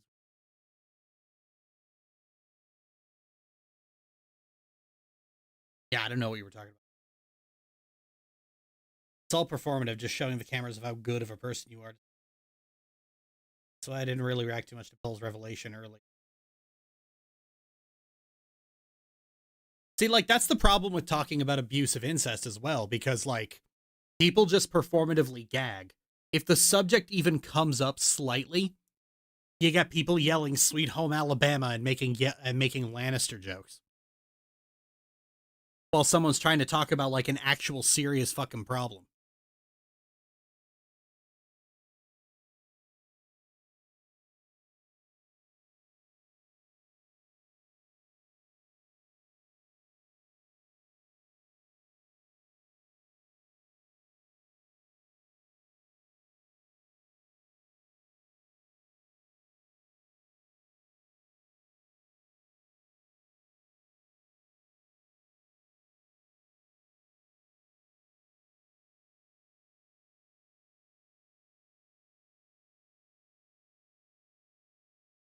They're using comedy as a way to avoid the actual conversation, and I hate that. Yeah.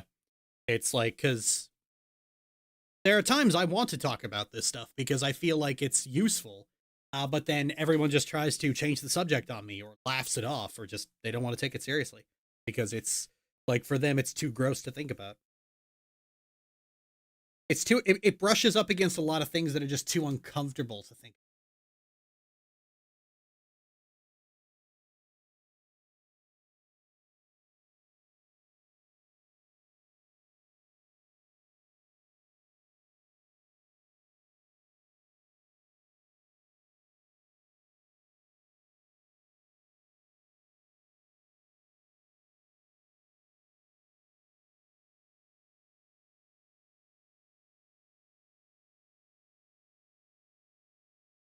And like when you just try to laugh it off or deflect from it, you're basically telling victims, "I don't care what you have to say."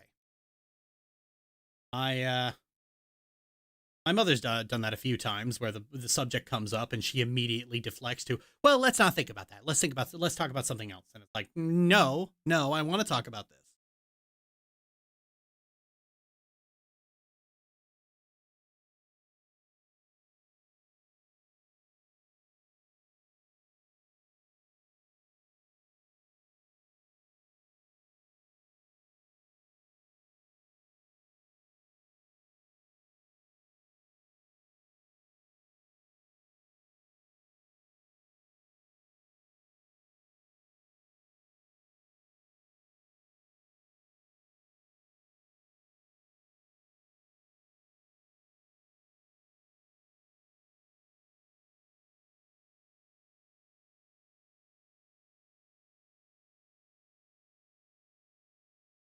People are unsettled by people talking about this. The best thing they can do is leave the person to engage in.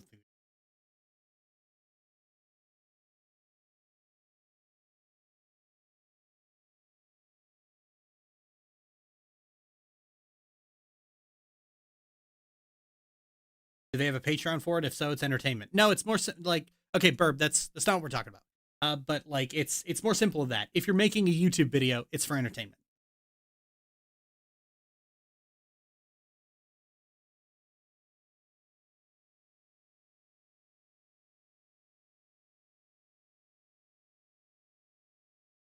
Anyway, topics up on the screen. So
How did you get away? Not just from Courtney in general. Well, like Courtney ultimately ran away, and I was eventually went into a youth. I went into a youth welfare service, and they helped me find to live. I think I had a rent subsidy for about 3 years before I was making a significant income. I did stay with a friend briefly during that time, but other than that, it was mostly just. Eventually, I was old enough to qualify for this for a program to help youths, and that was it.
Also said that because of Courtney's comeback being enabled.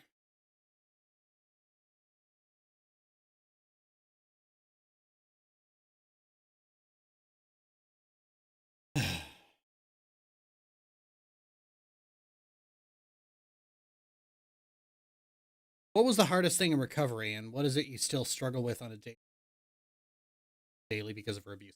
The hardest thing in recovery was blaming myself. She gaslit me like crazy.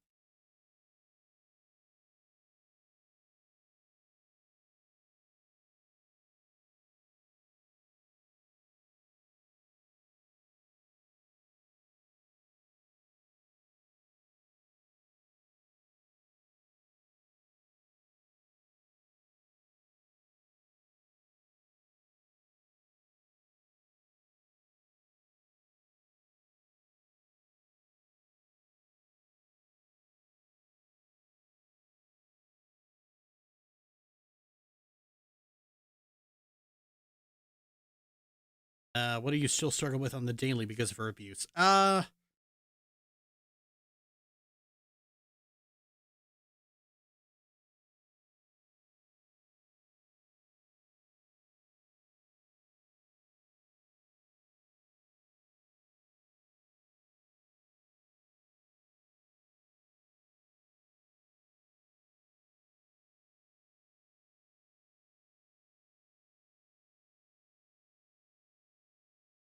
Because I struggle with a lot of things, but it's hard to identify what's because of her or what's just because of my parents.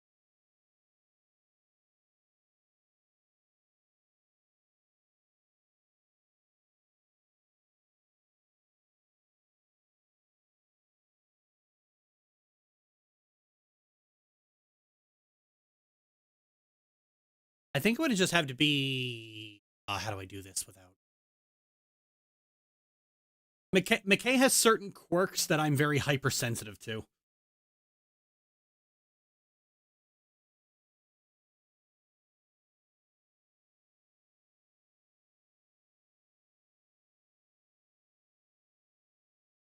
And it's largely just because of Courtney's abuse. Because that I'm hypersensitive.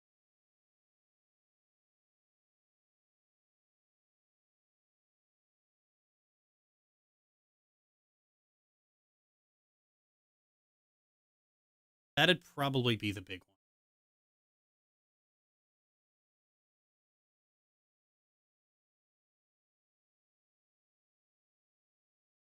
Is it okay to ask what those are? McKay's not here to like, McKay would have to answer that question. She's not here.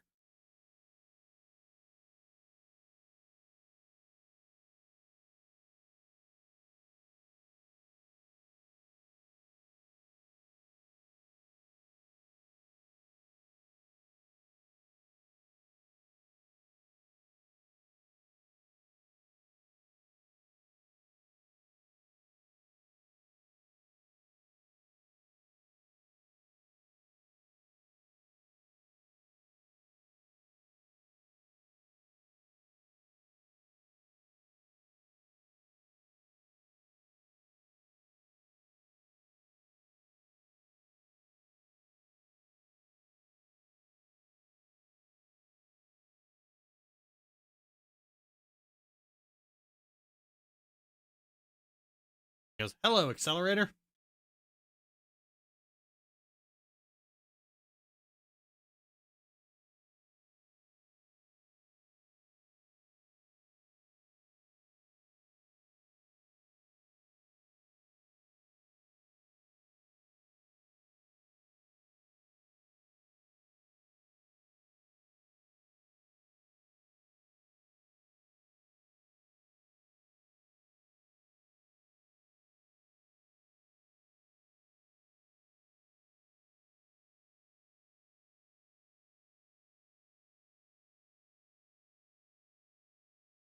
We all had a chill day. Oh, I've had a stressful day.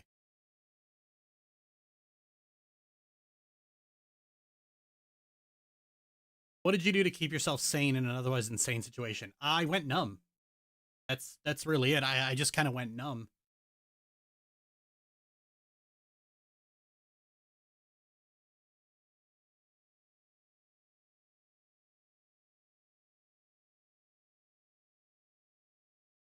Like, I would just space out or zone out, or like, there was a certain degree of resignation. Now, like, I couldn't lash out at Courtney the way I lashed out at anyone else because, you know, she fucking she'd fucking retaliate, and she'd retaliate in worse ways than anyone else could. But like,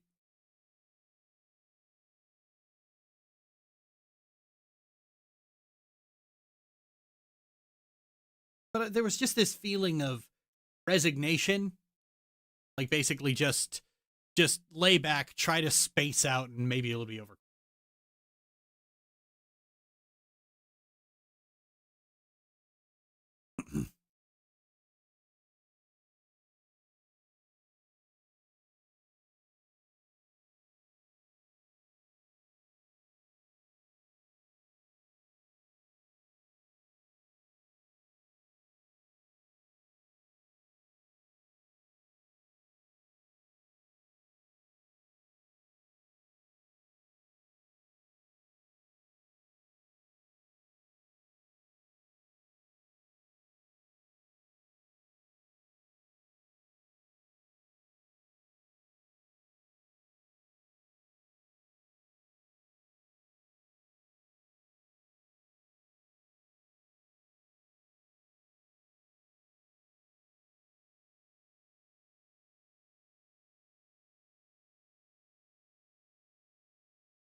I think,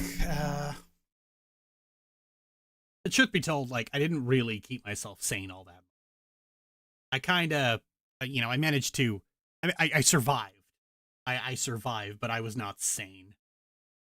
I mean, I had breakdowns once in a while. Eventually, it's like, even, it doesn't matter how much shit you're accustomed to. Eventually, it just boils over. Like, the reason I got sent to the hospital was because of a series of breakdowns caused by Courtney's.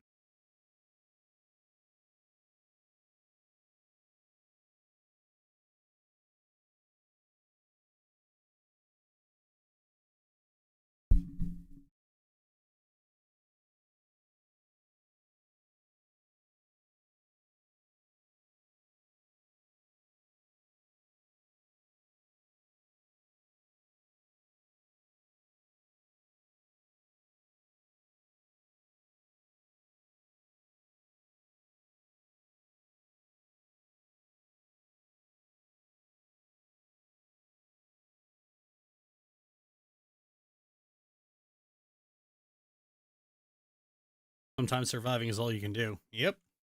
It didn't kill me. That's a victory.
Feel bad that life is better because I know you exist. You're a aw, thanks, Starlet.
Came from the heart. Now I'm a little teary eyed. Fuck.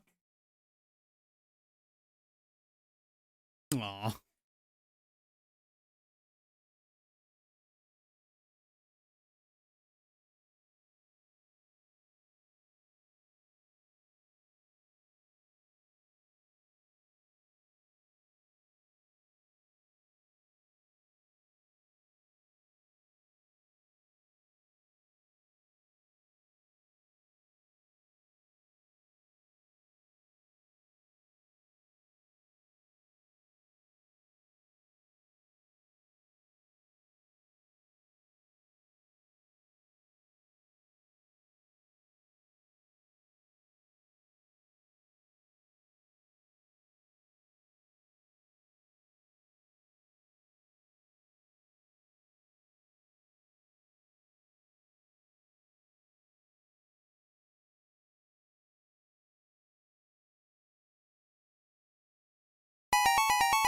Fuck. Mary Chimas. That was loud.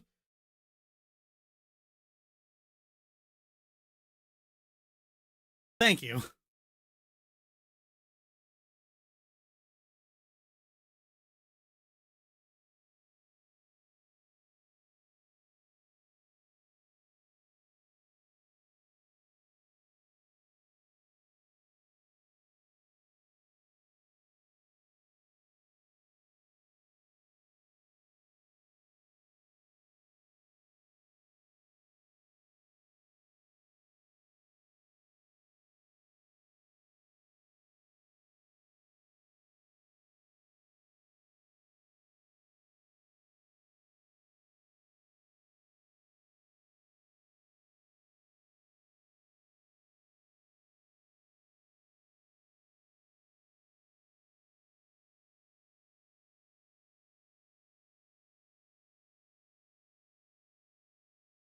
startle you. That's all right.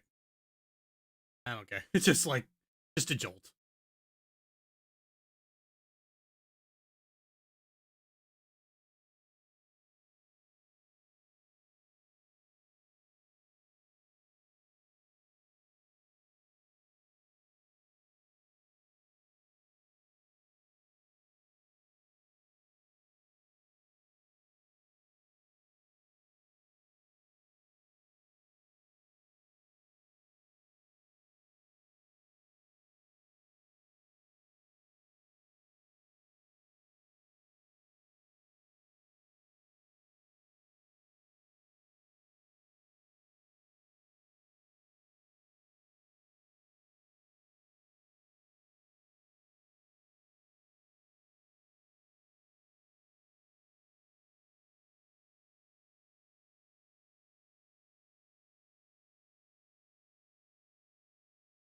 What has been the biggest relief since getting into a better?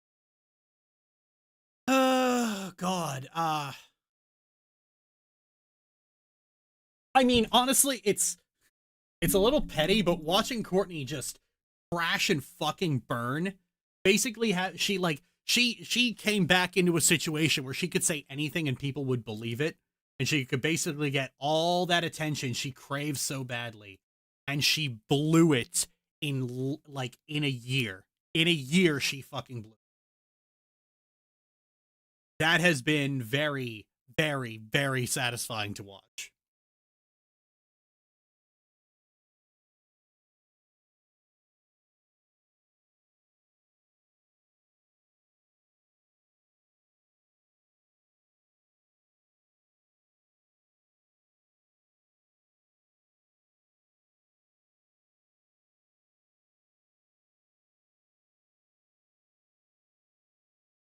Like it's become very clear to a lot of people that Courtney's a loser, and she's kind of always been a loser.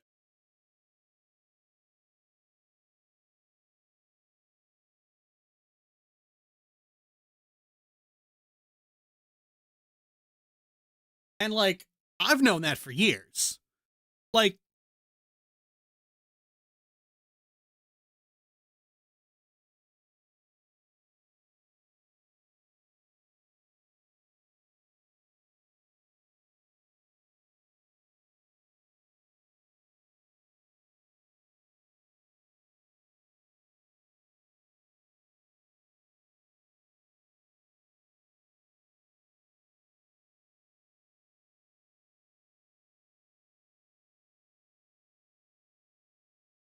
because like I've known all this for years.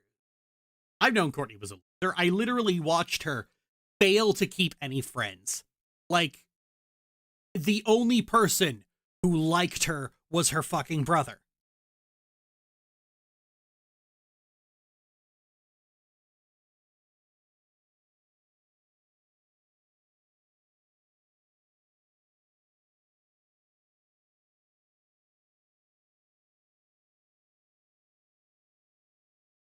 I used to feel bad for her about it, but like it's just this is just how she's always been. You know, it is weird when you see people who just refuse to grow up because people say, "Oh, she's still in that 16-year-old mindset." No, she was like this when she was 12. And nobody liked her. She always kept reassuring herself with like, "Oh, I don't take people's shit. I don't take people's shit." And like that's what how mom used to describe that's how mom used to describe her behavior. But mom didn't have any friends at this point either. And Courtney had no friends. Nobody liked her. She was an asshole.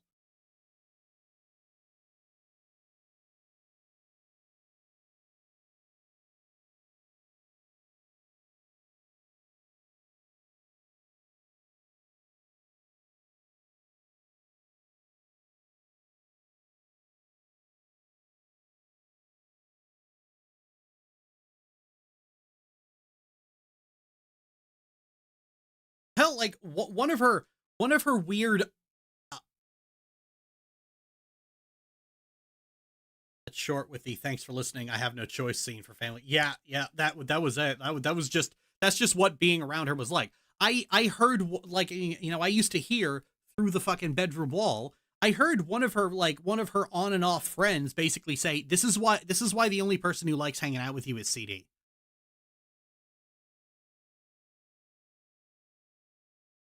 I have no idea what the context was, but I do remember just quietly laughing and trying not to make a sound, because it'd have ended badly for me if I'd been overheard eavesdropping.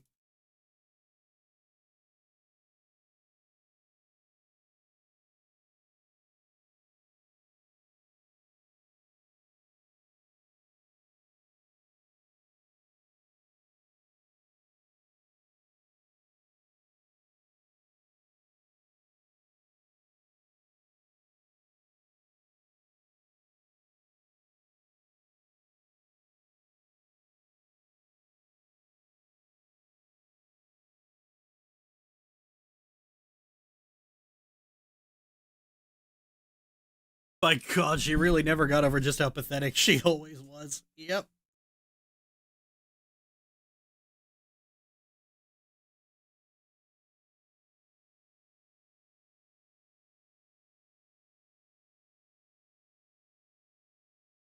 Because that's kind of always been her thing. Courtney craves attention and craves affection and craves validation, but she's too much of a fucking noxious asshole to get any of it.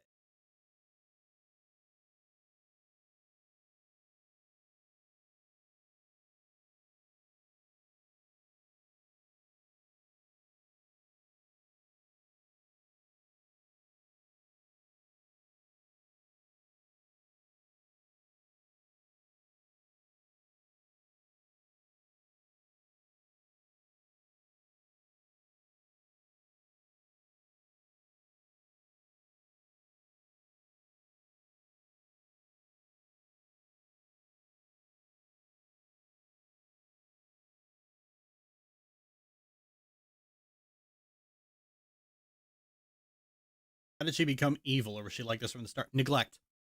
Parental neglect.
Yeah, it's parental neglect. Courtney has daddy issues up the wazoo.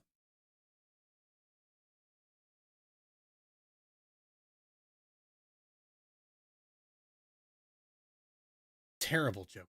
My head.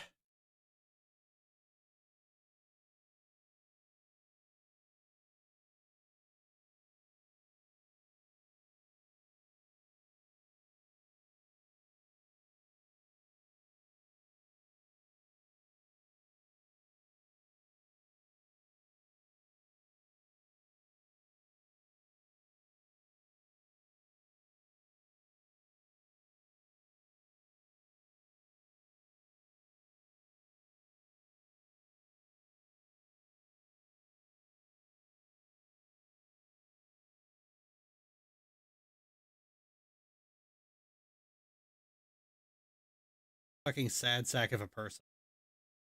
I mean, like, when she was a kid, it's like, yeah, fine. Neglect does things to you. But, like, the fact that your parents treated you better and she got jealous because she didn't get it. No, no, no, no, no, no, no, no, no. No, no, no, no. Our parents treated me worse. Their attention was not something to desire. Oh, fuck. My parents were ruthless.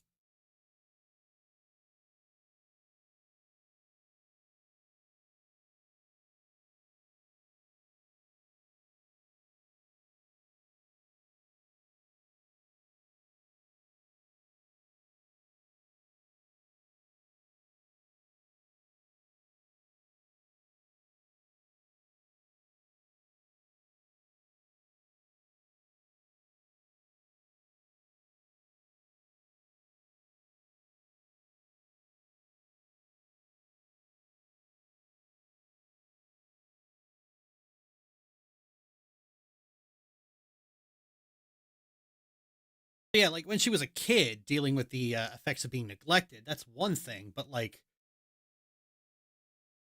as an adult, she is like, she's, it's on her to go to therapy and get this stuff resolved and do a lot of soul searching. And it's never fair, but it's on her to fix the damage our parents did. And that she has consistently refused to do it is just, that's a point where you condemn her. At that point, her actions are willful acts of malice.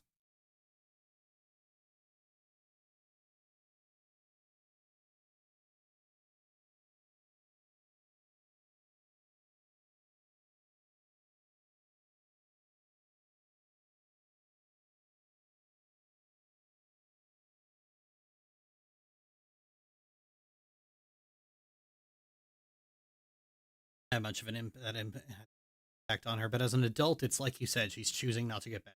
Yep. Because like, I didn't hate Courtney for the longest time. I do hate her now. My gosh, and she was still jealous. Wow, she's horrible. Yeah.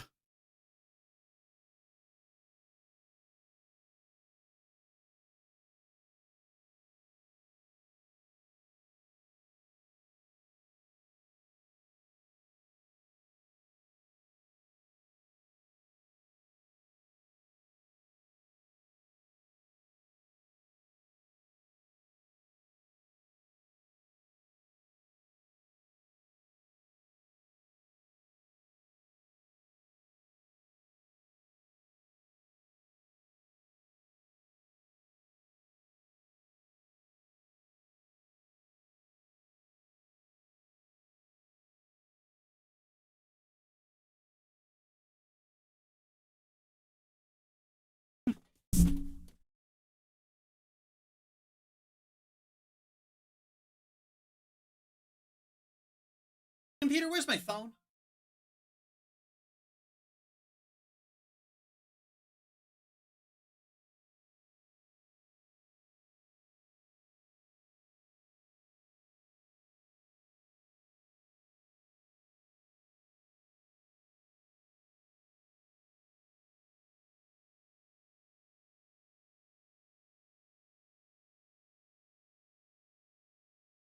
Computer, end call.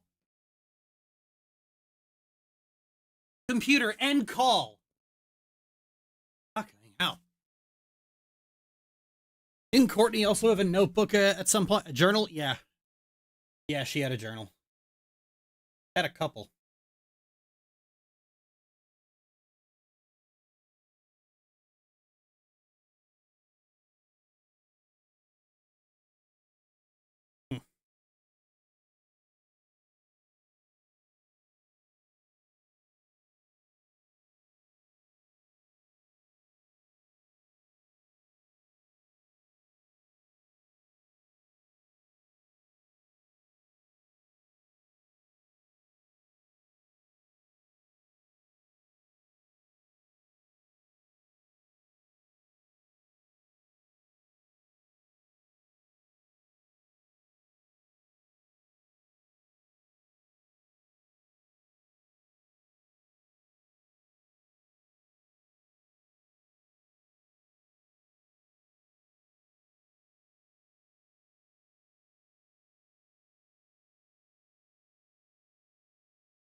I don't think she wrote the horrible thing she did to you, otherwise she would have got caught. Well, nobody found her notebooks. Like I found her notebook and just shoved it away somewhere.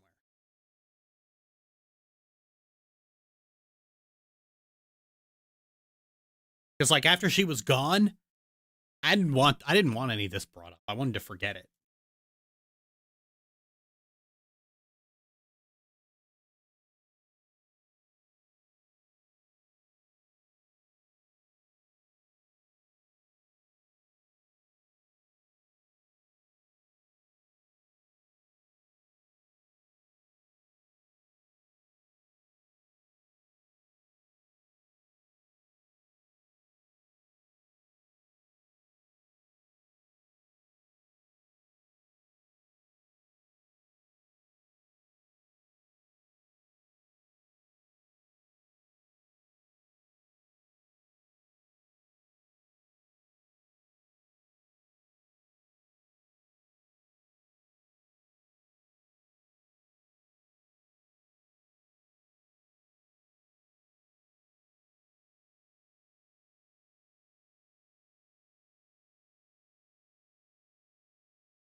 You said it's something that could expand if you run out of paper in it, but I can't find anything similar to it on Google. Oh, you mean my journal? Uh, yeah, my journal is like a small leather-bound binder. That's ultimately what it is. Like, search leather-bound binder, and you'll find stuff like that.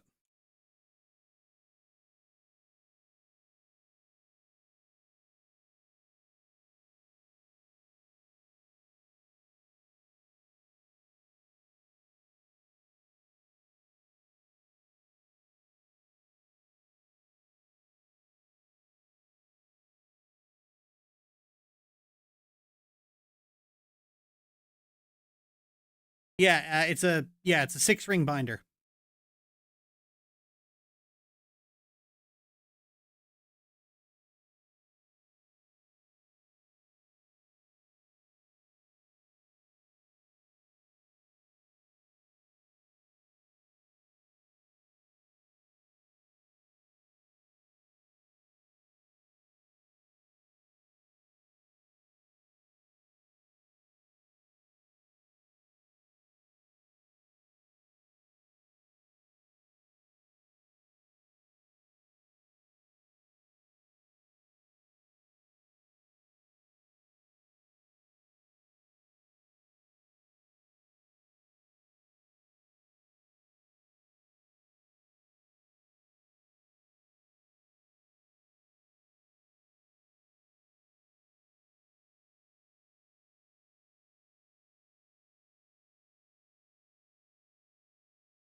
Oh, these are beautiful. Yeah, that'll do it.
Still have contact with your family, or did you emancipate completely? I still have contact with my parents. Things are okay.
Things with your brother improved or no changes? They have deteriorated. I don't talk to him.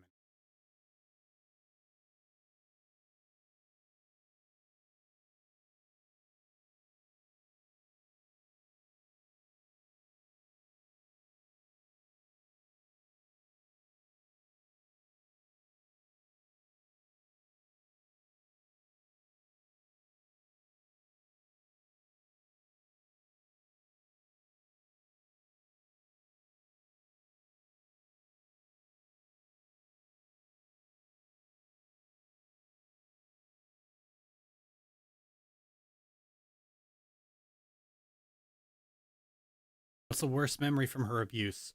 Fingernails. Courtney would. I think I've talked about this before. Courtney would claw at my back like crazy. I I remember somebody saying I had scars on my back. I don't know if they faded since then. McKay never brought them up, so I think they faded. Um, but these days, like fingernails on my skin is now like a genuinely terrifying trigger. I think Lizzie raked her nails over my back a few times, and I I had to restrain my. I wasn't ready to talk about why that bothered me, but I had to restrain myself from screaming.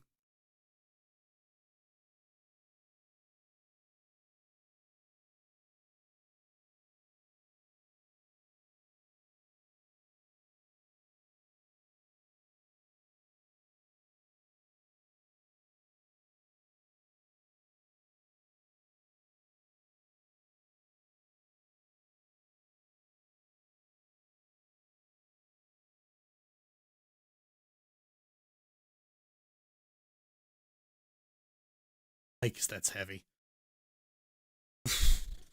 Oh yeah. Like I said, there's a reason I've always been cagey on the details because it is a lot.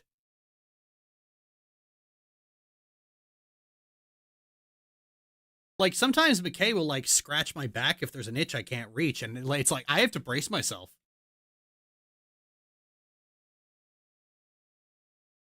I just have to say to myself, "This is McKay. She's fine. She's safe. She's fine." And even then, if she starts scratching, it's just like, okay, I'm okay. I'm okay.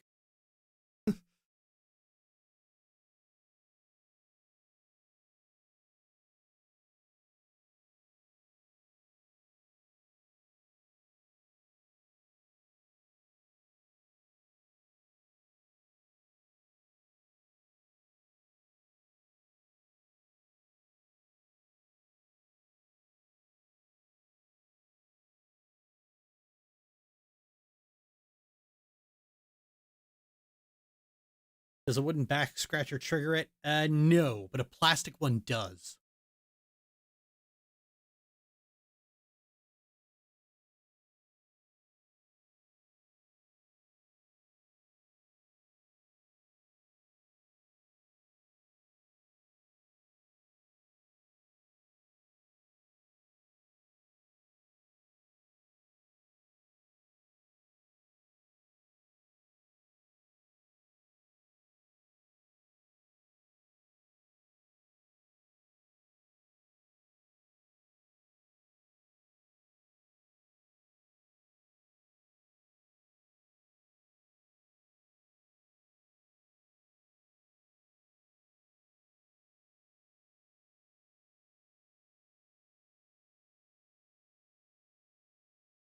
So remind yourself after a moment of that instant it's going to be triggering. Oh, yeah.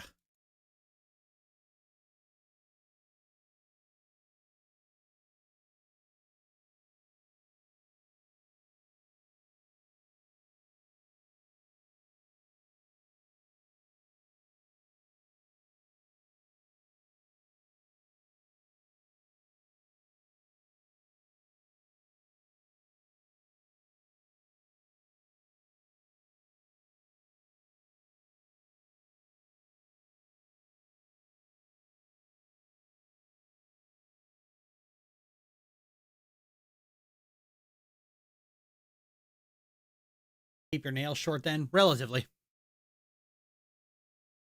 I've always had a nail biting habit. Gee, I fucking wonder. But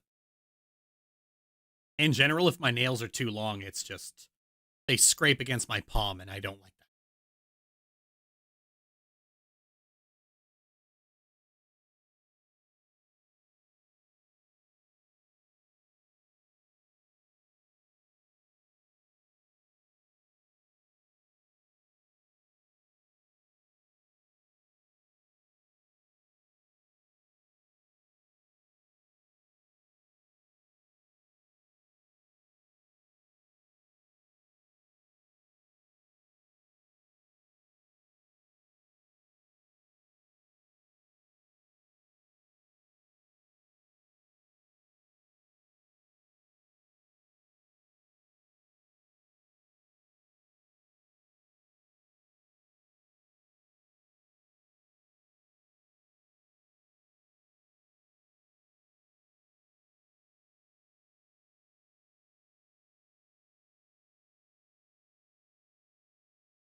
Ugh.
Courtney's abuse also had those periods where nothing actually happened for a while.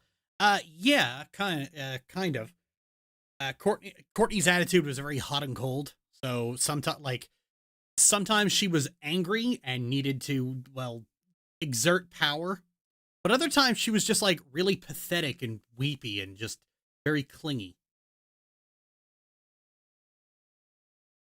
Courtney would wildly snap back and forth between like hating me and latching onto me like a fucking lamprey.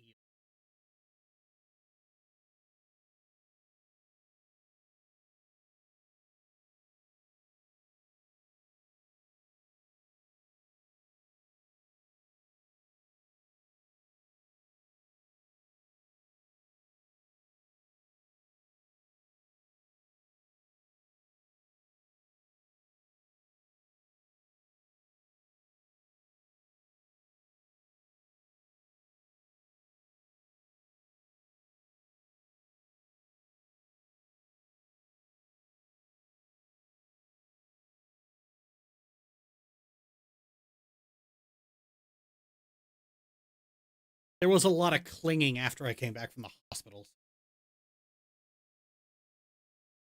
Like I said, I don't really know what her damage... Well, I do know what her damage was at the same time. At the same time, that's just a visceral reaction. I don't fucking know what's wrong with her. Even if I do know what's wrong with her.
Hey, Alex. Thanks for hanging out.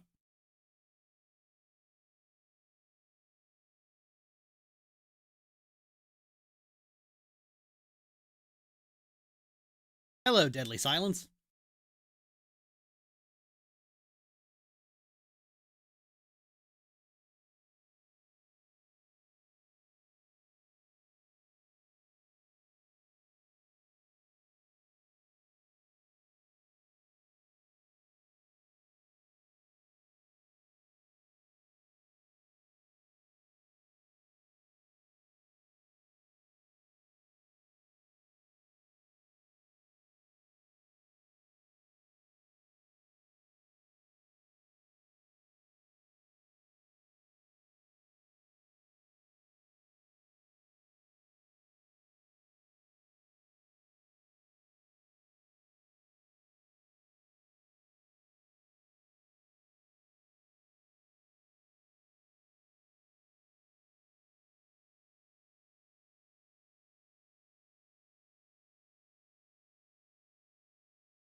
Get easier over time. I wouldn't say it got easier. I guess that depends on what you mean. Become easier to bear? Not really.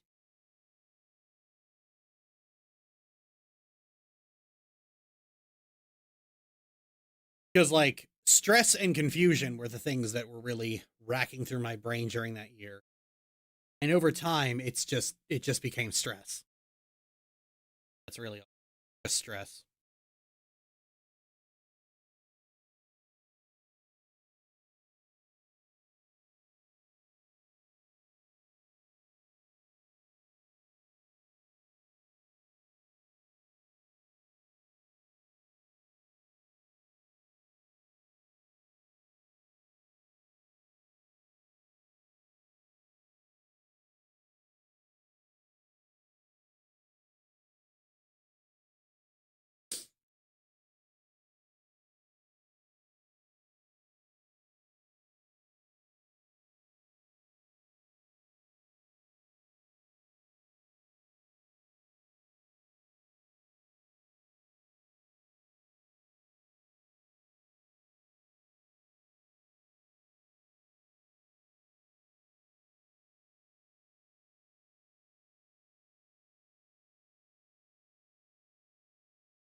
What's a habit you picked up from that time you still do today?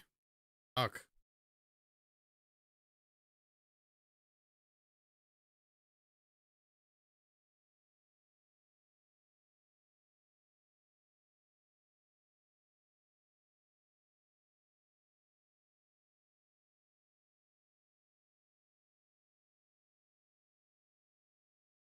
That's a good question.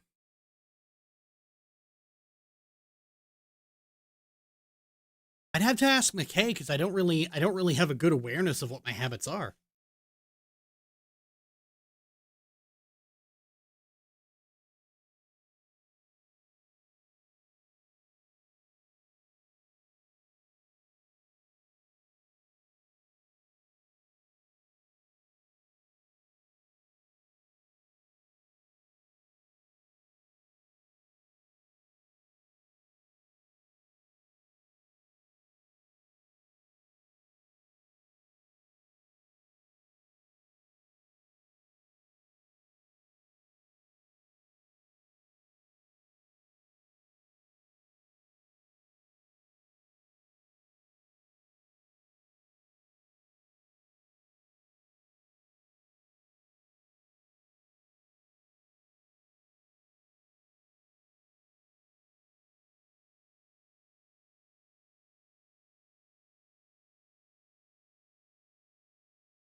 I did not mean to get you like this. Oh no, you don't have to apologize. I opened the field for these kind of questions.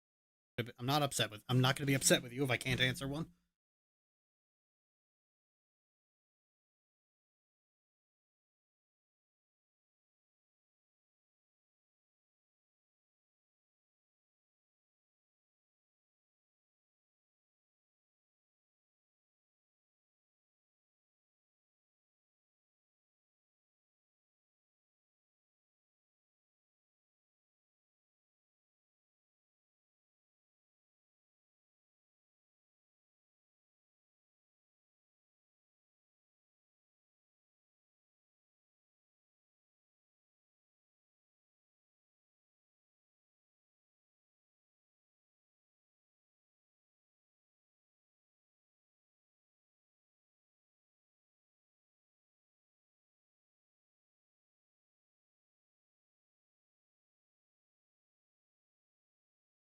Why your writing is more casual about sex than kissing? Yes, actually. People who don't read my stuff, which I in my works, characters will often be very cavalier or casual about sex, but like kissing is a much more significant intimate them, and that's because it is for me. This is why, because I did not have that forced on me nearly as many times.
Sorry if I ruined that aspect of my writing for anyone.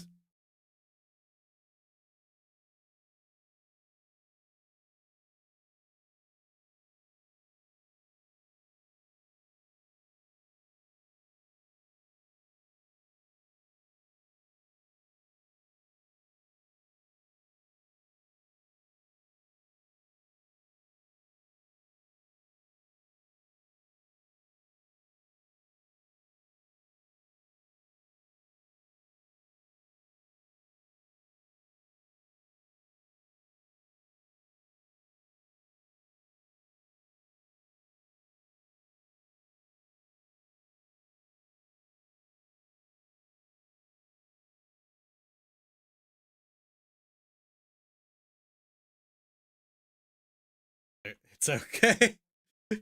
It's okay. Oh, okay. So I did ruin it. Oops.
Have an interesting time in the stream, CD. Take care, everyone.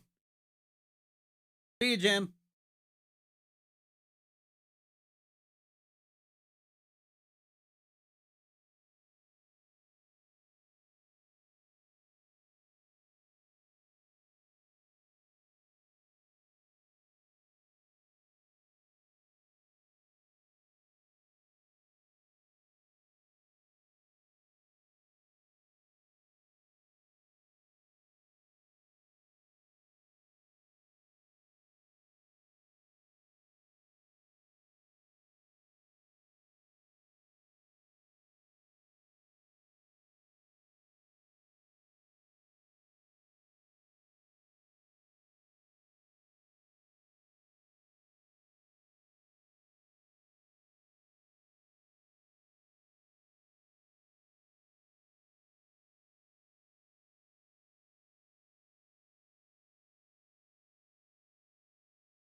I like the approach of your writing. The casualness towards sex resonates with me.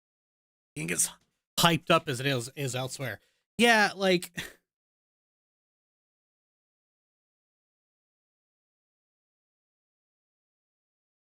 to me it's always been a little weird that some people are like trying to be like really sexually liberated, but they still put sex on this like reasonably high pedestal.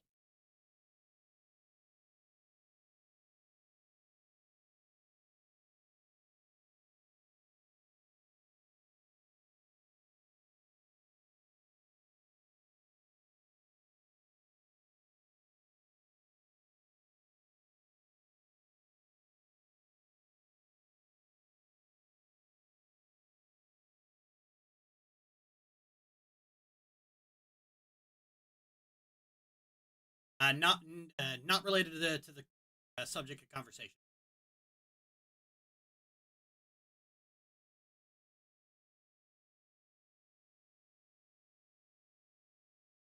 Ow.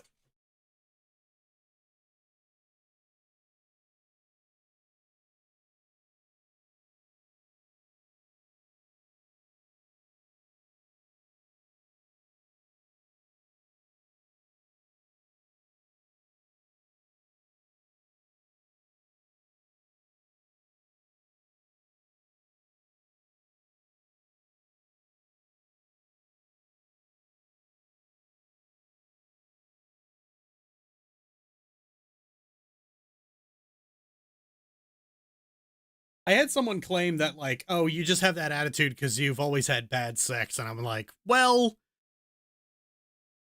you are not wrong. Unsurprisingly, being sexually abused often feels bad.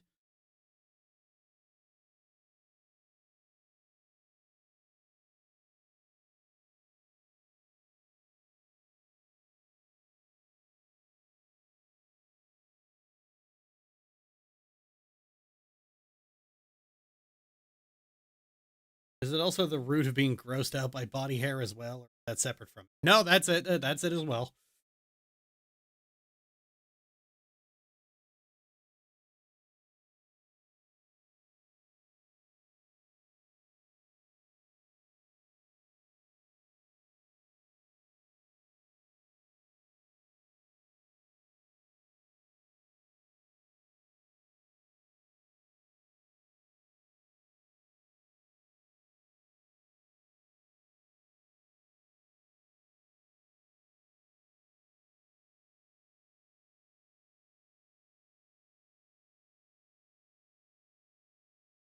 Yeah, that's why body hair grows.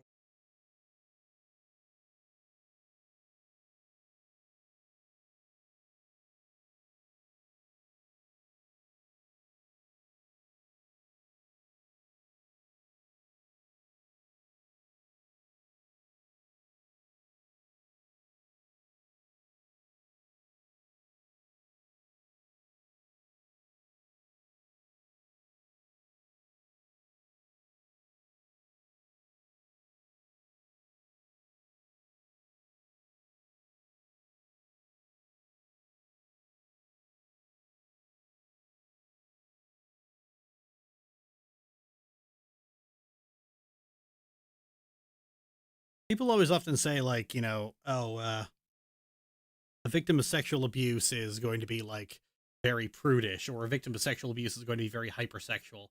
But the reality is, like, a victim of sexual abuse, their relationship to sex is going to be weird. It's going to be unusual. Like, even if they are prudish or hypersexual, it's going to be a way that makes you go, the fuck?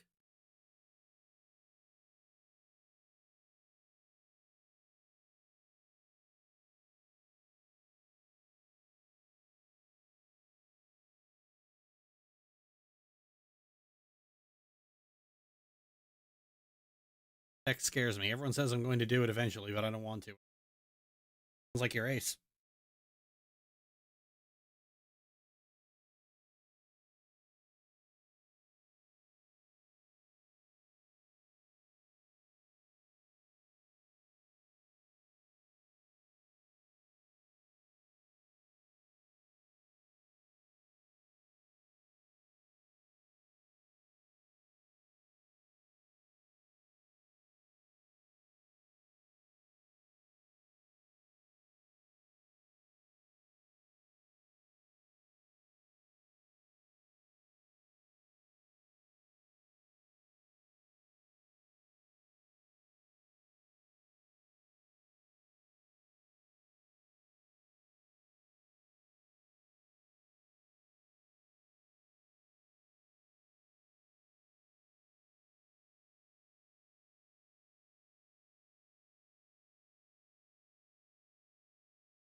How would you describe your relationship with sex? Uh,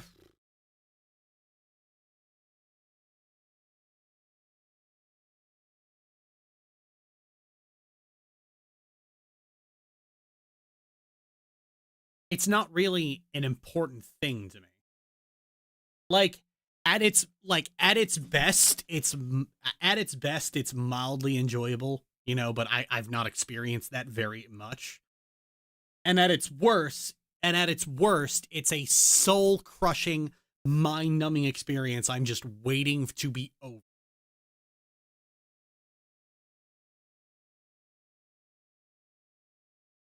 So it's just not really all that important to me. It's like, on a good day, it's just a way to kill time.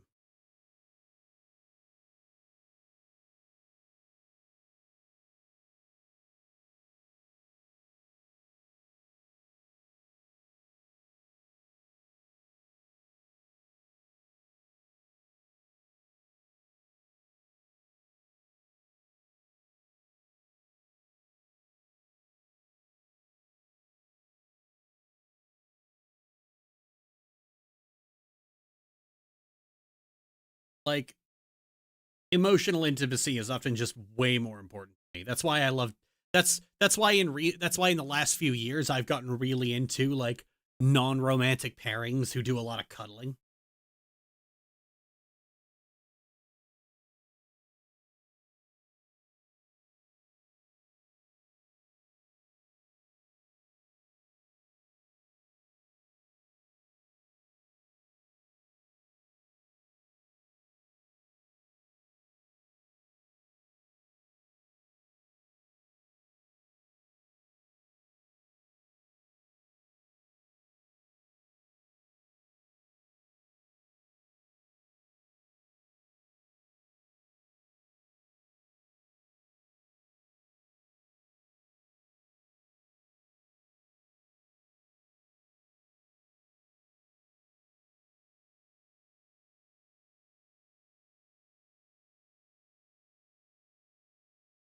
Give it another 15 minutes, and then I'm going to cut the stream before McKay gets home. Cuddling, kissing cheeks, and going on tangents about humanity fucked up the earth. Yeah. I think Lev and Kestri are where I've gotten the most emphatic with it, because it's like, Into the Void has a very different structure for relationships.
Yeah, your trunk mates on the ship, and basically your support system the entire time. Well, the thing is like the lore of Into the Void is very, very, very, very different. Sorry, it's kind of a second.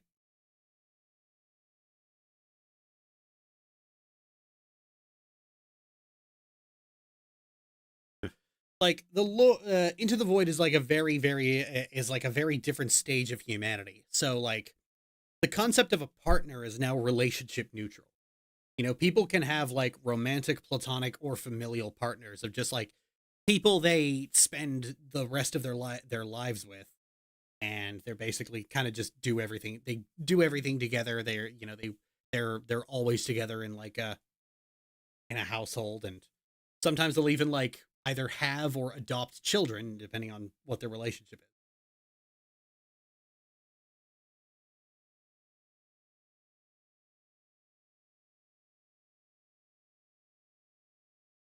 So what you end up with is something akin to platonic marriage. And that's what the two lead characters have.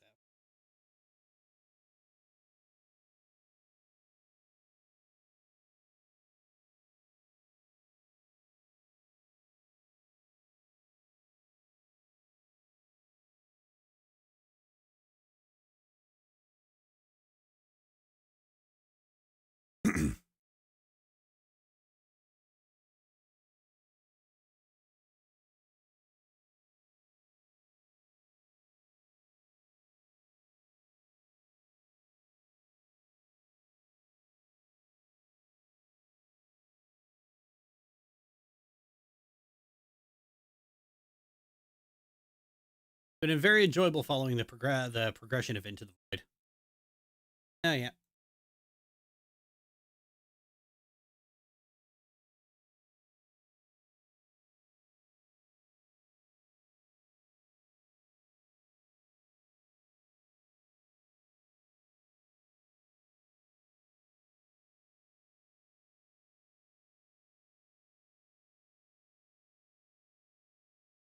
That's typically been the like I said, writing a world where an amatonormativity doesn't exist has been quite enjoyable, because I also get to because like it hadn't occurred to me when I first conceived of it, but as I've been writing the story, I've realized without a amatonormativity, the structure of like patriarchy breaks down, which I think is quite interesting.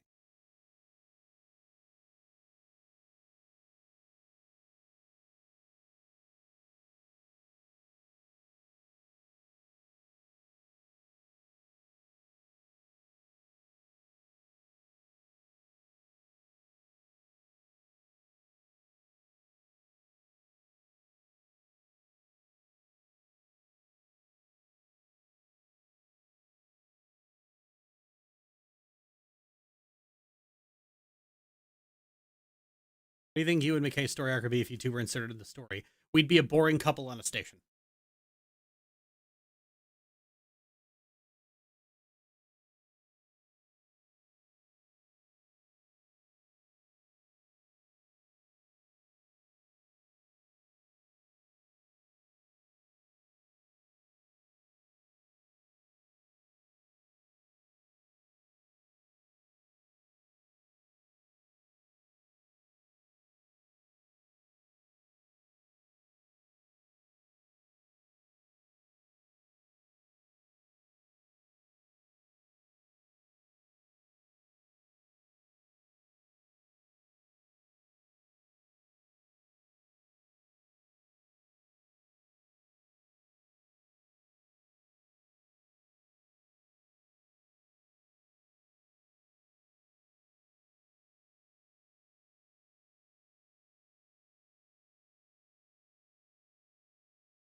Wholesome slice of life type thing. No, it'd just be boring. we would be a boring couple on a station.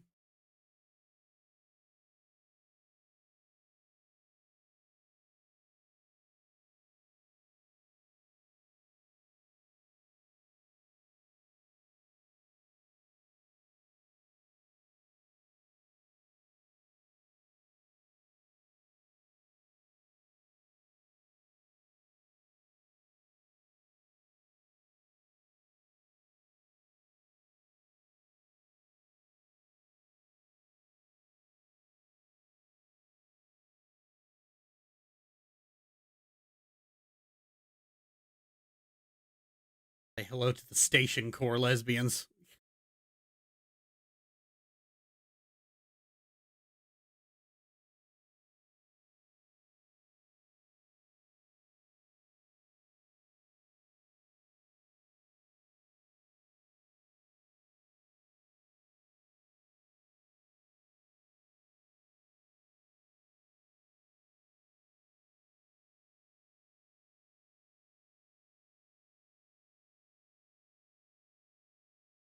Basically NPCs. Yeah, it'd just be an NPC in someone else's story.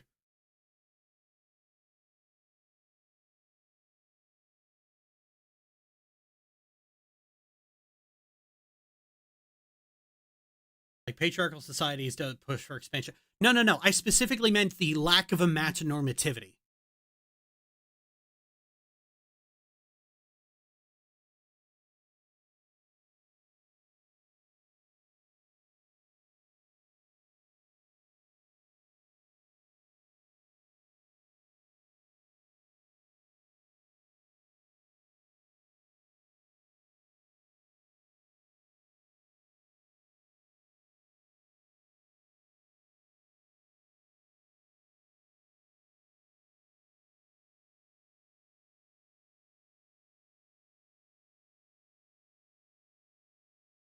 Yeah, because like patriarchal systems kind of rely on like patriarchal systems tend to rely on marriage as an enforcement, like the expectation of marriage. And if you have the option to just have some degree of a partnership that isn't romantic, it defangs a lot of the power patriarchy has. Like at this point, nobody ever has like at this point, no woman ever has to settle for anything.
I want to draw more Into the Void fan art, or maybe a short 2 to 3 panel comic.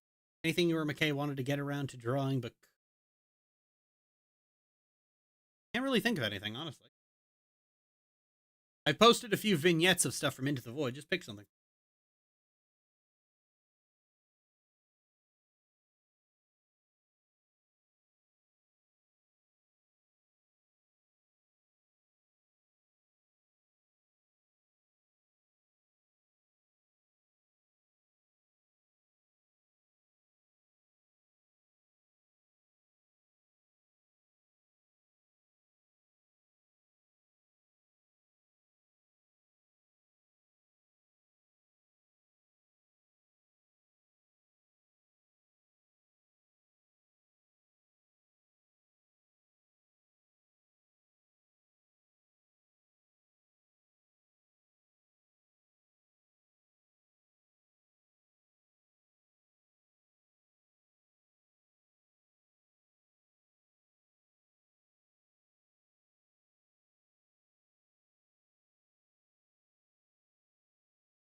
I got about 5 minutes left.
How did Lev and Kestri actually meet Julie the kid? Oh, they find her in a salvaged wreck of an old world ship. Her cryopod was still active.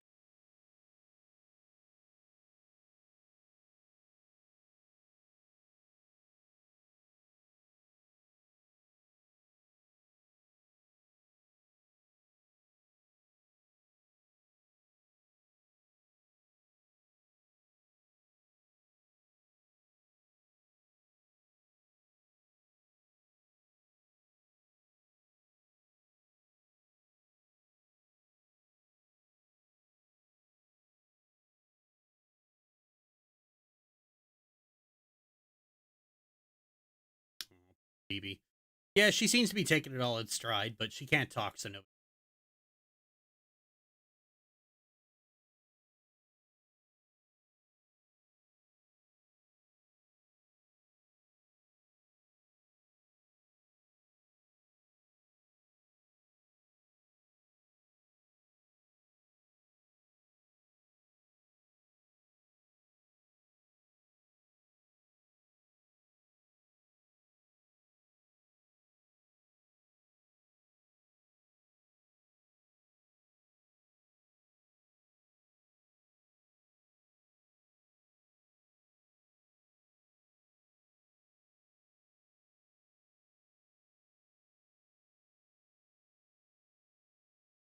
Are beauty standards a thing in the story? I don't know. I hadn't thought about that. Like, beauty standards aren't really something I think about very much, if I'm honest.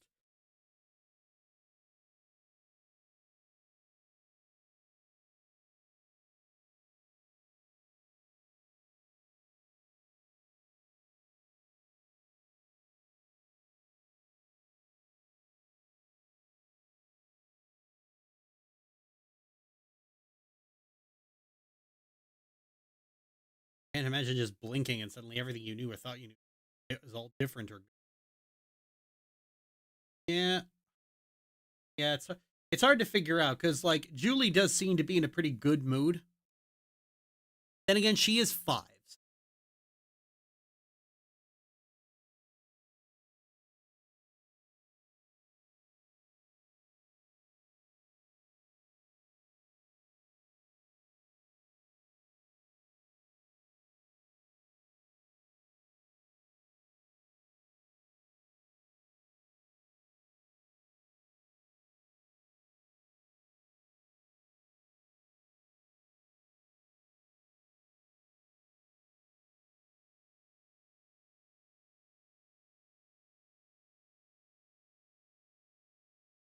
You think they've changed beauty standards back to plump physiques being more attractive? Well, the way food and rations work means that would apply to very few people.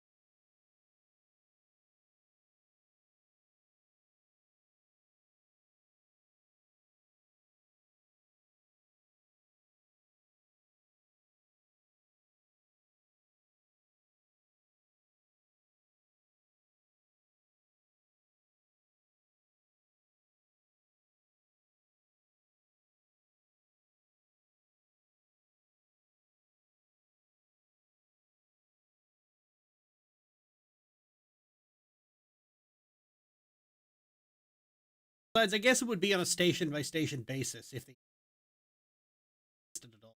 The thing is, though, is that with most stations, they have a population about 250. That is the average population of a station.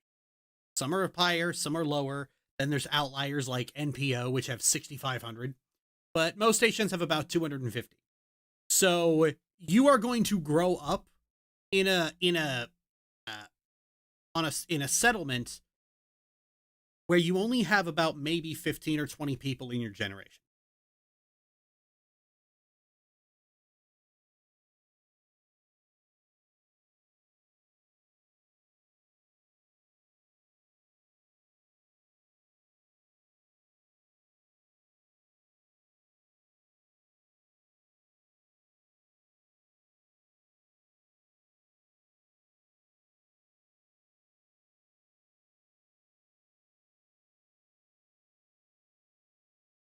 Does depend on what culture they came from. Beauty standards now are different from culture. The cultures are also different as well.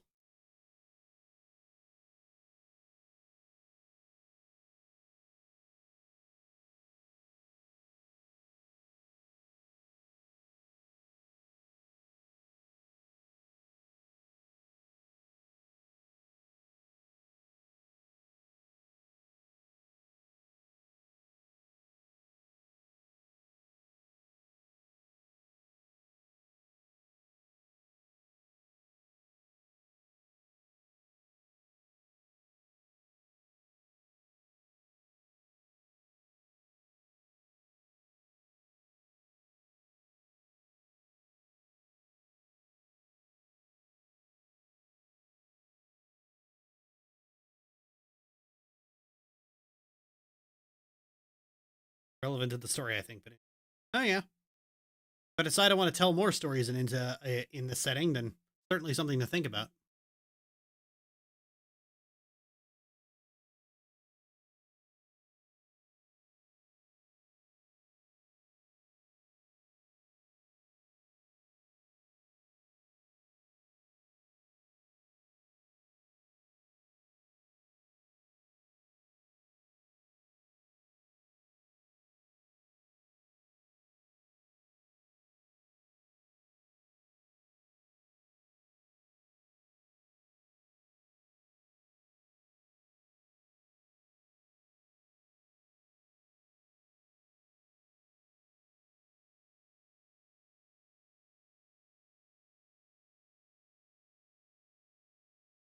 Stream might not have been the most easy to do or get going, and it was nice to talk to you about lots of things. I just hope you enjoyed your.